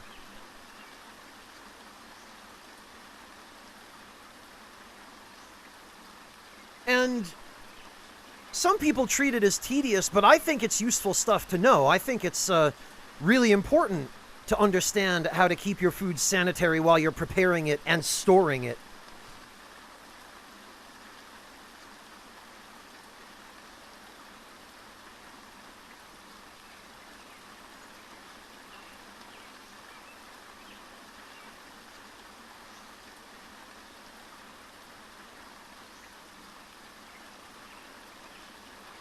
Well, Medic, they're simpler games, too. It's not like you're speedrunning Mega Man X and you've got 8 different weapons and you have control both vertically and horizontally, and there are all sorts of tricks to make yourself move faster. In a racing game, you've got the gas, the brake, the road ahead of you, and a steering wheel that moves you left and right. They're a lot less complicated to speedrun. And they require fewer skills. I think, like, they just require reaction and knowledge of what's ahead of you.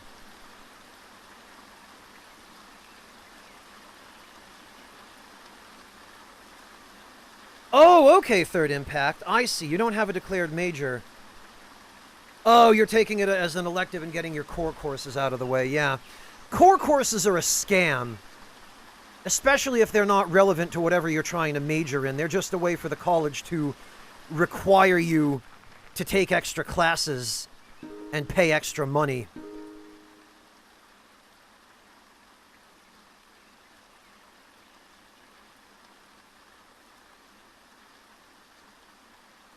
Oh, this is a blue frog cultist. We're just gonna leave.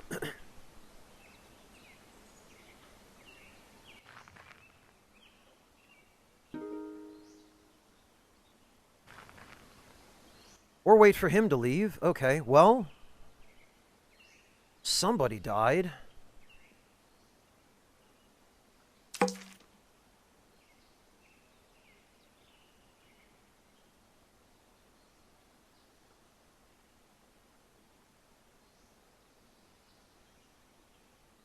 Oh, and it looks like that somebody was a, ooh, a brand new multi-tool. The somebody wasn't a multi-tool. You know, the somebody was a melon head.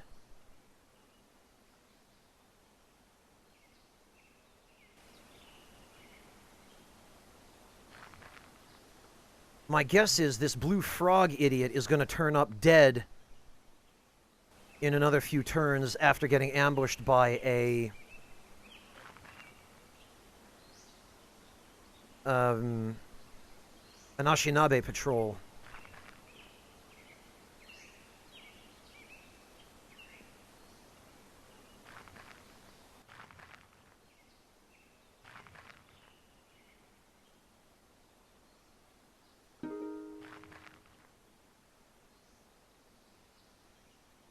Oh, look at this! And another 45.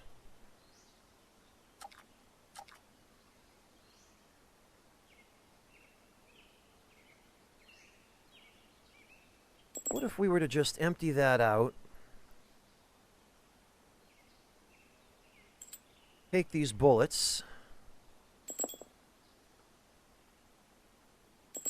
Oh, they don't stack. 45. Oh, these are jacketed hollow point. What are the other ones? Oh, full metal jacket. Okay. I see, so there are 2 types.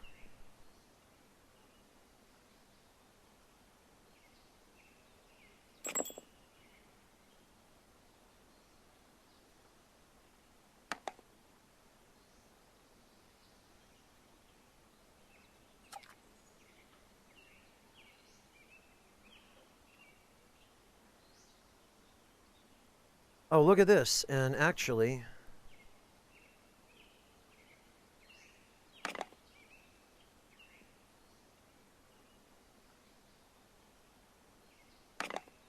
we could replace this with a brand new one.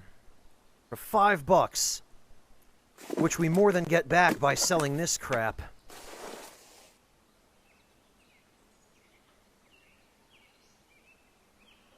Yes, Ebawera, the long and short of it is, I was scavenging an abandoned fairgrounds, and I found a Ronald McDonald head at one of the tents.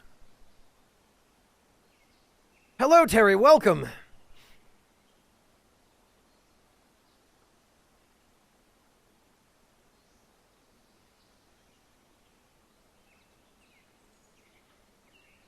Oh, I suppose that's true, Undead Medic. I guess I'm just thinking of games like, Ridge Racer from the bygone era where they weren't that complicated.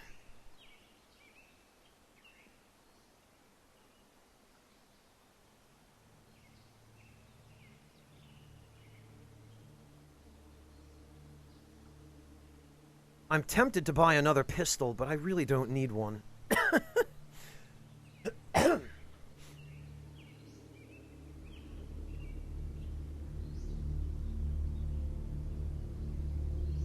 Although I think their durability does degrade pretty quickly.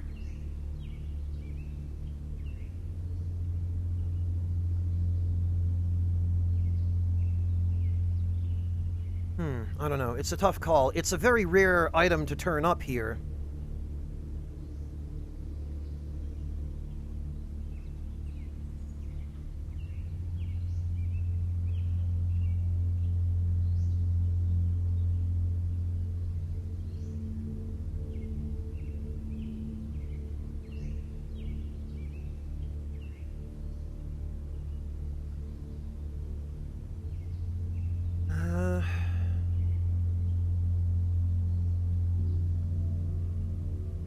I'm trying to figure out if there's anything else I need.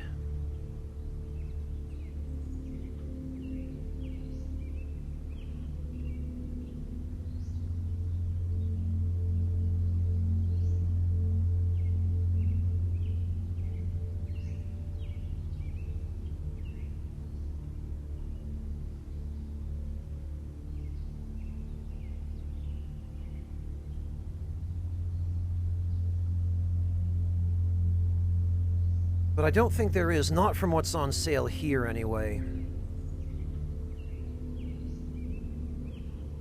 I'm tempted to buy a second travois, but I really don't think I need it.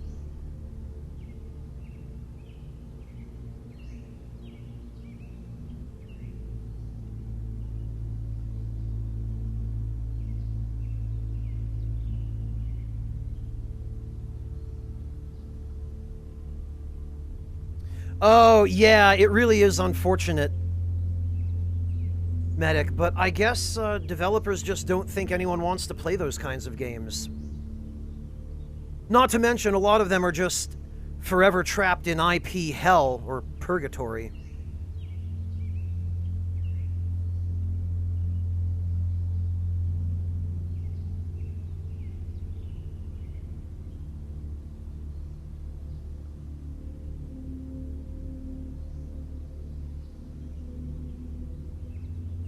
Well, okay, you know what? The travois is only $5.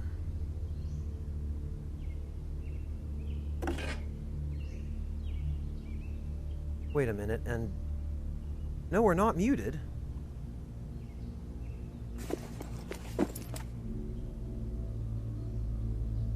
But for some reason we were. Okay, well...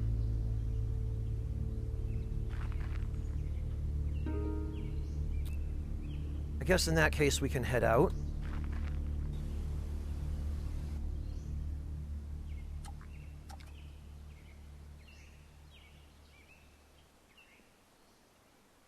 Yes, Kid of Burden.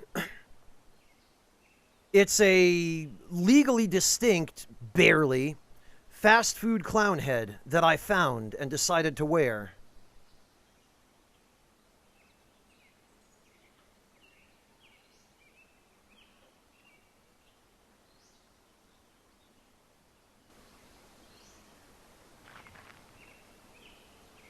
Alright, and now...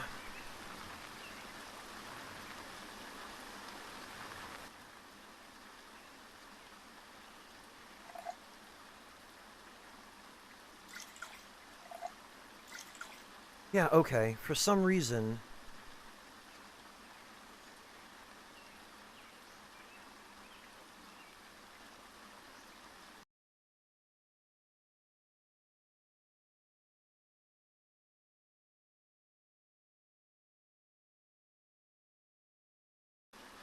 Somehow I managed to mute every audio input source.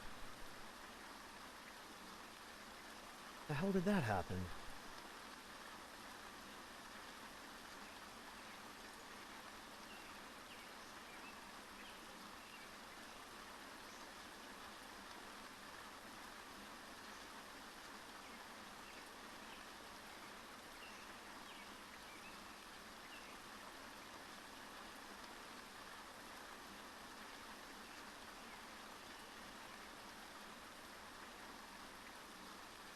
Okay.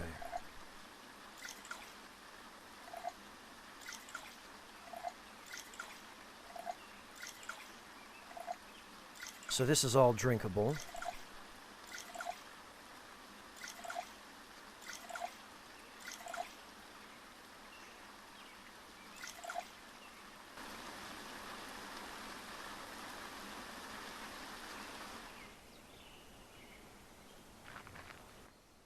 Alright.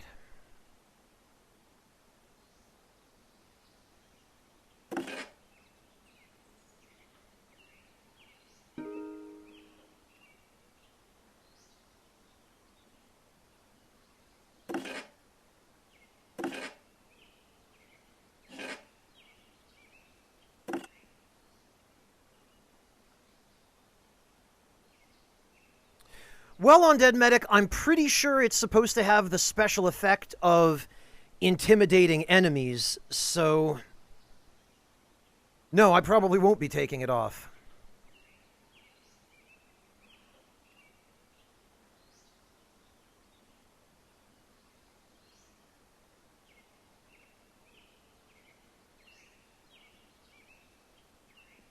Oh, third impact, no, I mean, I understand why you would say that, but Full Metal Jacket is a type of ammunition. It's a round that is fully jacketed in whatever metal it's jacketed in, usually steel. But sometimes it'll have a copper jacket instead.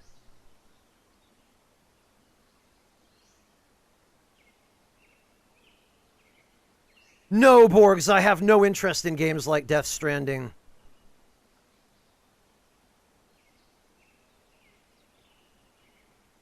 None whatsoever.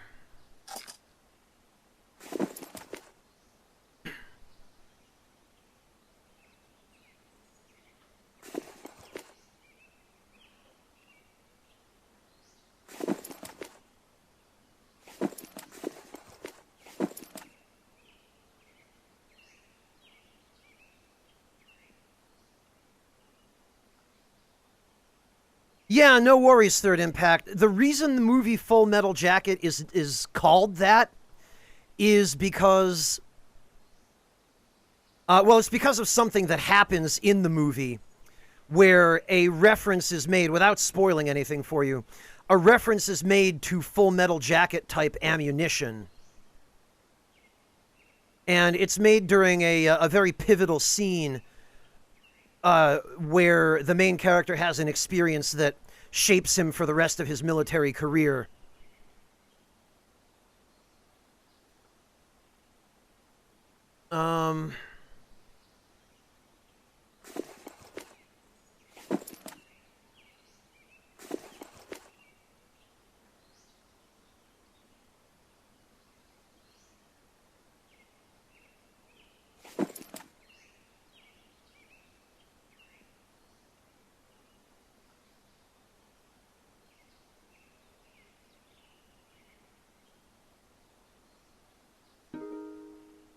Okay, so I want this.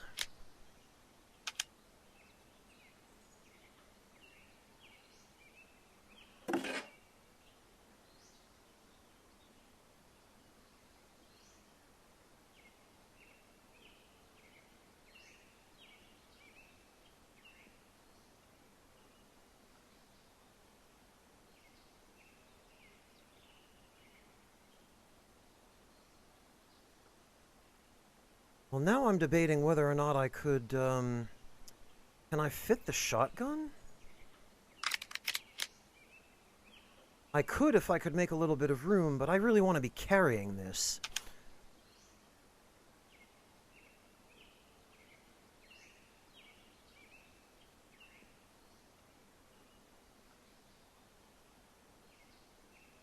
Yeah, Teetsy, it was. Well, Medic, I mean, he clearly hasn't seen it, so... You never know, maybe someday he will. Yeah, Medic, I mean, R. Lee Ermey was a gunnery sergeant, so he knew what he was doing in that role. He'd probably done it a million times before.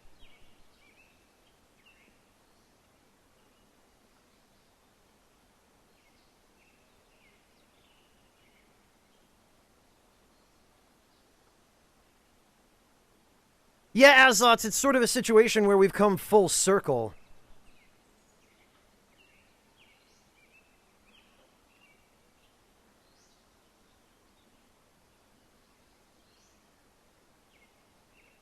Alright, how do I want to handle this?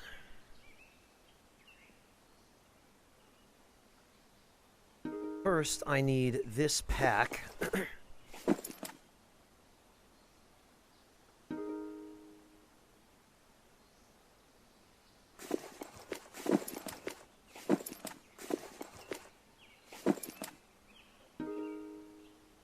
And that goes there.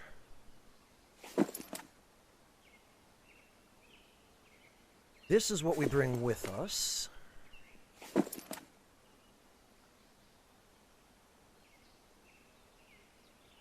You should, Third Impact. He did a great job with the scenes that he was in, and some of them were pretty funny, but some of them are very, very serious. Okay, Borgs, have a good one. Take care. Thank you for stopping in. It's good to see you again.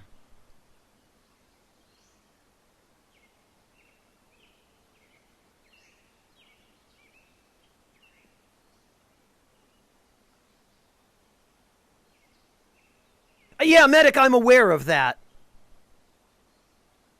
The point is, he was a sergeant, and it seems to be the sergeants who end up being the drill instructors most often. And just to see him perform in the movie, I mean, you could tell that he'd already been making a career of it.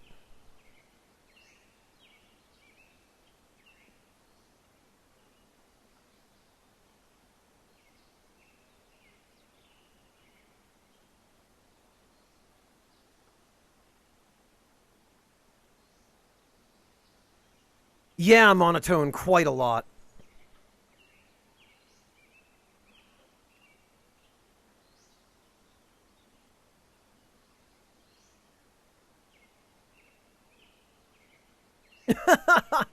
I don't think you're going to get too many people arguing with you about that, Medic. I mean,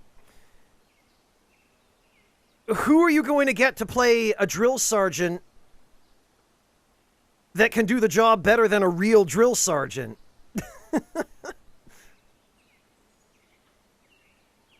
And he was an old school drill sergeant, too. You know, he wasn't like some of the younger guys who... They can talk the talk, but their faces are too young and fresh to look the part. Where him being a kind of an older guy and having served during the 60s, which is a very different era.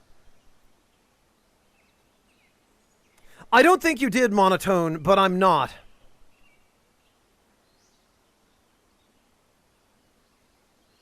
But yeah, Medic, as a result of that aspect of his aesthetic, he came across as the really kind of traditional, old school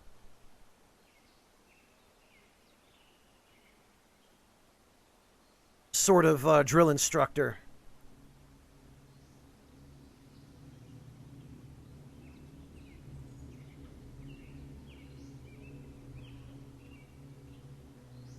All right, now... I think there might be another way we could do this. We could... Instead, we could put the...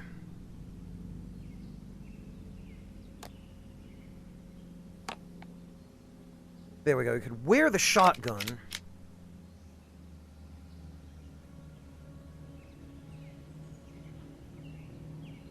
God, the place you have to click to carry that on your back is so specific. All right, we could wear the shotgun. We can...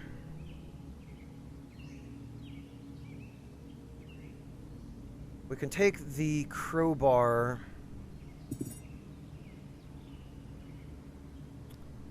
out of our vehicle and bring that crowbar.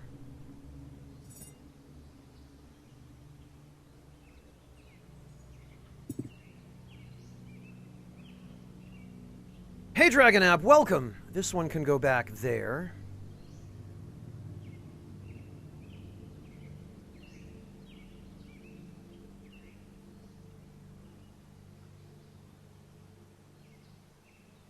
We've already got a multi-tool.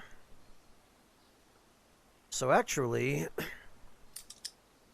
In fact, I think we've already got a couple of them.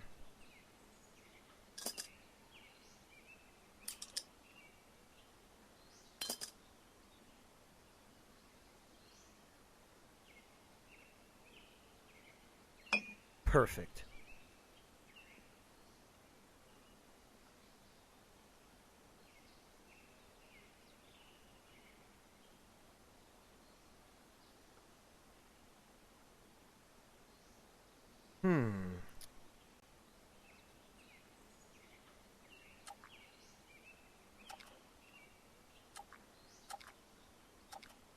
And actually, we can store...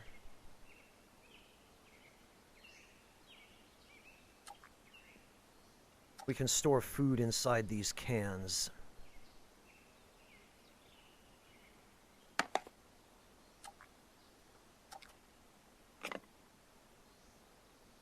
And then these items that only take up one space can go in there.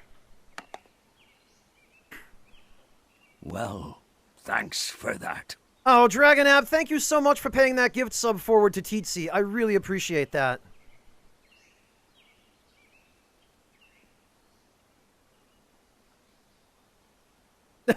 Yeah, Medic, I imagine it does. I imagine you, you might fool a civilian viewer, but you're not going to fool anyone who's actually done any military service. Oh, nice, Dragon Ab. Did you end up getting lower prices? As a result of the recalculation of sub fees?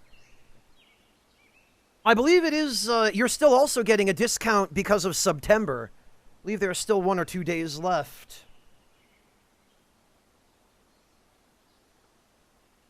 There are exactly 2 days left.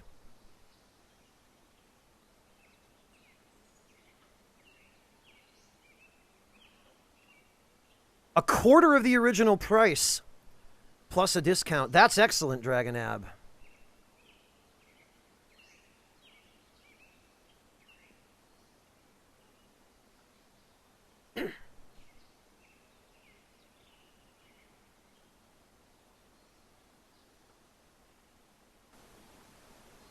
When it comes to a film, what breaks my immersion the fastest? Watching in a theater, Undead Medic. Watching in a theater with the smelly, unhygienic guy sitting 3 seats to my left, the teenage couple making out 4 seats behind me, and the mom with 3 young kids jumping up and down 2 rows in front of me.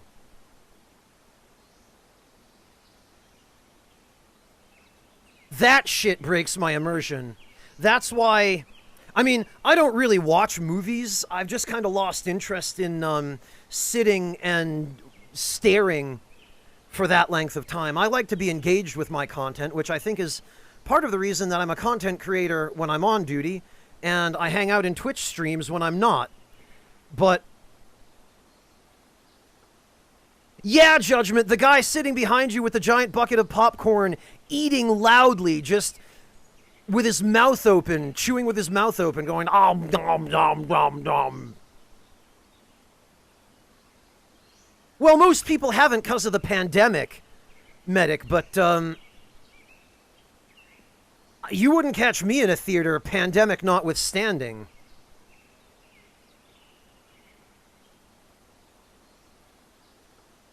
I don't know, Monotone. I've had that happen before when, what was the last movie I saw in a theater that people got hyped about? I don't even remember what movie it was, but I remember it was something that was fairly anticipated. And the only reason I went to a theater was because a couple of friends of mine begged me to go with them. And I'm sitting there in the theater, and everybody is cheering. And I'm like, I can't hear the movie.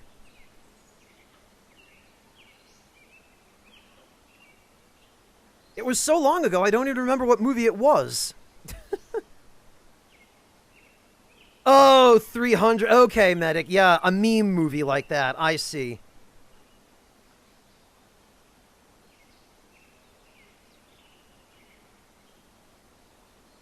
Well, kid, I wouldn't mind chatting with you. It's just having a movie on in the background interrupting the conversation is counterproductive to me to that end.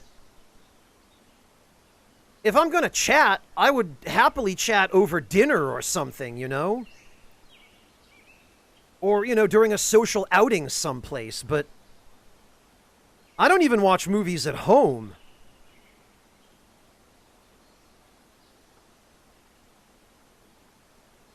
Yeah, and after a while, Azots, jump scares just become cheap. I mean, let's tell it like it is, they are cheap, but...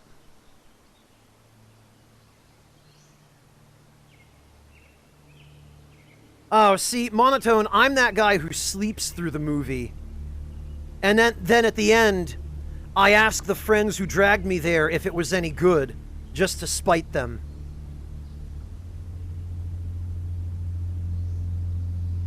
Oh, yeah, that I could see, Warrior. That I could definitely see people getting rambunctious over.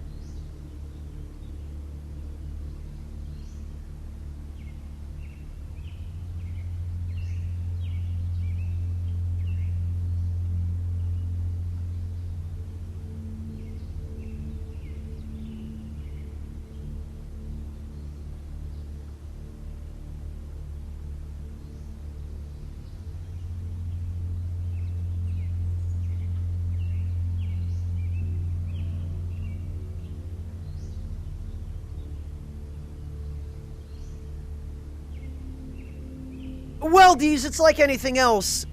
In moderation, yeah, maybe they add to a film, but when you rely on them exclusively and never do anything else, which a lot of filmmakers seem to fall into the trap of doing, which is just one of a long list of reasons why I don't really watch movies anymore.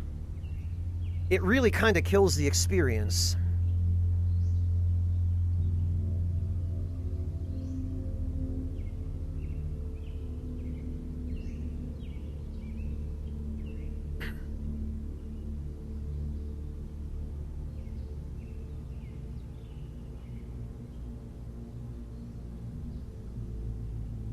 Oh, wow, Warrior. Was the food there actually any good? Because I've been to dinner theaters before, but usually, at least in America, which was the last place I went to a dinner theater, usually the food is, at best, like deep-fried mozzarella sticks and jalapeno poppers and, you know, diner food.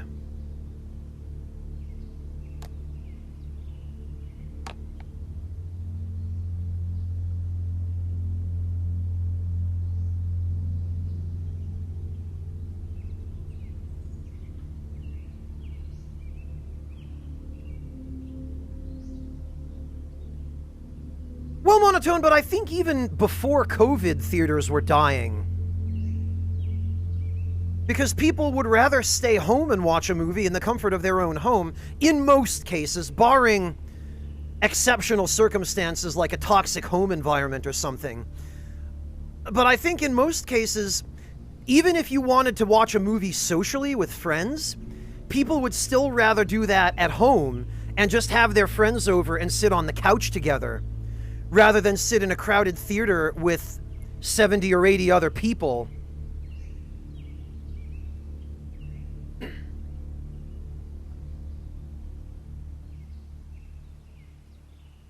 Oh, okay. Burgers and pizza are a step above what I'm used to at dinner theaters, Warrior. The maybe 2 times I've been to one. Really, kids. See, to me, a dinner theater combines 2 things that I personally very much want separate. If I'm going to go out to eat, if I'm going to go out and have a meal at a restaurant, I want it to be a nice, quiet, civilized meal. You know, I want the restaurant to have a subdued atmosphere without screaming kids or boisterous drunk people sitting at a bar or, you know, obnoxious businessmen high-fiving each other. Or, you know, dude bros roid raging out over a football game or something.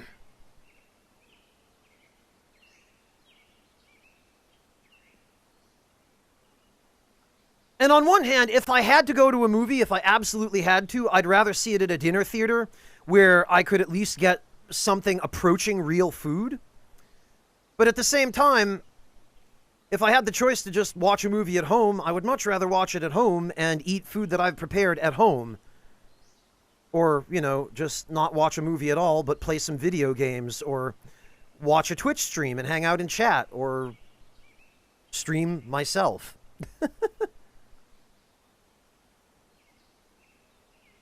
Oh, okay, interesting, Warrior.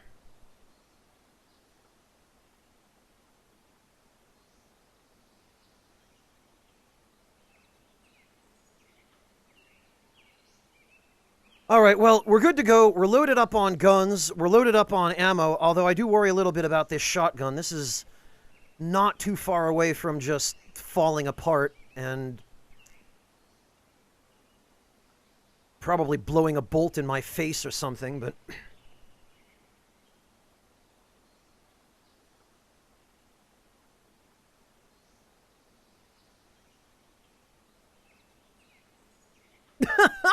Yeah, that too, Deez. That too.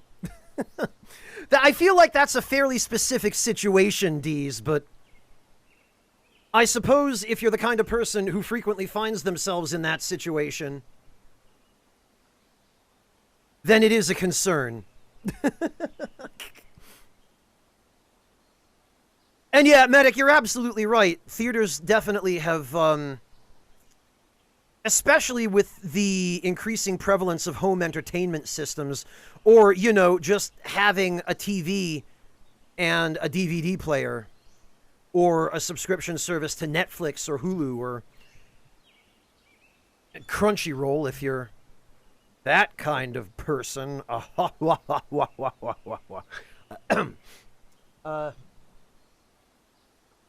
Yeah, they don't really... And you get a much better selection at home through those subscription services than you ever would in a theater. Plus, you get all the same stuff you would in a theater.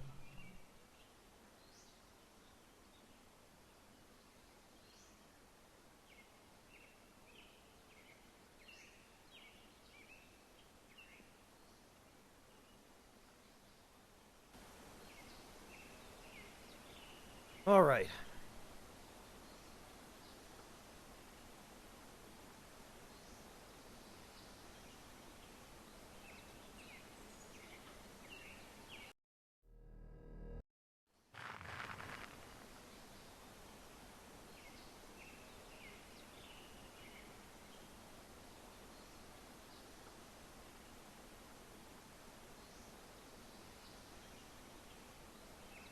Now, let's see if we can make it from here all the way down here.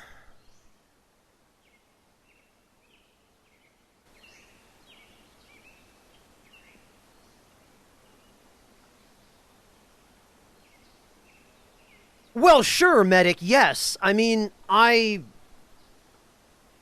grew up hearing my friends get yelled at in the school media center, in the computer room, for trying to use Napster.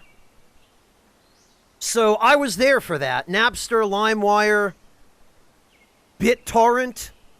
BitTorrent was the preferred way of getting sketchy ass Chinese dubbed English anime, or English dubbed Chinese subbed anime is what I'm trying to say. Back in the day. Yeah, that's the good stuff, D's.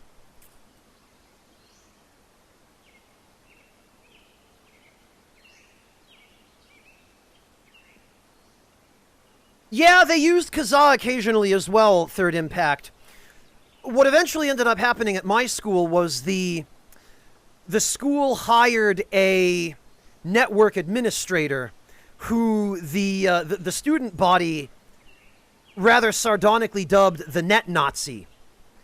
And he didn't deserve to be called that. He was a nice enough guy. I talked to him a couple of times because I never had any reason to abuse computer privileges in the school computer labs or in the library, which they stopped calling a library when they started putting computers in the middle of all the bookshelves, and they just started calling it a media center.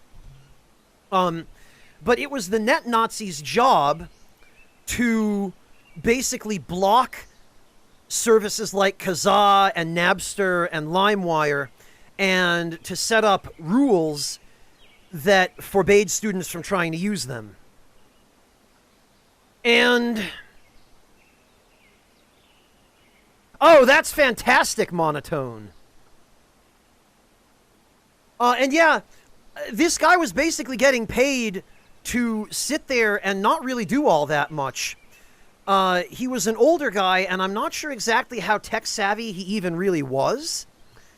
And the students, for their part, those that were really determined to circumvent the blocks on particular websites, they were always able to do so. And then they would occasionally play pranks on the media center staff, where I think I've mentioned this before. There were a couple of particular wise asses who would do things like they would open up Notepad and they would write batch files with command lines in them that would instruct the computer to immediately shut down when the command was executed. And then they would drop those batch files in the startup folder so that the media center staff would turn the computer on at the beginning of the day, and the computer would turn on and it would immediately read the batch file telling it to shut down. And before it would even get to the Windows desktop screen, it would just instantly shut down again. Good night, Koya. Rest well. Have a good one. I found out about that when I overheard a couple of these kids bragging about having done it. And then on another occasion, I sat down at a computer in the media center, and the hard disk icon on the desktop had been renamed to Hard Dick. And apparently nobody caught it, and I left it the way it was. I didn't change it. And I came back a couple of weeks later, and it was still there. So apparently the media center staff weren't looking very closely.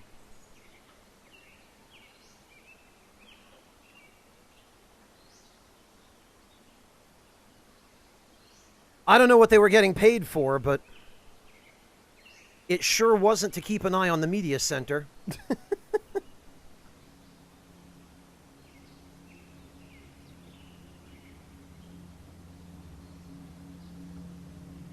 One of the best ones, apparently, happened when I wasn't around. I heard a story about it later, and apparently, this is all secondhand. I got this from another student. I was in 11th grade at the time, and apparently, somebody brought in some... they brought in a... I guess a USB stick, or like a CDRW, I think it might have been, at that point in time, with the audio, not video, but only the audio from a porn movie on it. and they copied this audio file. I think it was like a WAV audio file. They copied it onto one of the school computers, and they cranked up the computer's speakers, and they blasted this audio of two people going at it in the media center. And yeah, attendees, stuff like that, yes. And they as soon as they I guess what they had done is they hid this file really deep in a subfolder of a subfolder of a subfolder in like the Windows system files somewhere, and they renamed it to something innocuous like a DLL, and then they played it on the computer so that everyone in the media center could hear it. And the media center lady came over and started trying to figure out what they were doing that was suspect, but she couldn't find any porn because it was only the audio, and they buried it in the system folders structure. And they were never able to get this kid in trouble because they couldn't prove that he was watching porn. They couldn't find any.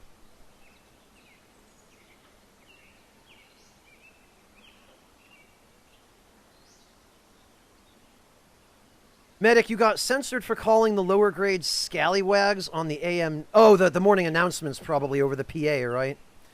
Scallywag was a banned word? Wow, yeah, that'll prevent bullying, Undead. We're not going to do anything about kids beating each other up behind the dumpster, but censoring words, that'll stop bullying. Monotone, that sounds like a prank an old friend of mine from Montana described at a high school that she attended. I've mentioned this one before as well. Apparently at her school it was a senior prank, and she lived out in the middle of nowhere in like a farming community, and one of the kids who lived on a farm brought 3 pigs to school and painted the numbers 1, 2, and 4 on their backs in black paint, and then covered them in Crisco so that they were slippery. And he brought them into the school building and let them loose. And the faculty apparently spent the better part of a week. They finally caught 1, 2, and 4, and they spent the better part of a week looking for number 3, who didn't exist. And it sounds a little bit like that, Monotone, the cow in the stairwell story. Medic, boomer faculty members and teachers will find any asinine, irrelevant thing to cling to, and they'll call it gang activity, and they'll fight against it tooth and nail, but they'll refuse to lift a finger against anything that actually matters when it comes to bullying. I've heard stories from schools independently all over America, Medic, of school administrators banning the color pink when students would collectively wear it because they would claim it was gang activity. And this is in like rural Wisconsin and Minnesota and, you know, rural parts of Midwestern and Western states. Yeah, gang activity. And students wearing pink for Breast Cancer Awareness Month getting sent home because an administrator thinks it's gang activity. Dumb shit like that, you know?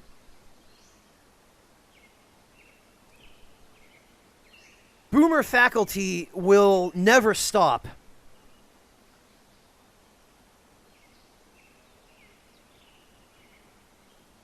It was like that in my school. It sounded like it was like that generations before, from what I've heard, and it's very clearly still like that today, from what I've been hearing from my younger viewers, so...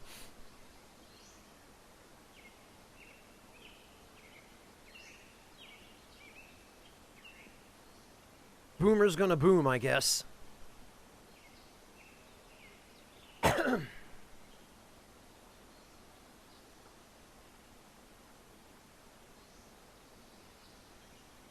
Anyway, Video games, huh?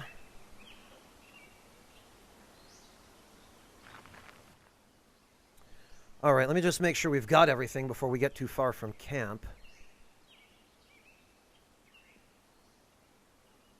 We've got our sled.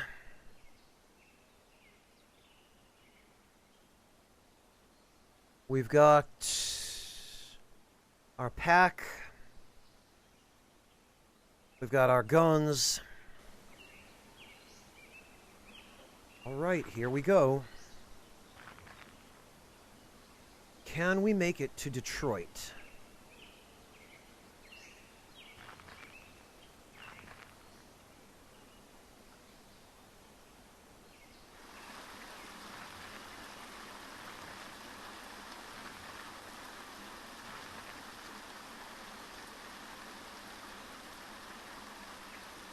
Oh, it's always going to be relevant, Silvercrest.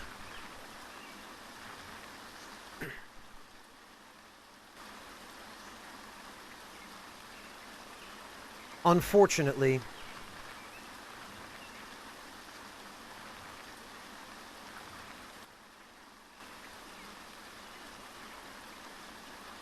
I'm gonna have to constantly check my route. The cow in the stairwell was supposedly 9 years prior to you going to the school. Some students brought a cow from the animal barn. That school had an animal barn with cows, Monotone? Up the stairs of the school and locked the door. The door opened Dark Souls style one way. The cow was in the stairwell for a few hours. Oh!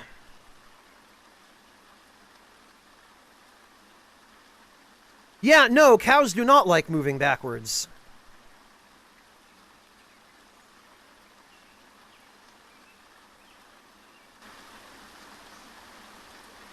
Then again, I also don't like moving backwards when I can't see behind me.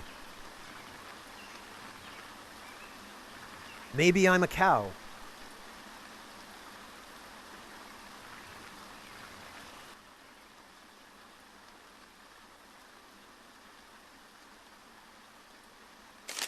Oh, and there's a recipe for a travois, but we need mechanic skill for it for some reason.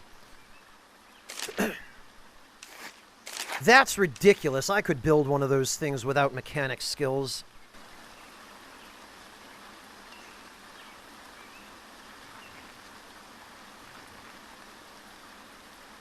Well, Third Impact, unless somebody figures out a way to break the cycle...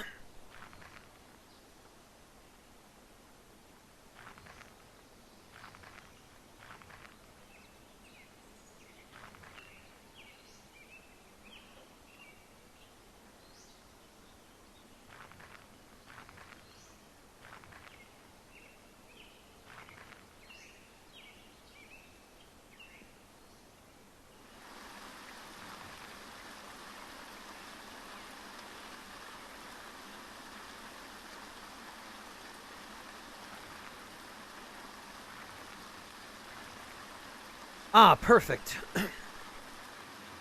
An urban landscape in which for us to camp.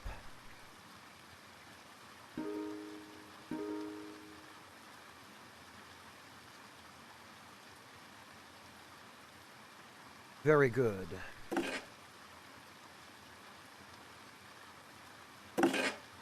In that case... Actually...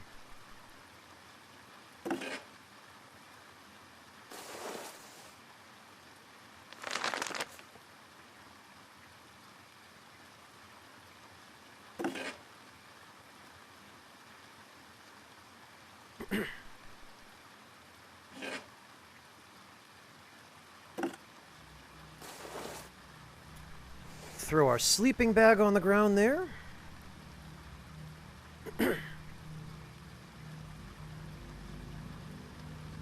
And we do need some glass shards, so I am going to break that up.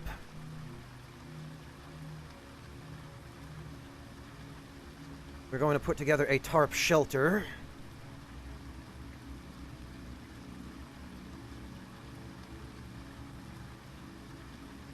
Oh, we don't have enough moves left. Bah!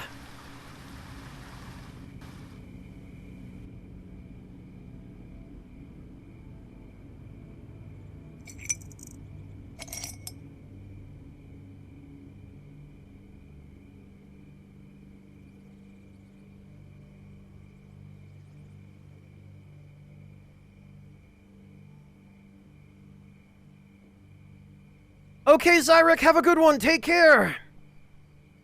Oh, there was a vet tech program. Okay, Monotone, I see.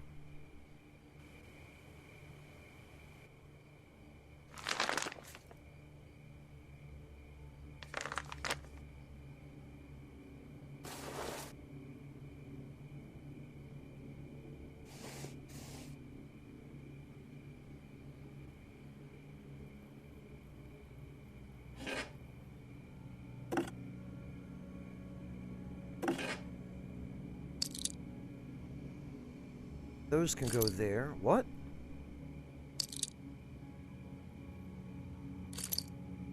Oh, we can't put them in a travois because it's... Ugh.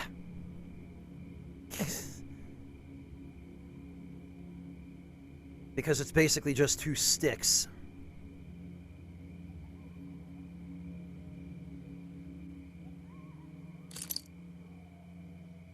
Okay, well...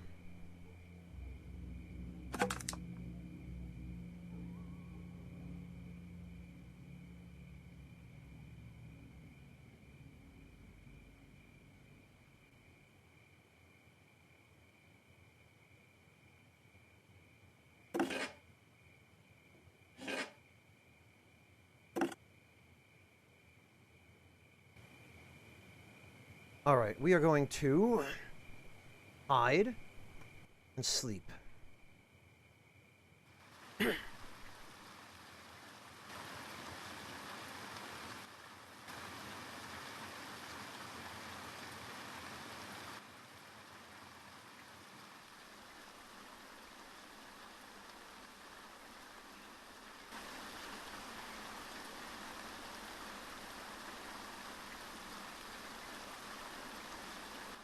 And now we are going to drink.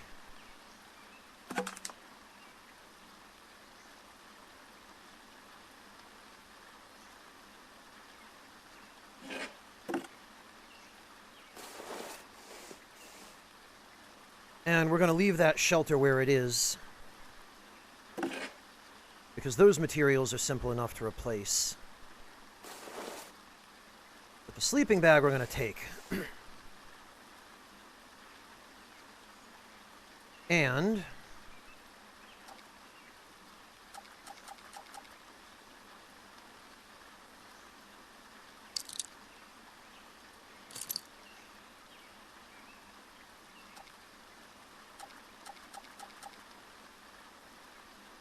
there we go.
Oh, I probably did. Yeah, sorry about that. Thank you guys for saying something. I did accidentally hit the mute button. I promise I wasn't just lost in thought. I was in the process of saying, I need some food. In-game, not IRL. I'm not quite ready to go get food IRL yet, but...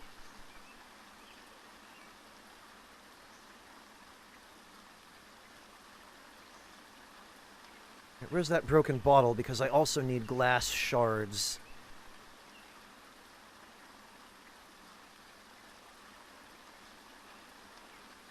Oh, there's a broken bottle in here somewhere. I literally was just... There it is. It can be pretty hard to spot sometimes. No, Sylphie, if you ever find yourself thinking that, the correct answer is Franz just did a dum-dum and muted himself again. No problem, Monotone. You have a nice night as well. Thank you for hanging out.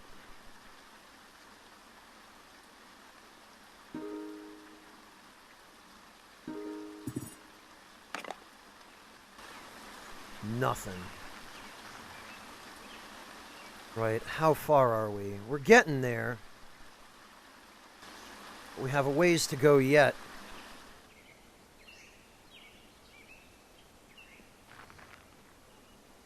Huh? But maybe with a little luck...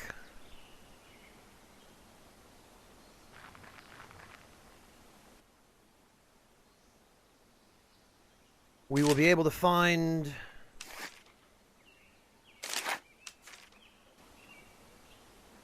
either something edible lying around or something that somebody has dropped.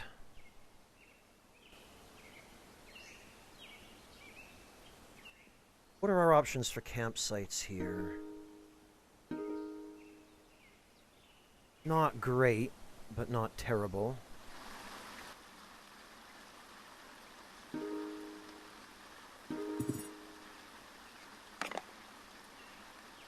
Nothing.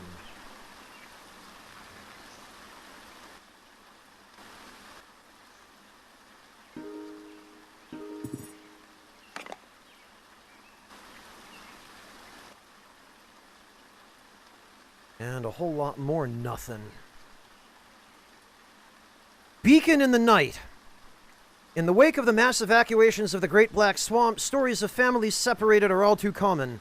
Today, however, two sisters have reunited despite impossible odds. Cassandra and Veronica, sisters who lost contact during the forced evacuation of their hometown, are finally together again. Thanks to their shared interest in astronomy and a nightly ritual of pointing out stars with flashlights, Cassandra and Veronica were able to spot each other's light beams from nearby refugee camps. As soon as we saw the flashlights in the care packages, we knew we had a chance. They beamed. And to think, Monotone just went to bed. No, that's okay, Sylphie. The clown mask I found scavenging at an abandoned fairgrounds. It was in a tent. Go figure.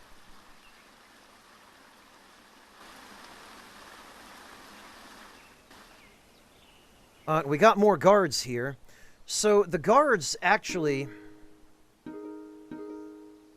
Oh, okay, perfect. So this is the campsite we'll use then. I guess this building must be more intact than the others because it gives us almost maximal shelter and almost maximal sleep.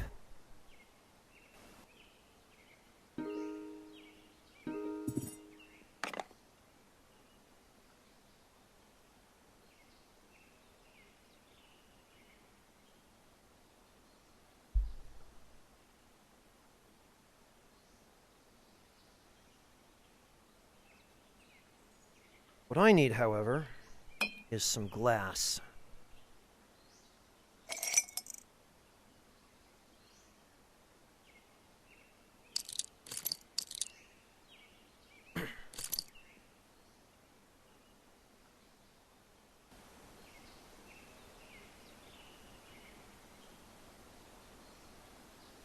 Okay, there's no reason for there to be a camp icon there.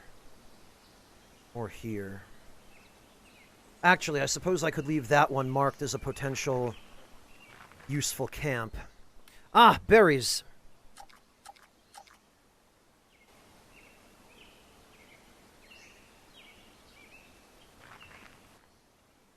And more berries.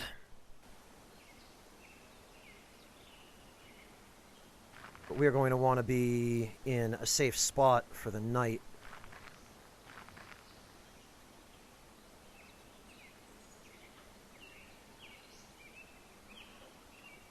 Actually, maybe we will just make camp here.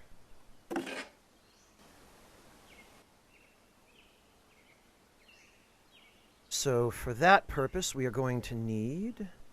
Oh, hey, I do have some more berries. So we should be all right for food before we get to Detroit.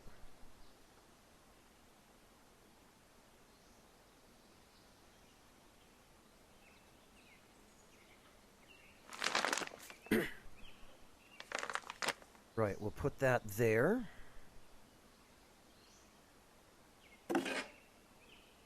I wish you didn't have to be equipped with a vehicle in order to open it, though. Ah! And this is precisely why. I wish you could just open them any time.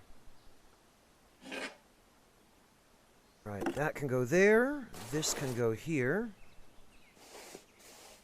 And I'm not too sure we'll have to worry about alertness, because there are Detroit military personnel swarming all over this place.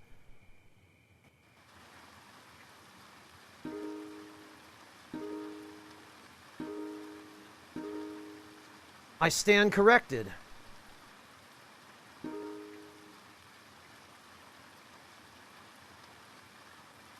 Oh, but this might just be... This doesn't look like a bad mother. Bad mothers are usually strong and tough. This guy is frail.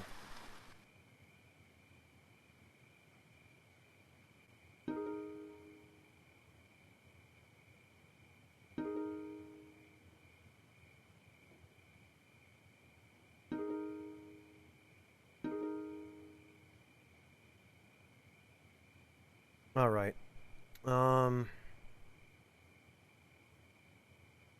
We're gonna kill him. Because I do not like that he's carrying a crowbar.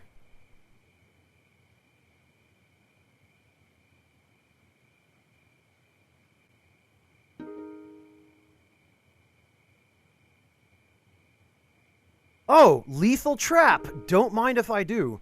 Boy, that's a cool ability.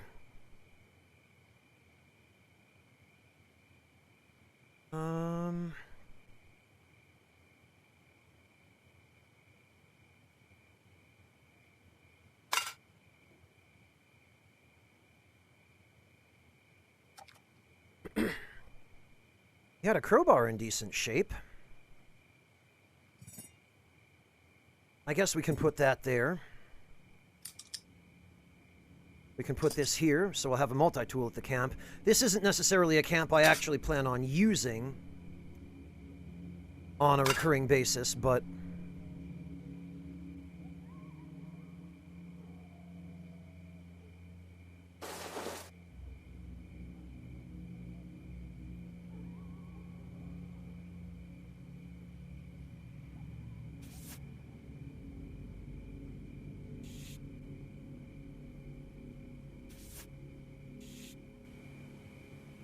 we will hide and then sleep again.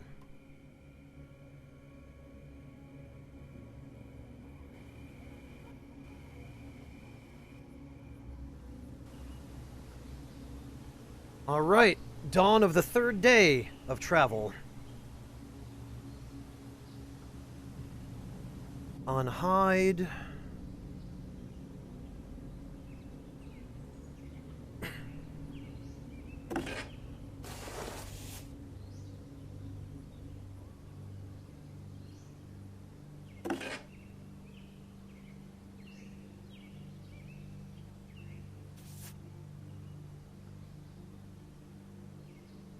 Okay, I guess that can go there. We'll take our portable sleeping bag.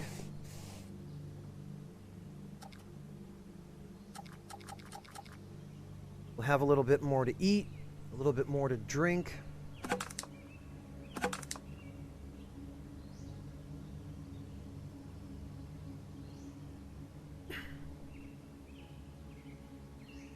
And it looks like we might actually manage to make it. How about that? Tell you what, I'm really glad we found this duffel bag.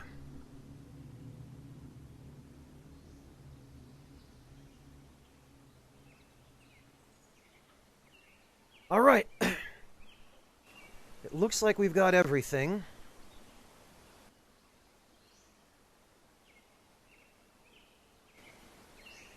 Not too much further.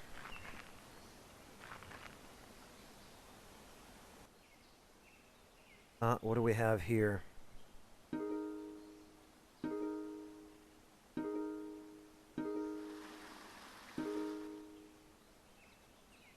A pistol, huh?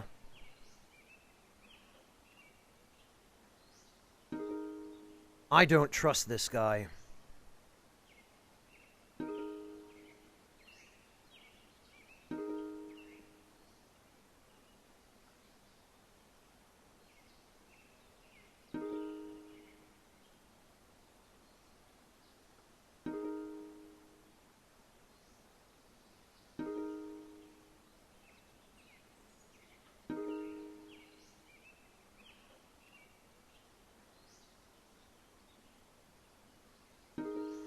We've got him on the defensive, though.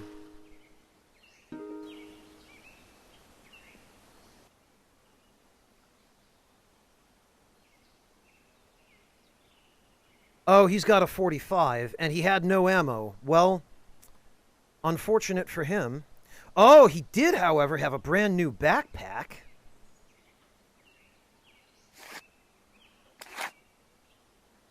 Or a nearly new backpack, and he had some cured meat.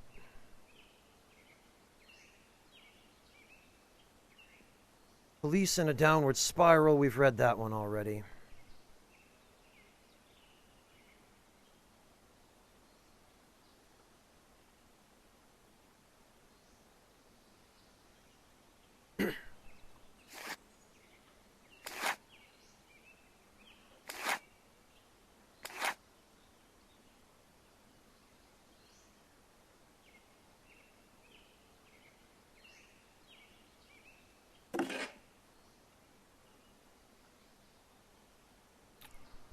This, I guess, we'll just hang on to.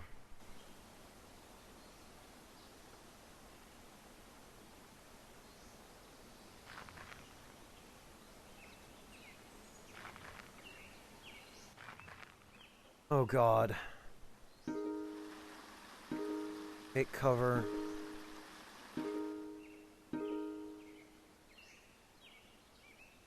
Tough, barefoot, and stones. Okay. This is a bad mother.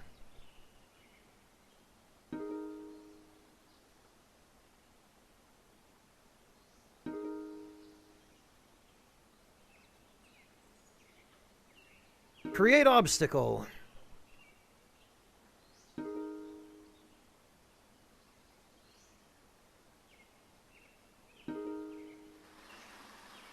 There we go. Oh, and lethal trap. Boy, that is a fantastic ability that I never even knew I wanted.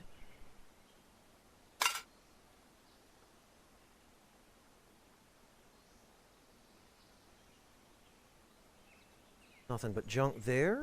Oh, a small chunk of cured meat. We'll hang on to that in case we get hungry later.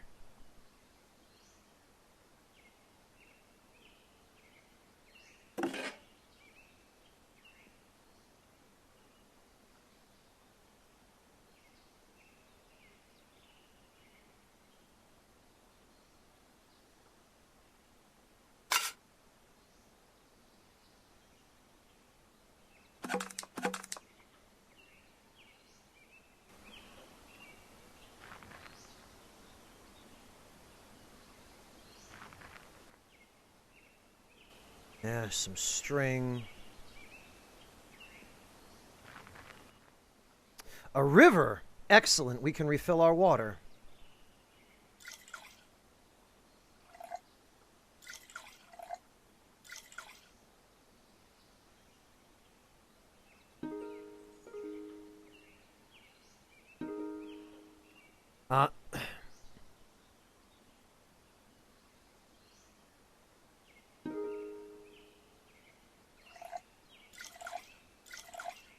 Okay, so this is...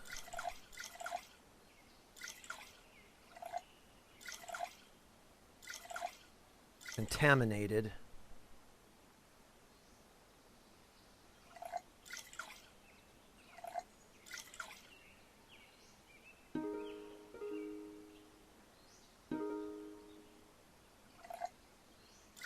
Ah, but this is clean. Okay.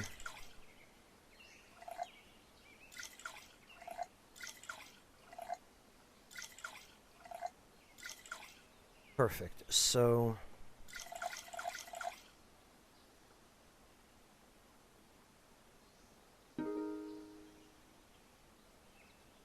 those are going to be mixed. Because if they don't all stack together...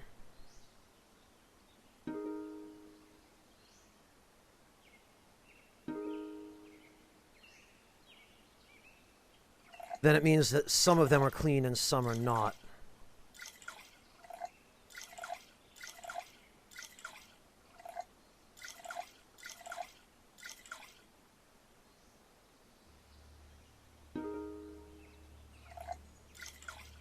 Okay, this is good. It seems like when you get a batch of water that stacks evenly, it seems like it's always all clean or always all contaminated.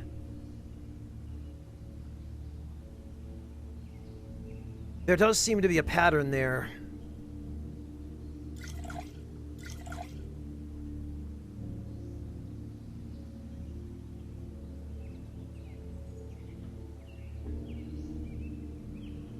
Alright, well, that should do.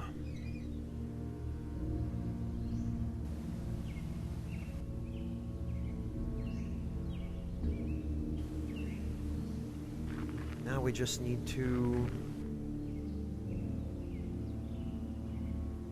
you know what? We should...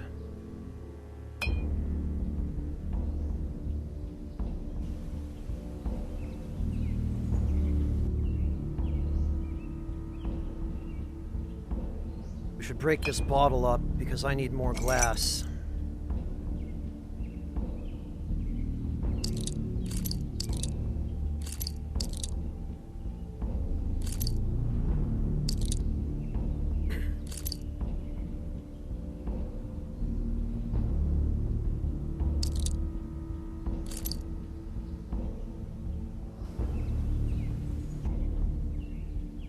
Nothing good to scavenge here. Those buildings are all burned out. Ooh. Blueberries, though.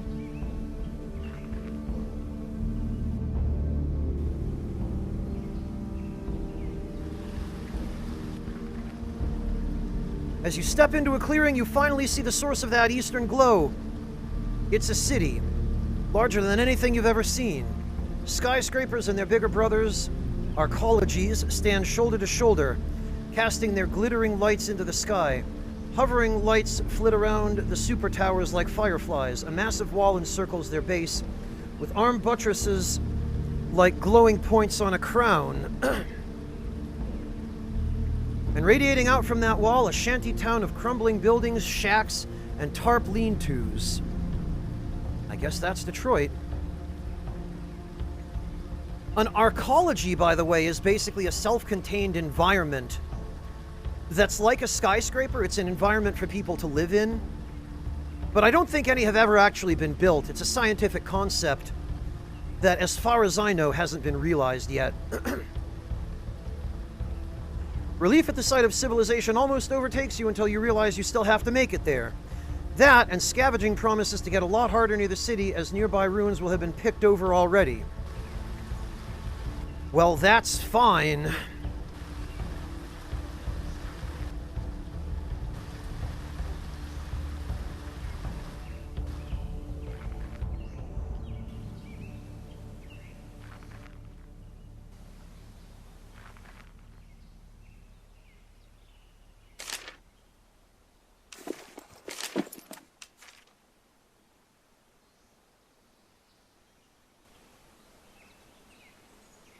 Yeah, I don't know why that seems not to have ever been a setting in a game I've played before, Sylphie. I don't know what it is about that, I mean, maybe it's just that nobody's thought of it. Detroit Megacity Gates. Well, how about that?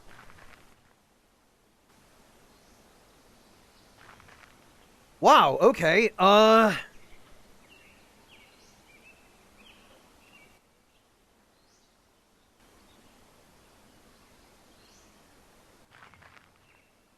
You hear them before you see them. People, lots of them.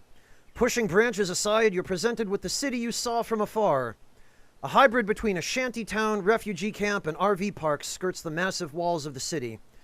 Everywhere you look, people navigate the winding, muddy roads, carrying supplies, patching holes in shelters, or arguing over property. Smoke from 1,000 camp stoves and barrel fires trails upward, and the scent of cooked food elicits a gurgling from your stomach. Nary an eye pays any attention to you. Just one of dozens of ragtag corpses shuffling in from the wasteland. Beggars, customers, hopefuls, prey. Welcome to DMC's Sprawl. Yeah, thanks. We're gonna just back up the old save file here.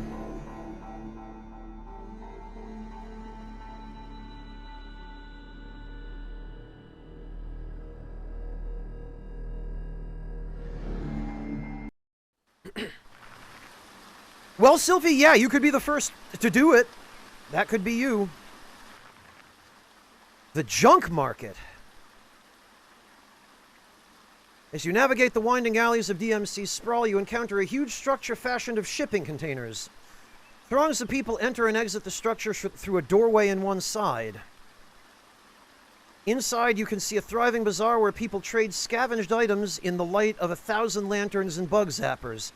The air is thick with sweat, smoke, and the smell of barbecue and spices. I just hope it's not barbecue made of people again, because I swear... This is the Sprawl's notorious junk market. Pick up items... Oh, okay. Store policies. Hardware and software. Hardware and software is not switched on and unlocked. Vendors will only pay the hardware's value as if it were empty.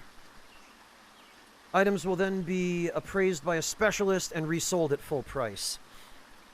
So you probably need hacking skill to do anything with that. BioShock? Which one, Tendies? I've never played any of the BioShock games, but I thought they were set in space, weren't they? Mostly on space stations? Medicine. Vendors will only pay a nominal fee for unidentified pills. Pills will then be identified and sold at full price. When in doubt, verify the vendor's purchasing price before surrendering items. Okay, so basically don't sell them anything unidentified.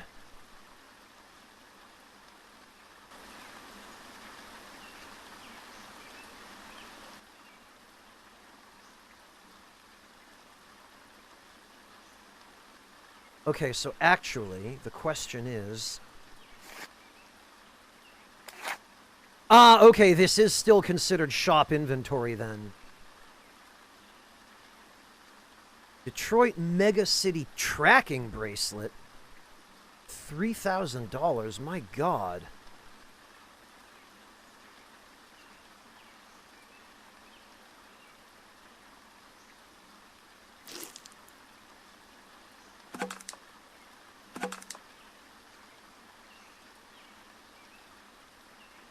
Alright, well the stuff here does look to be in new condition.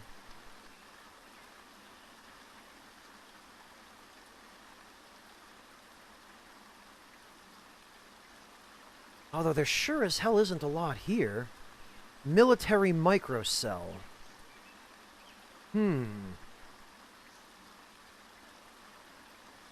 This could be valuable.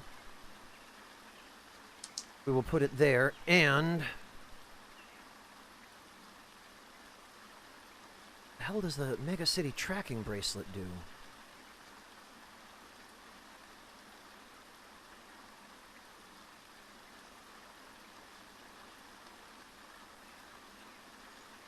$45 JHP.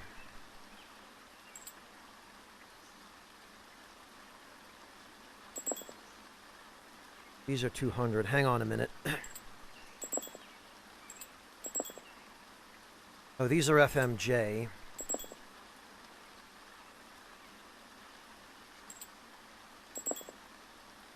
$350. So we take one of these. This is 50. We put it here.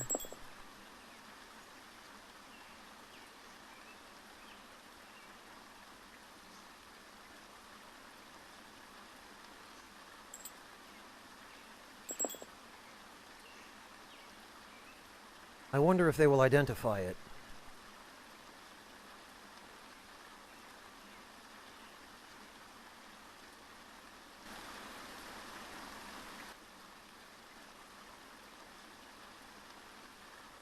No, it doesn't look like they do.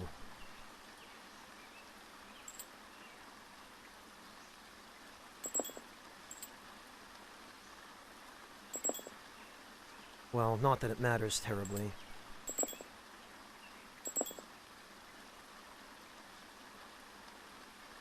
These are FMJ.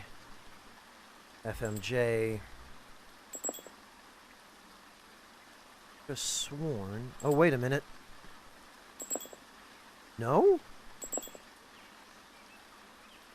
Oh, wait, those are revolver rounds. I could have sworn I had some 45... Ah! There we go. These are the jacketed hollow points. I wonder what the difference is in the amount of damage that these bullets do as far as the game systems are concerned. Because a fully jacketed round would have more armor-piercing capability, but it wouldn't do as much damage to flesh. Whereas the hollow point rounds would expand after entering the target. Cheap memory stick. Amp?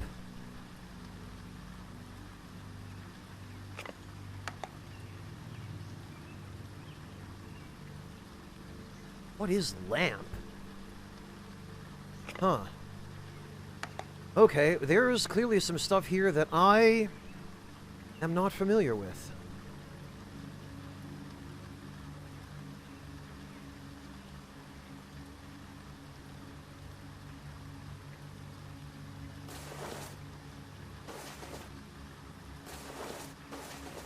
But what I do know is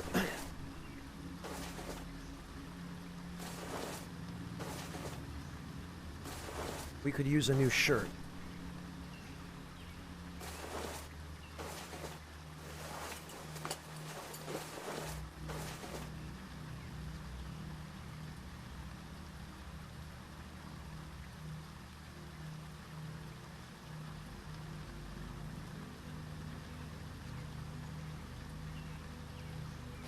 Okay, and I guess that's it. Junk market, huh? I guess I'll have to check back when they refresh their inventory.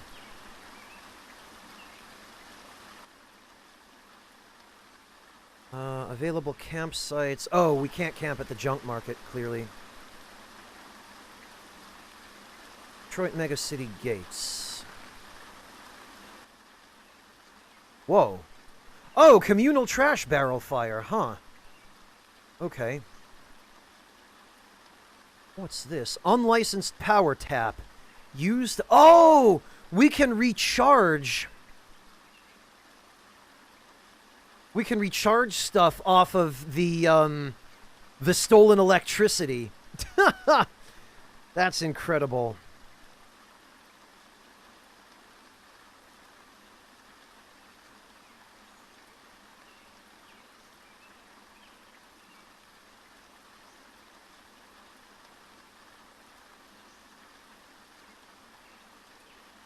Rusk's Valentine? Are you talking about the bread? Tendies, a rusk is a type of flatbread. Usually it's rectangular. It's a,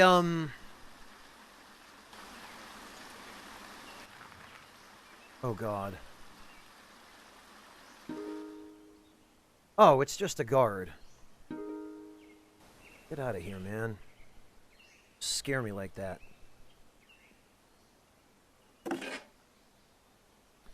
I've had it a couple of times, Valentine, and I don't mind it, but it's a little bit difficult to get around here.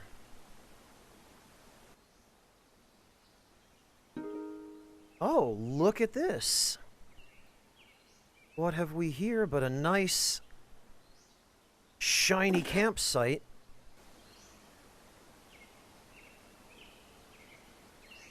In an abandoned high-rise.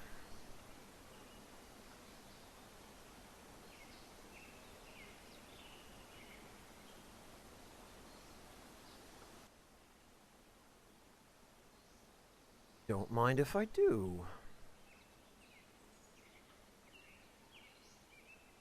Tarp shelter. Very good.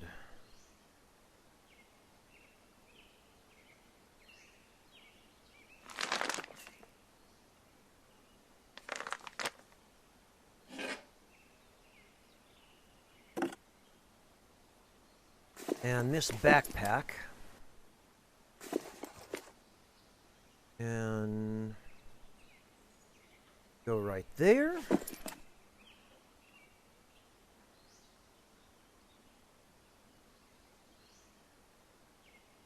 And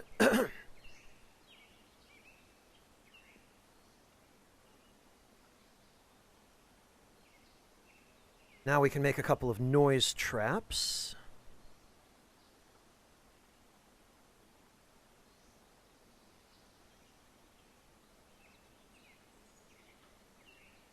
Very good.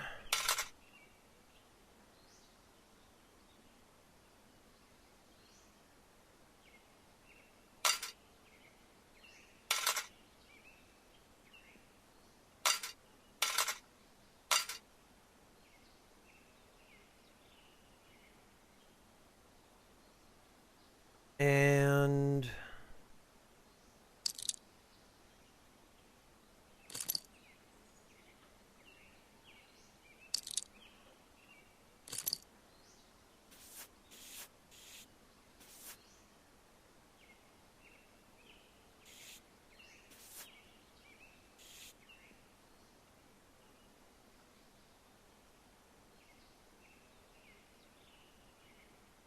I guess the rest of that stuff can stay for the moment.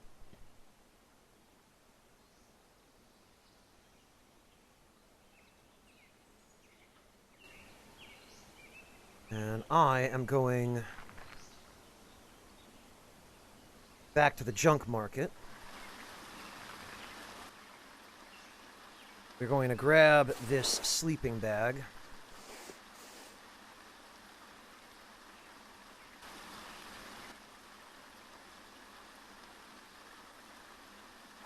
And we'll grab that pot. What else might we have a use for?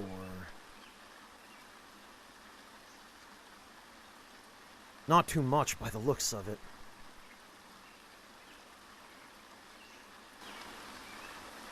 Okay.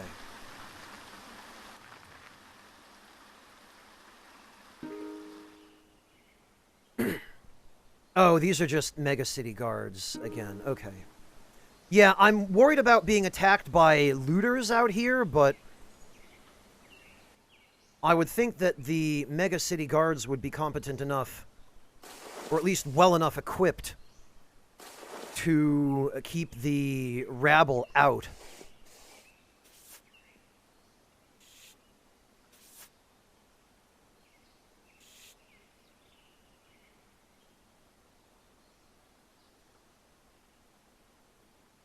Okay, well...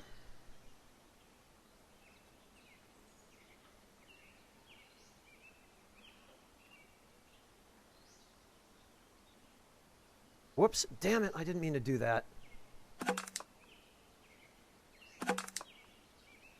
Wouldn't have minded so much if it didn't actually have water in it. I'll just get another one later. That's the trouble with having the use and destroy forever buttons right next to each other.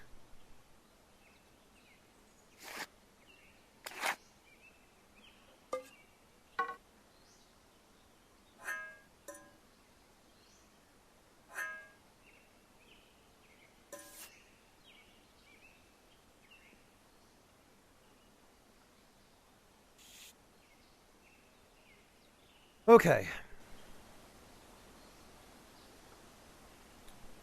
Well, let's see if we are actually safe sleeping here.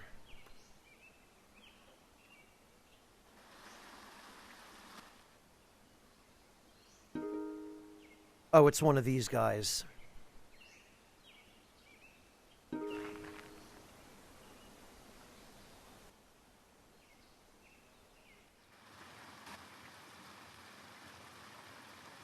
Man, leave me alone, dude.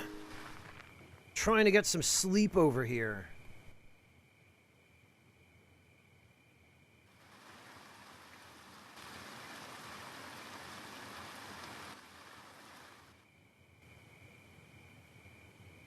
I don't doubt that it is D's. However, even though it's annoying, it's a price I'm willing to pay for the safety of living in an abandoned high-rise just outside one of the most heavily guarded cities probably anywhere near here.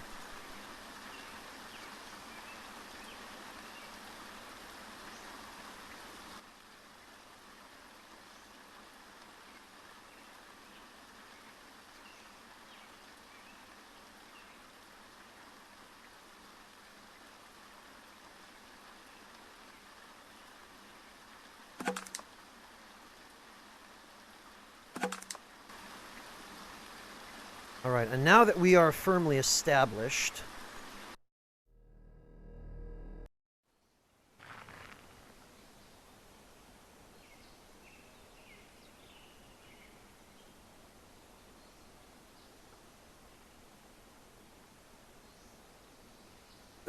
Let's see if the junk market has anything new.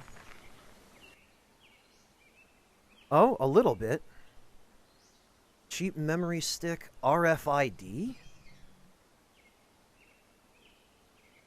An empty gas mask. 45 JHP.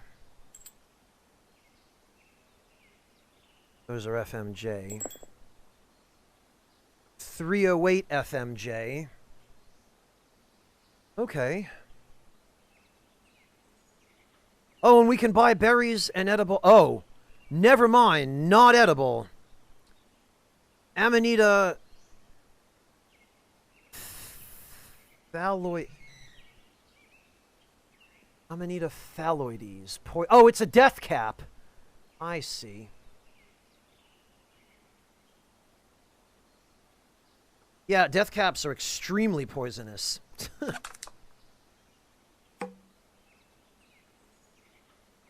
Well, AA battery. I will take the ammunition.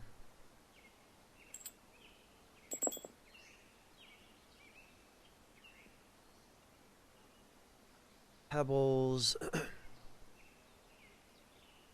Handful of edible berries.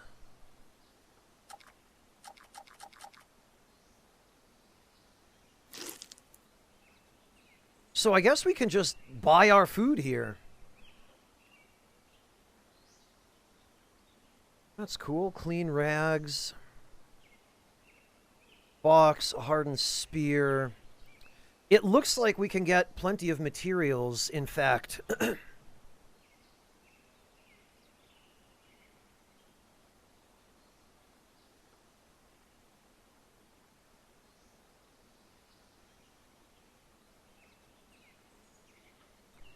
And another black shirt. Well, that's useful, maybe.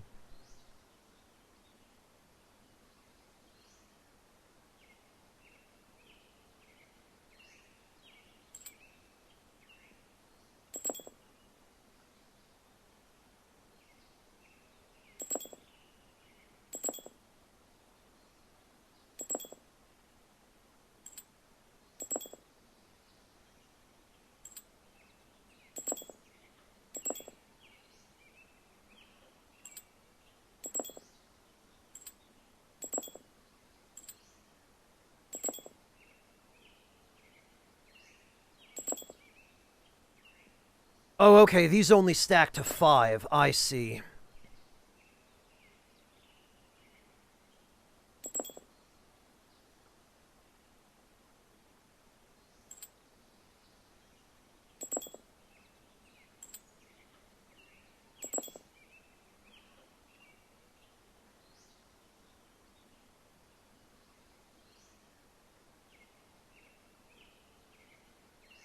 And these, I don't have any more of. Wait a minute, yes I do. No, those are 45. And these are...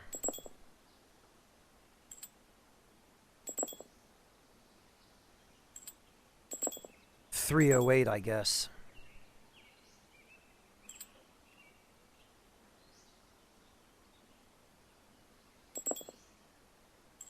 Okay, well, that's fine.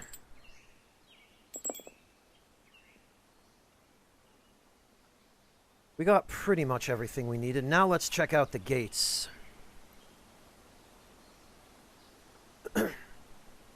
Oh, I'm hiding. Whoops. Navigating the twisty maze of shacks and tarp shelters, Detroit's massive walls stand as a constant backdrop to the east. Wow. Those are some walls. Easily half a dozen stories high and probably almost as thick, the city walls are an impressive sight to behold. Armed towers bristling with surveillance arrays stand at regular intervals, keeping watch over the sprawl and likely the city within. Before you, giant vid screens on the 3 gatehouses flash instructions about pass requirements and threat levels as flocks of people stream into and out of the gates. You take your place in the line on the right, with the others entering the city. When you reach the front of the line, a sinking feeling overcomes you. Heavily armed guards in full combat armor are checking attendees with some sort of scanning device. You're pretty sure that whatever these folks have to get in, you're missing it. When it's your turn, the guard stops you and turns to a monitor installed in the wall. A message reads, "Device not detected, entrance denied." With the efficiency and compassion of an assembly line worker, he directs you away from the line back outside. Unfortunately, getting entrance to the city may be trickier than just showing up. Whoa! Who the hell is this sketchy fellow? My God! Back outside, you cross the muddy square and stop to survey the area. Where do you go now? Would anyone in the sprawl know about the cryo facility? You're startled when you notice a man who's been watching you. He's wearing a long brown coat and matching hat and leaning on a walking stick. From this distance, you can almost see the glint of his eyes below the trilby's brim, though it's probably just your imagination. He looks like Lautrec of Kareem. He takes his time approaching you, and as he nears, you notice there's heavy malakage on his face. Oh, that's what that's... No, macalage. I believe it's the pallid color of his skin. And also some deformation, I think. I'm not 100% sure.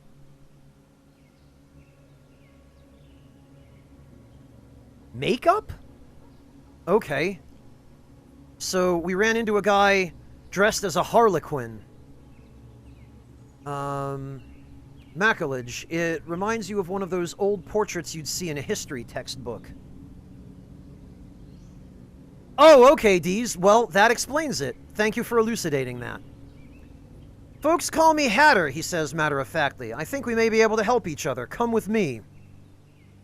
Hatter's office is in the husk of one of those flophouse hotels you'd see crammed between high-rises in a busy city. It even has the old marquee hanging precariously from the cornerstones.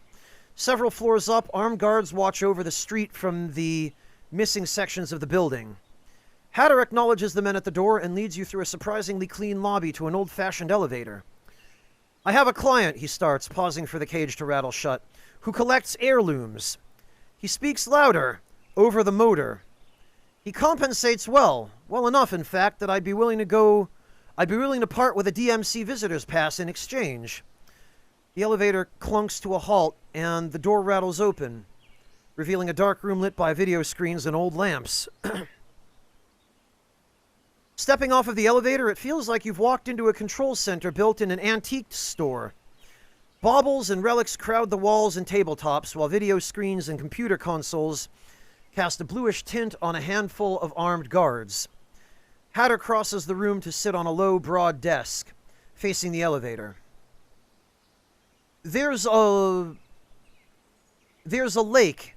He pulls a worn road atlas from a desk drawer. About a day's walk northwest of here. Inside a building, there's a silver urn. He pages through the atlas to a map of Michigan. My guess is that you know a thing or two about getting around out there, and maybe this could be your ticket into the DMC. He pauses and looks at you. Interested? Tracking, ask about the odd tracks on the ground. Trapping, something's fishy here. Odd tracks on the ground. Though the floor here has a lot of distracting marks, there is one set of tracks that stands out from the regular foot traffic.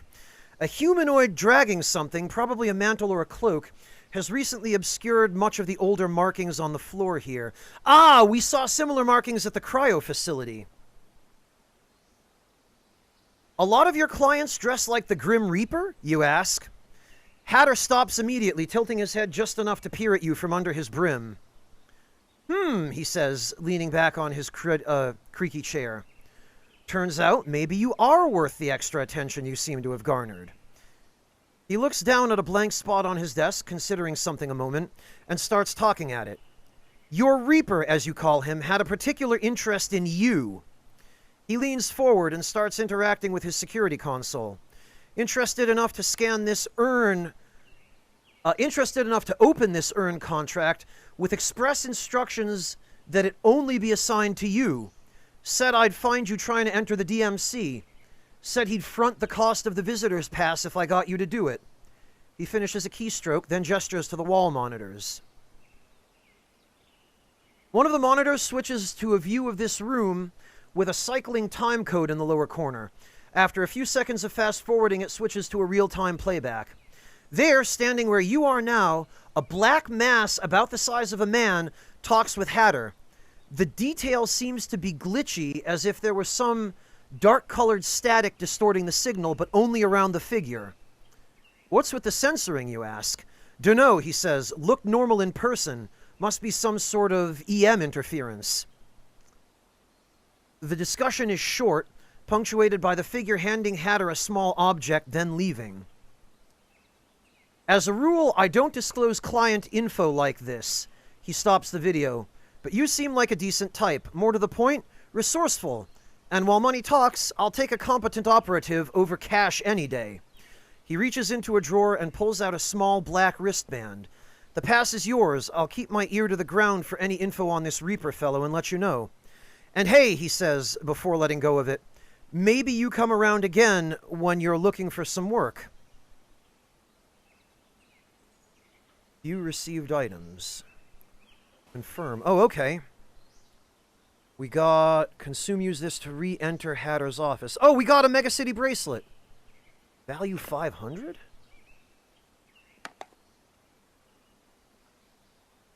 Okay. Well, what else? You cross the muddy street toward the old flop house. See if Hatter's available. Hatter's guard informs you that Hatter's on important business right now and won't be back until tomorrow. Okay.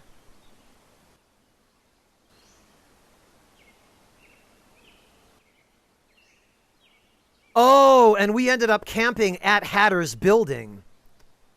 No wonder security here is so high.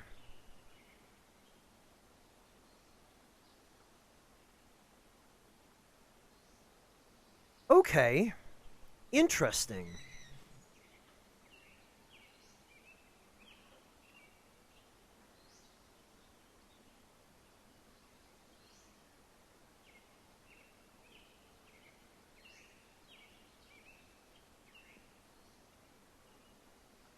So Hatter and I are neighbors now.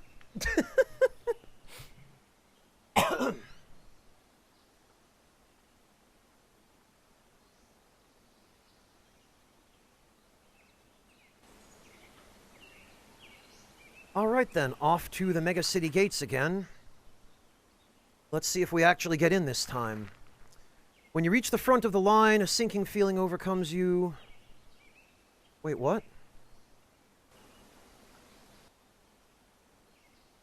Is having it not enough?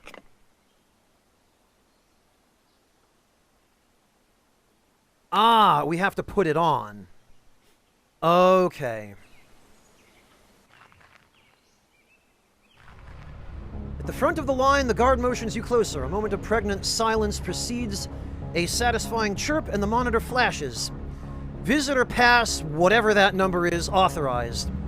The guard ushers you forward, and you begin down a longish stretch of empty corridor lined with harsh xenon lighting. Beyond the opening at the other end, you see throngs of activity and the flicker of busy signage eclipsed by passing people.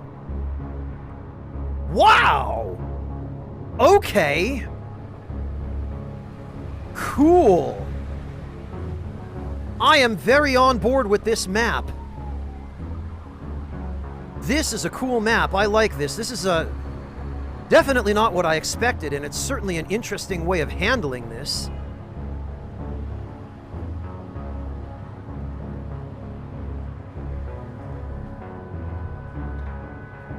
Man, so we've got access to all sorts of places now.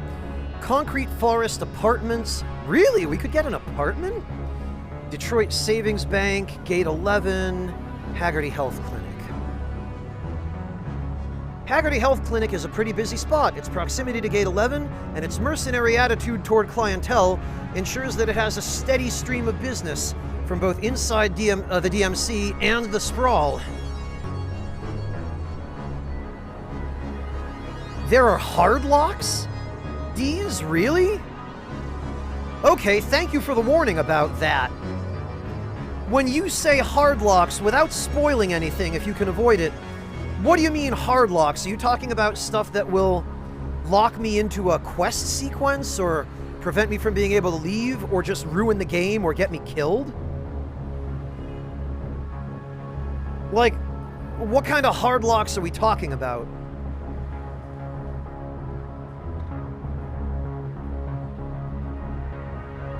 Permanently expelled from certain areas or even the city itself.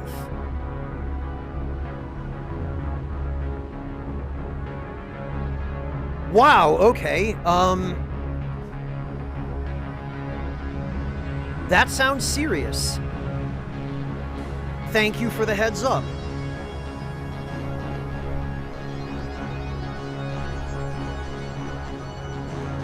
The Double H, as it's often called, offers a wide spectrum of health services. They include diagnostics, cleaning and dressing of wounds, therapeutics, including nanorobotic suspension treatments and prescription drugs. There's also an on-site augmentation clinic, oh, I like the sound of that, where patients can elect for prosthetic enhancements. Ooh, don't mind if I do. I bet they're super expensive, though. These highly desired services may require special permits in addition to the significant price tag. Permits? As you cross the street, you can't help noticing the activity on the rooftop. The high-pitched whines of turbines mark the coming and going of hover vehicles, spraying water from the landing pad into a fine mist that rains down around the building. A large proportion of the vehicles appear to be unaffiliated private ambulance services.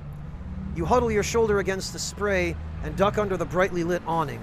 Staggered automatic doors, forming a crude airlock, shoosh open as you approach. All right, let's check out the lobby.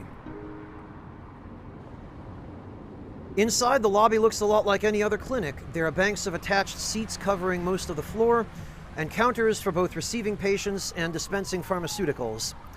Dominating the right wall near a hallway and elevator bank is an LED sign displaying the currently served customers. Letter and number combinations update at random intervals as nurses escort patients to and from the room. You head over to the counter and get your waiting number. It isn't long before the LED calls, Lotto calls your number and you're led away for consultation. We finally just made it to the city, Marty, so fairly well, I think. Blood transfusion. Oh god, that's a lot of money. Broad-based nanorobotic suspension treatment, 363.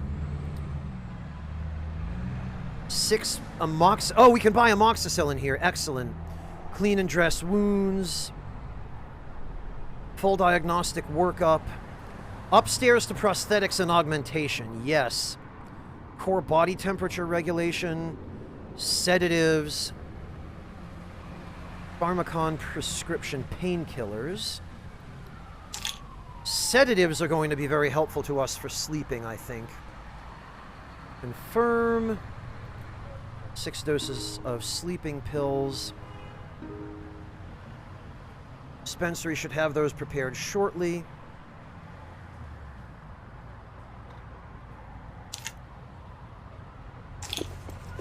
Ah.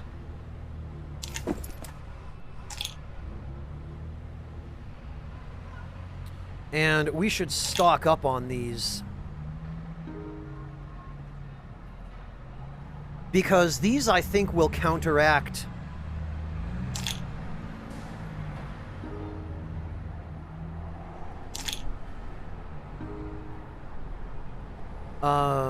insomnia.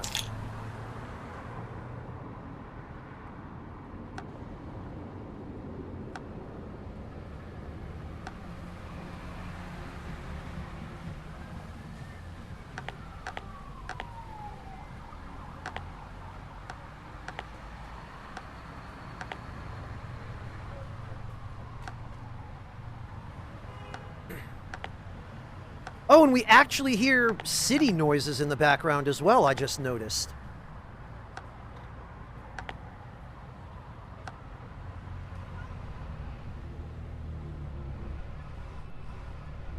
D's, I ended up taking myopia, metabolism, the negative metabolism, although it does also increase your healing a little bit, and insomnia. And the sleeping pills, I think, are going to be my way around the insomnia.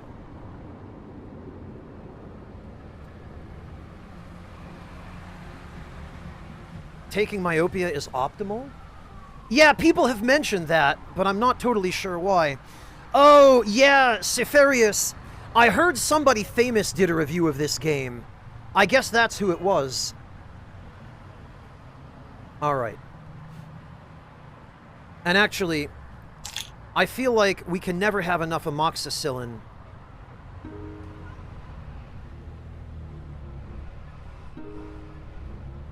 Oh, whoops, not rags.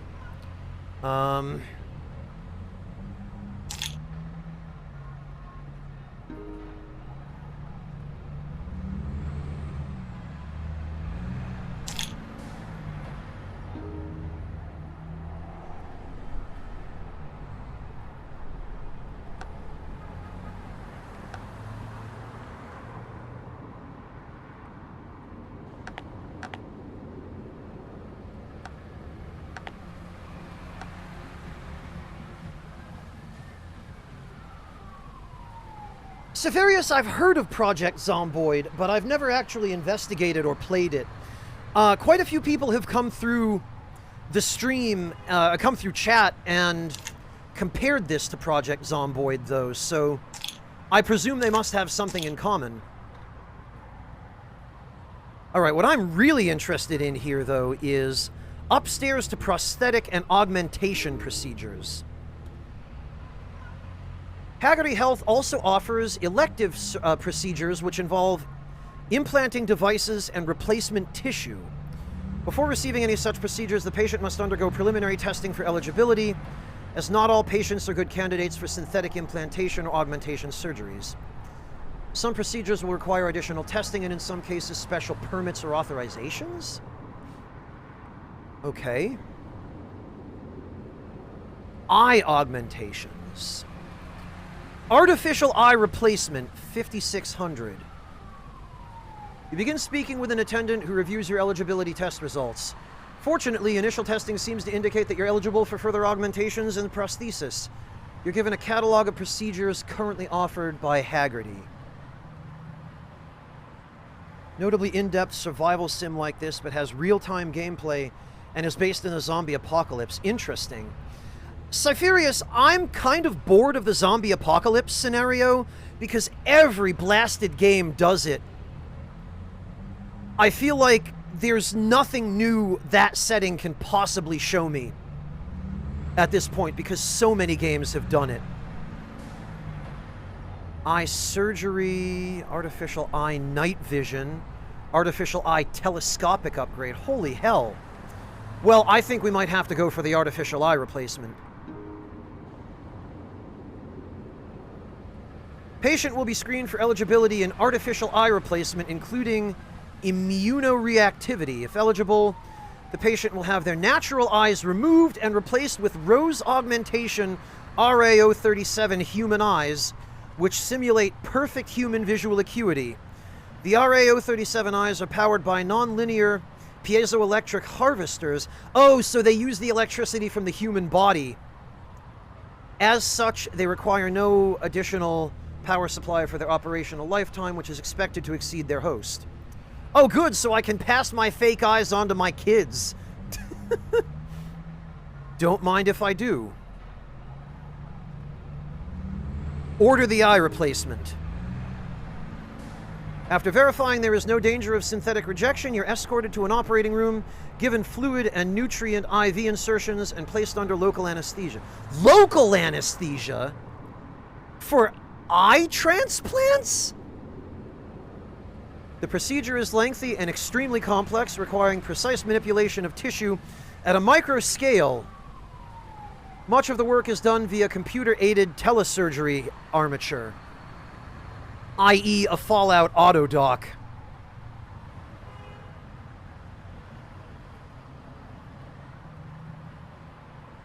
It's focused on long-term sustainability and survival as opposed to immediate combat and survival. Okay, interesting. I will do a little bit more research just to see what it is, Sefarius, but that setting alone is a major turnoff to me. Whereas the setting of this game is much more interesting to me because it's not zombies, it's cryptids. And apparently all kinds of other stuff that's more realistic, like economic collapse and political upheaval. When finished, there's a brilliant flash of geometry and patterns as the photoreceptors are activated. For several minutes, your vision passes in and out of focus, shifts colors, and goes black again as the devices are calibrated. You feel some anxiety at the lack of control. Finally, it stabilizes in a hyper-focused, almost unsettlingly crisp image, and your eyes begin their usual movements. You can see again.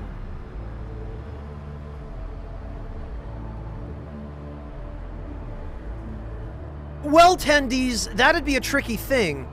The implant would have to be matched to the host in terms of size and scale. So you wouldn't be able to implant that, like, you wouldn't be able to attach it because the joints wouldn't be the correct size. There's a mild aching and your eye movements feel weaker. What's more, as you walk the room, steadied by a nurse, things seem to move differently around you. You're told it's a sensation that will pass with time. Your muscles will adjust to the slight difference in balance, and the image will become less unsettling. After some time resting and working with therapists, you feel able to move again normally. You're taken to collect your things, and you get... Wait a minute, are you telling me I walked into a clinic for an elective, non-referral surgery to get my eyes replaced with bionics, and I walked out the same day? No recovery? No monitoring period? My God, that is some hella medicine right there. Well, yes, I don't mind if I do. Let's go upstairs and get the night vision and telescopic upgrade augmentations.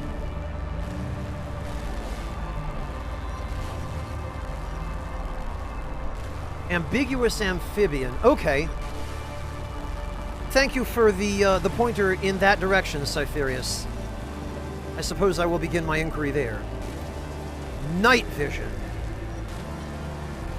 Patients who've already received the RA037 eye replacement can have their units upgraded with the Rose Augmentation RA56 low-light photoreceptors, which provide normal vision in low-light conditions.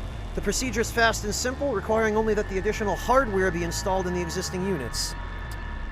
Yes, please. I would love to be able to see in the dark. For the upgrade, you're led to a fitting room where you sit upright as the technician prepares the materials. He unlocks the glass display case and removes a small dust-proof tray lined with foam. Inside are two metallic cylinders, which he removes and prepares to install. The procedure is a bit uncomfortable as the technician has to handle your artificial eyes to insert the upgrade. However, it's fairly quick, and the lack of pain receptors on the artificial eyes means the sensation is mainly limited to pressure in the eye sockets. My God. Marty, it's right here. I walked in with about $12,000. I'll be walking out with probably a little bit less than $5,000, but boy, it was worth it. As he finishes the installation, he explains that it may feel unusual for a while. The upgrade is primarily a thermoelectric cooling device to reduce thermal noise. The interior of the eye will cool, but as a result, the exterior will become warmer. It won't cause any damage, but it takes some getting used to.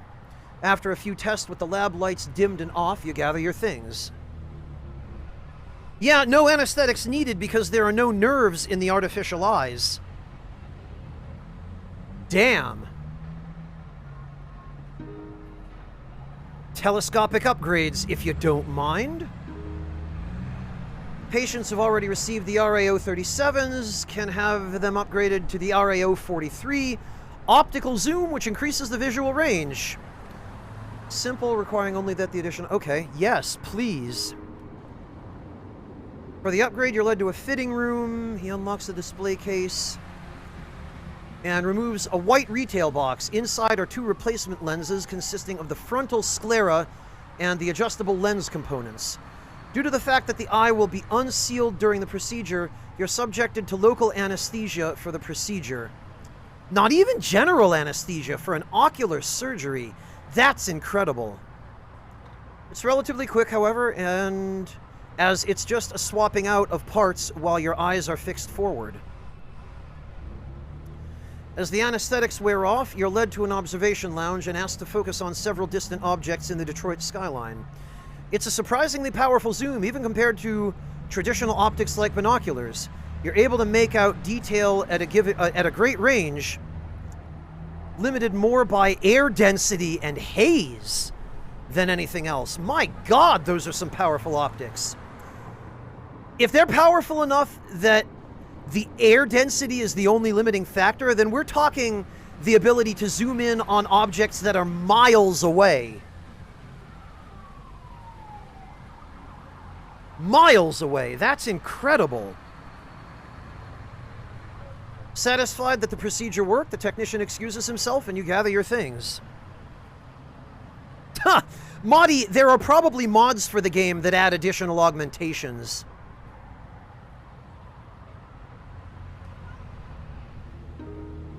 Oh, and there's nothing else in the base game anyway. That sucks.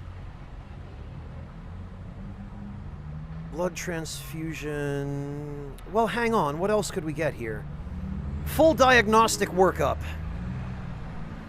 Receive a battery of tests including blood testing, imagery, full physical, and toxicology. Yeah, it'd be good to know if we're sick or anything. I'm looking forward to seeing how much difference it makes, Tendies.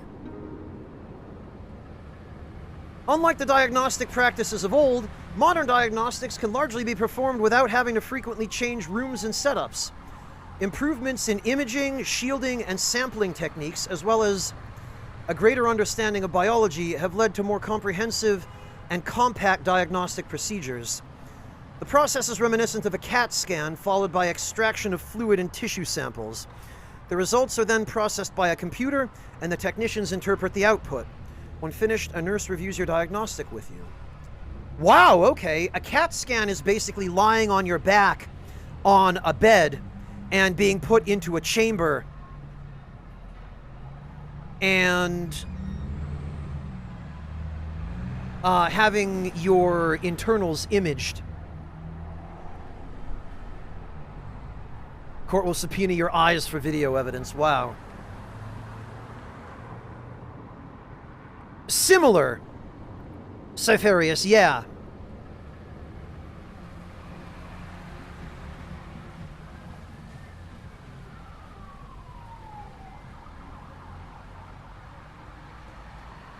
Although these days, what used to be called a CAT scan is, it's now called a CT scan.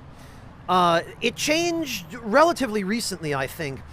It used to be called computed axial tomography, which is what the CAT stand for. But now it's just called computed tomography.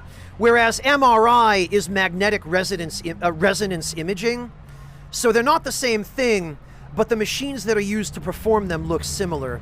In both cases, you lie on a bed and you're slid through a scanning device that can scan you from 360 degrees. But it looks like, yeah, Epo Boy beat me to it, but computed tomography uses X-rays, where magnetic resonance imaging obviously uses magnets.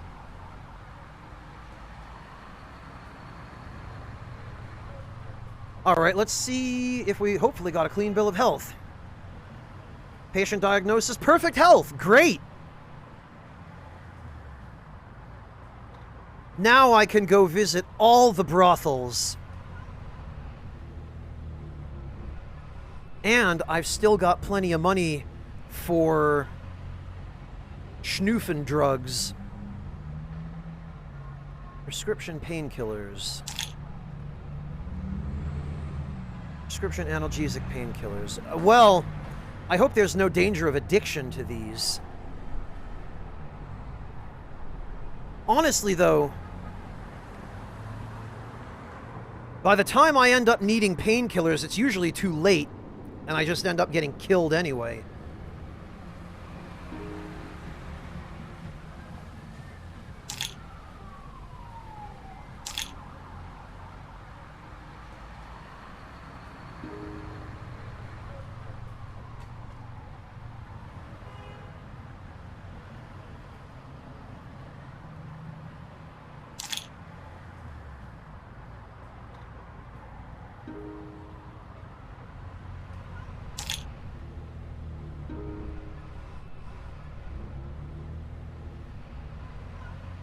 Okay,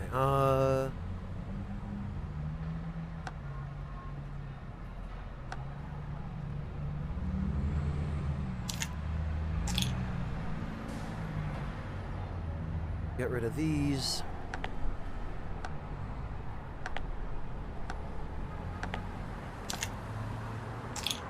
What? Oh, do they only stack to 6? No. They stack to 10.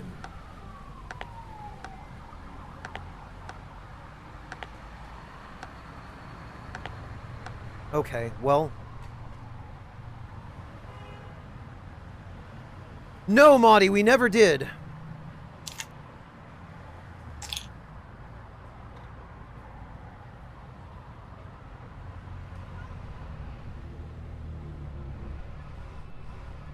All right.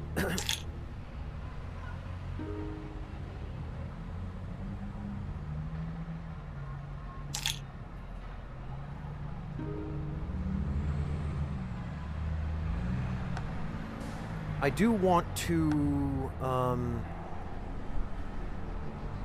put together a first aid kit of sorts.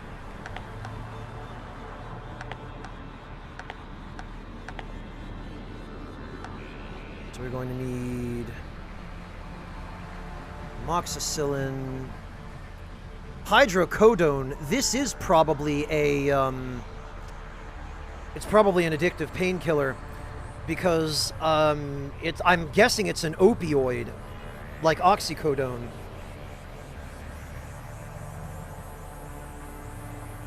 Oh, the doctor, you don't have to worry about that. I don't raid people who scream.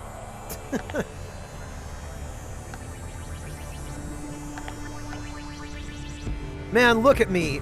I'm a disgrace. I walk into a clinic and I buy a bunch of medicine and I put it right next to my bullets.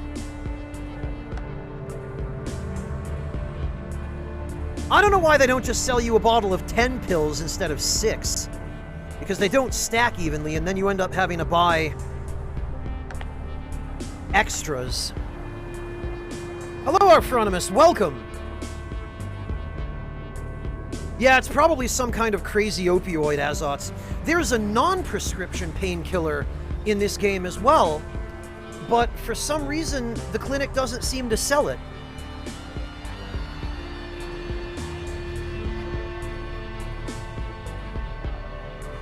They've got amoxicillin. They've got prescription drugs, the really hard shit. And then they've got, like, sedatives, which are prescription sleep medications. So I guess I could pull a Michael Jackson. Monty Rob, I believe it gives you a boost to intimidation against enemies. A couple of people have hinted at that it makes enemies more afraid of you. Leave the Haggerty Health Clinic. Okay, well... Concrete Forest Apartments. First of all, it honestly looks to me quite a lot like... Oh, the Red Gnome, huh? It looks quite a lot like... There was supposed to be more stuff here. But it just never got added. Anyway, let's check out... Merging with the line of people and vehicles, you make your way through the exit tunnel into the muddy tent city of the Sprawl.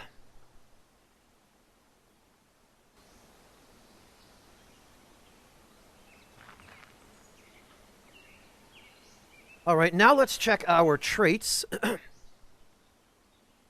Oh, we lost myopia, which of course we did because we literally replaced our eyes. Eagle Eye can see 1 hex further than normal, light and line of sight permitting, and can detect hidden things easier. Night vision can see better in dark areas. Damn, and telescopic can see 1 hex further than normal, light and line of sight permitting. Wow. Hello, Squid King, welcome. Yeah, I managed to stay alive through a combination of luck and backing up my save files. Breakfast. And then we also found Elusive.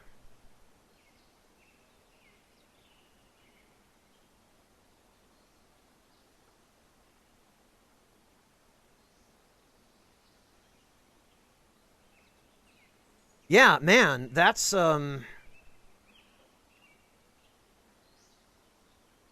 Oh, night vision actually seems to cost 1 perk point, but telescopic doesn't cost any.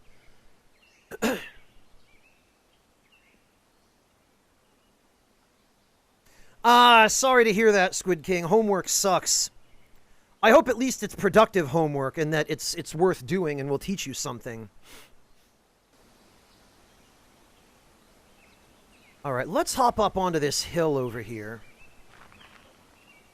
Wow, yeah, that's quite some impressive visibility.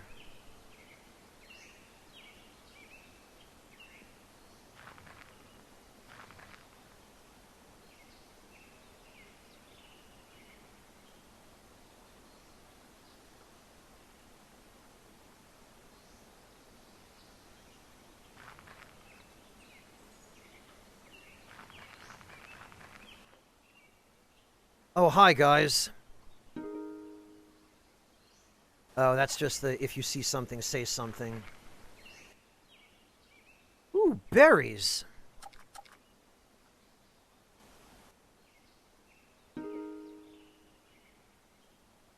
Oh, interesting. We can use night vision to scavenge.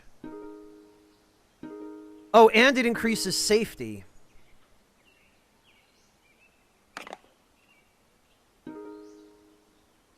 Excellent.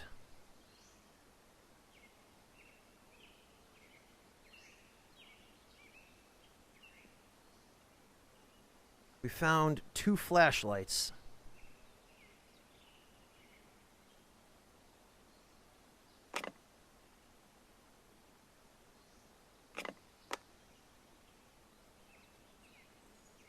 Does this actually have any charges left? No. Huh. Well, at best, I guess we can sell them. What is this? Last move? Take cover. Oh, it's one of these guys. Hey, man. Devastation on a monumental scale mars the land before you. It looks as if someone hosed down an entire country with toxic chemicals, a county with toxic chemicals, set it on fire, then bombarded it with artillery for good measure. Pools of caustic liquid are everywhere. Most everything that was once here has dissolved, melted, burned, or turned to dust. Harder materials have eroded more slowly, leaving skeletal evidence of small towns, farmsteads, tree trunks, and creatures. Toxic miasmas float in some places, clinging to the ground where reactions release them into the air. And warning signs, both official and homemade, litter the boundary. And the silence here is deafening. No birds, nor critters, not even insects. Nothing stirs in this caustic swamp of destruction. Nothing lives here, or at least nothing is alive here. My God. Yeah, we're leaving.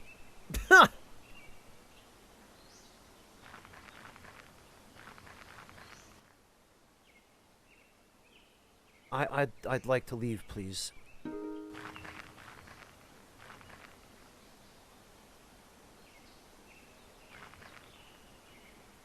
Player is vomiting. Fantastic. I guess you can't stand in that stuff.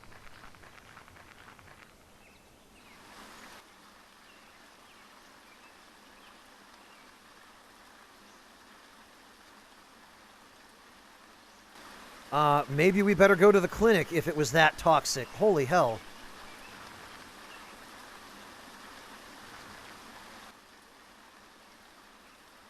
Oh, and this is just the same stuff. Detroit Mega City tracking bracelet. I'm tempted to buy this one.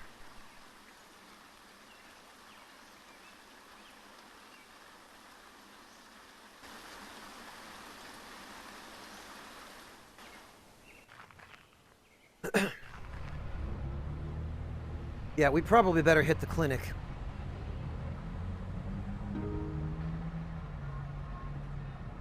Diagnostics, please. Vomiting, defoliant exposure, dormant. Defoliant exposure. Okay, well...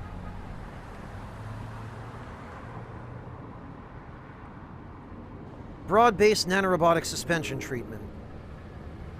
Patient will receive nanorobotic suspension dosage intravenously, which combats several known illnesses and poisons and bolsters the body's immune system and natural healing rate. Yeah, I think that might be what we need at this point.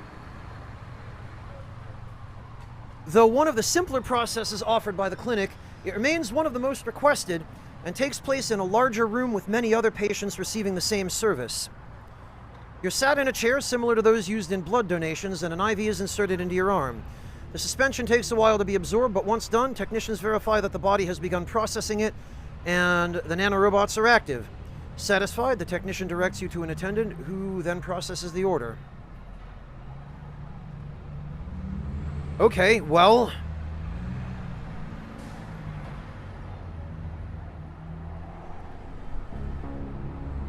hopefully that'll solve it.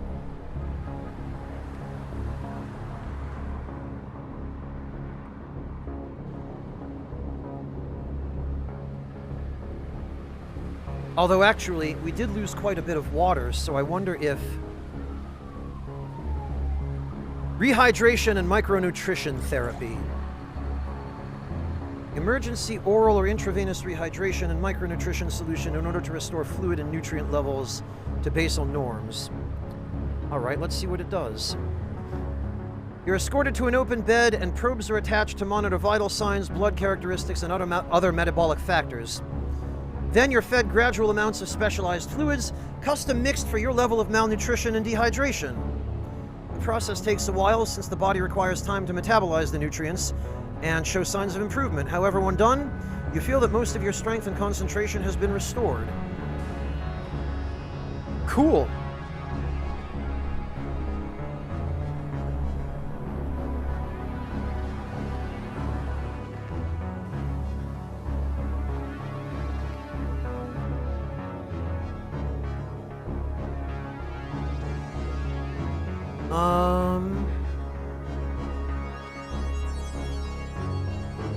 Boy, I'm not terribly impressed with what's on offer at the junk market, but...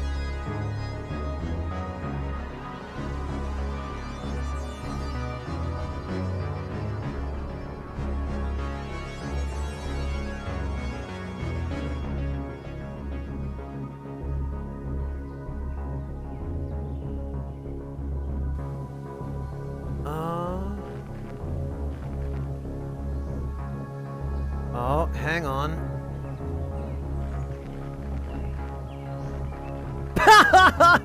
The guard just ran over here and this guy ran away. I'm guessing the guard was fighting him.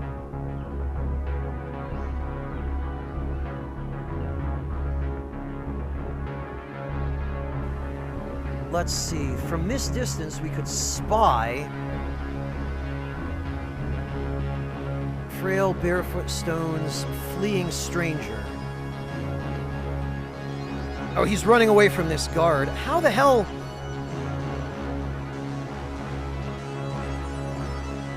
How the hell is that guy able to see me from here? Everybody in this game must have those stupid prosthetics. All right, well, whatever. Let's wait a day. Actually, maybe not. Maybe let's go out and... As you step around a muddy tarp shanty on the edge of the sprawl, you stumble across an old fifth wheel... an old fifth wheel with smoke streaming from a stovepipe. People are lined up outside, taking turns ordering at a window.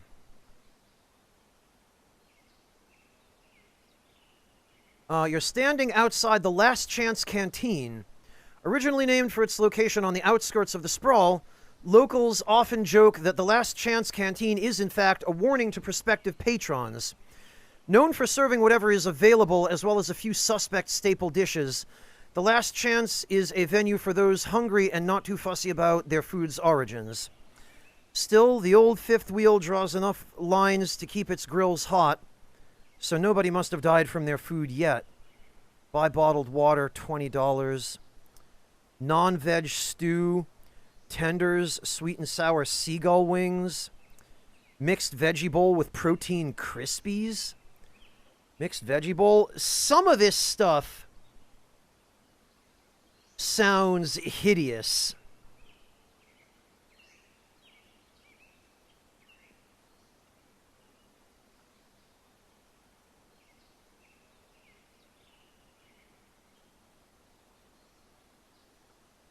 Like, I'm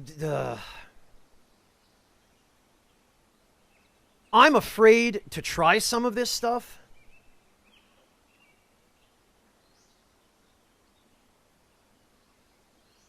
Because I'm worried about there being human meat in it again.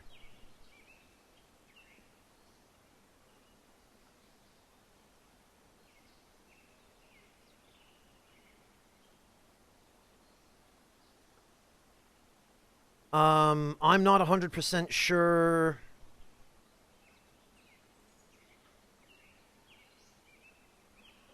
This is a tough call. I highly suspect this.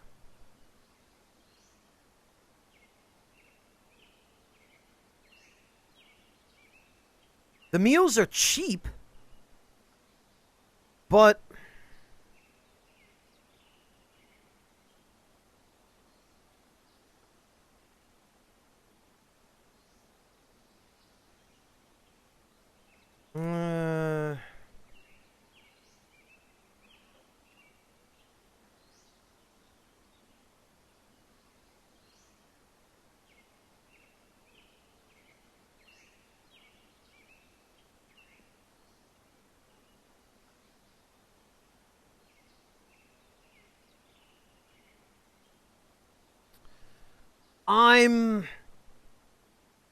yeah, I am good on food. I'm curious as to what the benefits are of these. I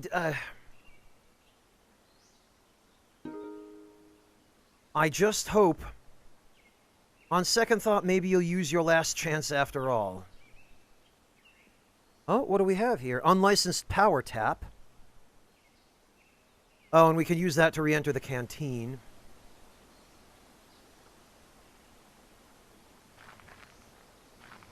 Maybe we should explore a little more. Oh, what have we here? Oh, this must be one of the Great Lakes.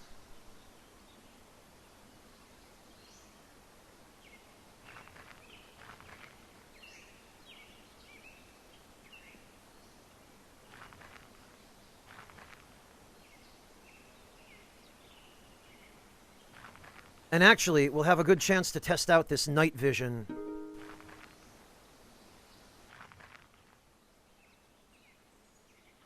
Stranger. Feeble, barefoot, and bleeding. It looks like the guards were trying to kill these guys, except offer to talk? Okay. Oh, he's a looter. Alright, he offered to talk. I've had nightmares nicer than this place, she huffs. She doesn't seem interested in waiting for a response. Oh, okay. Alright, so these folks aren't necessarily hostile. Ooh, berries.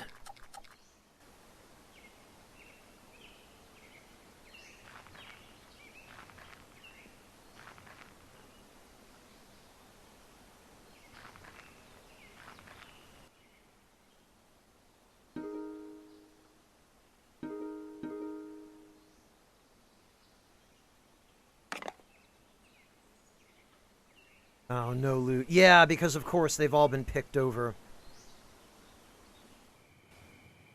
Oh, look at that! We do get night vision.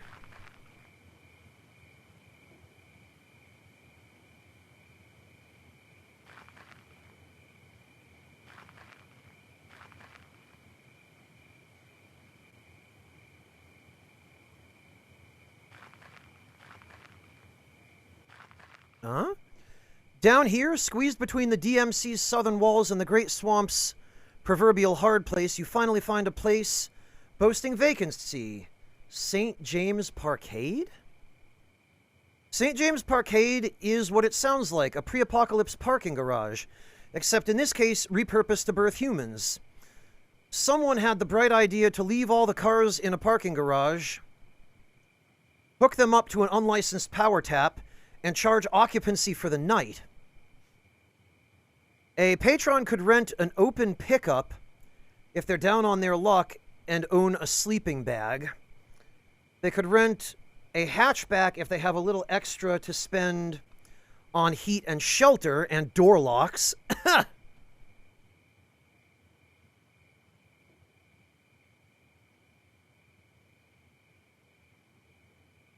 Or if they have the taste for finer living, splurge for a full-size van with its own chem toilet. It's no Ritz-Carlton, however, it's also not sleeping exposed to anyone who wanders by. And that's what counts. Rent a full-size van for 24 hours. Interesting. $120. Let's see what that gets us. When you arrive at your stall, you find a large gray conversion van parked there. With an extended roof, built-in porta-potty, and comfortable appointments, this is as top of the line as you're going to get in this place.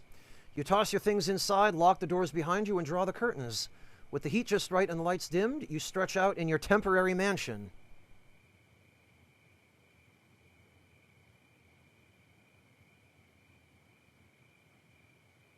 Consume/use this to re-enter. Huh?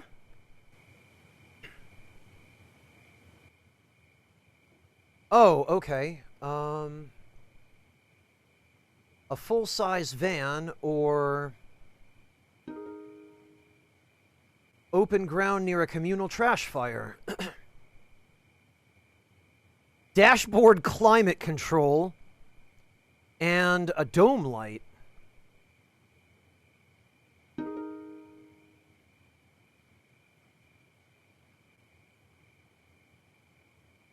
Okay, well,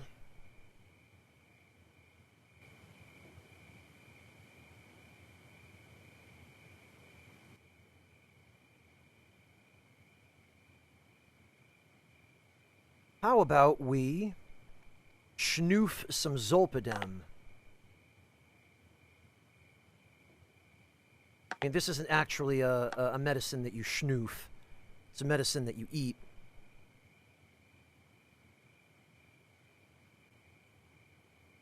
Oh, Lake St. Clair. Okay, Archronomus, thank you.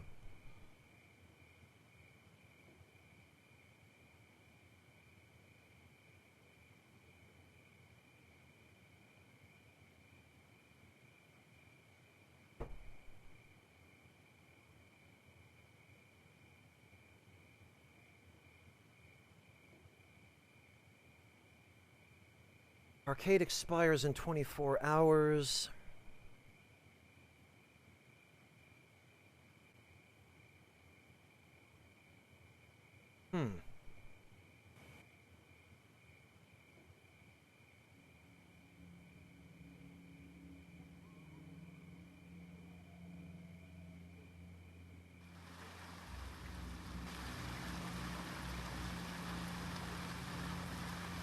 Oh, and now we're well rested. But we're still sedated.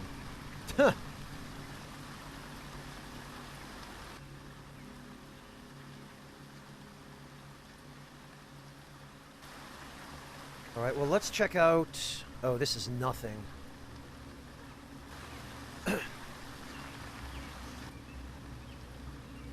Yeah, I have a feeling this is just going to be a whole lot of rocks and trees.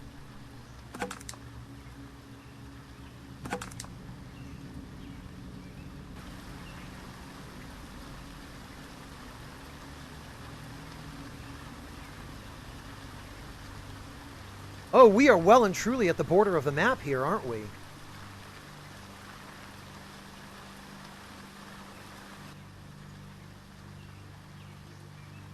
Okay.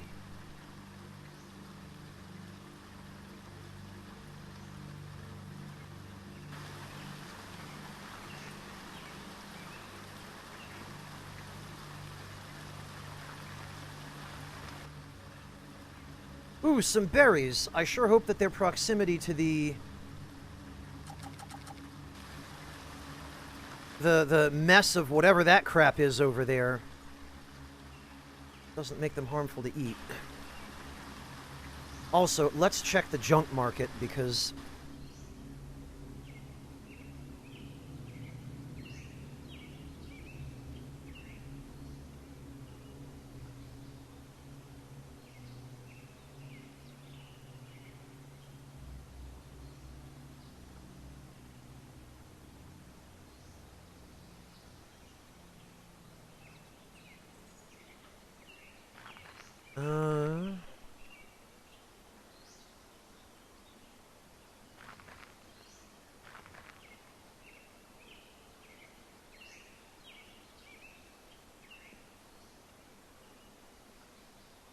wait, why am...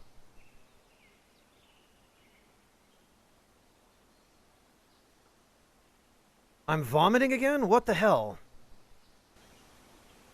Okay, maybe I shouldn't have eaten those berries.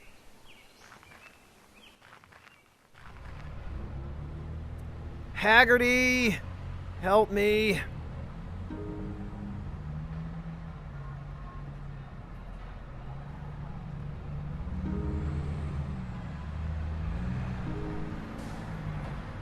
Okay, we'll get the nanorobot treatment, and then we'll get diagnostics.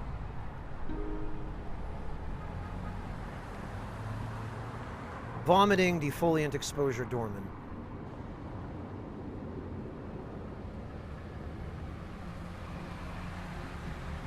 How the hell do I cure defoliant exposure? Wonder if through a blood transfusion. Receive a transfusion of compatible blood type or synthetic equivalent. Restoring blood pressure to normal. Okay, no. Body temperature regulation. Hydration and micronutrition.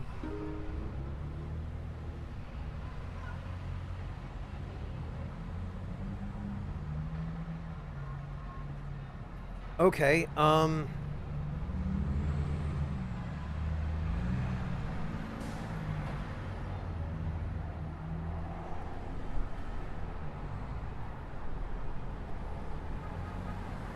I really hope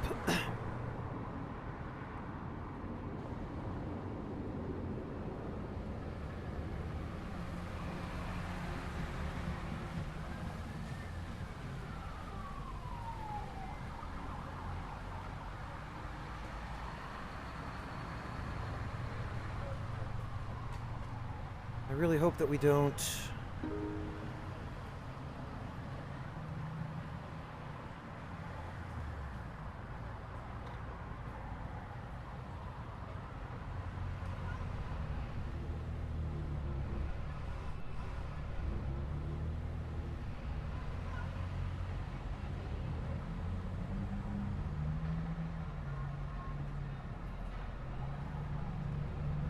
Man, I had no idea.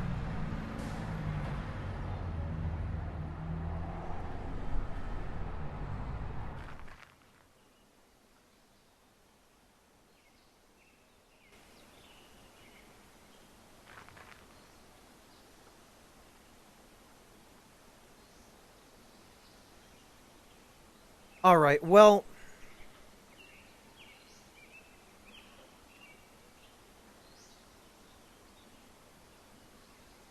one way or the other.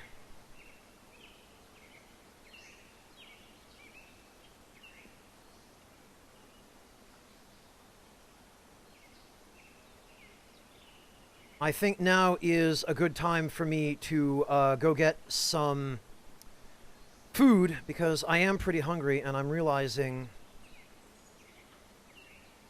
we've already been going for 7 hours. That flew by. My God.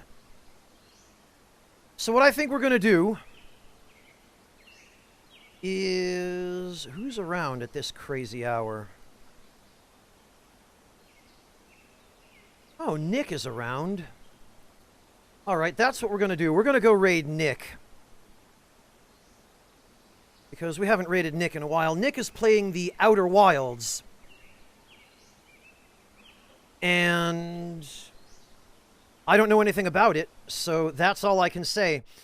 My friend Nick over on Bitterbits, stick around, guys. Nick is great. He's a much funnier person than I am, and he's got quite a way with video games. So thank you all for joining me today, and I guess we will pick back up here tomorrow. Take care, everyone.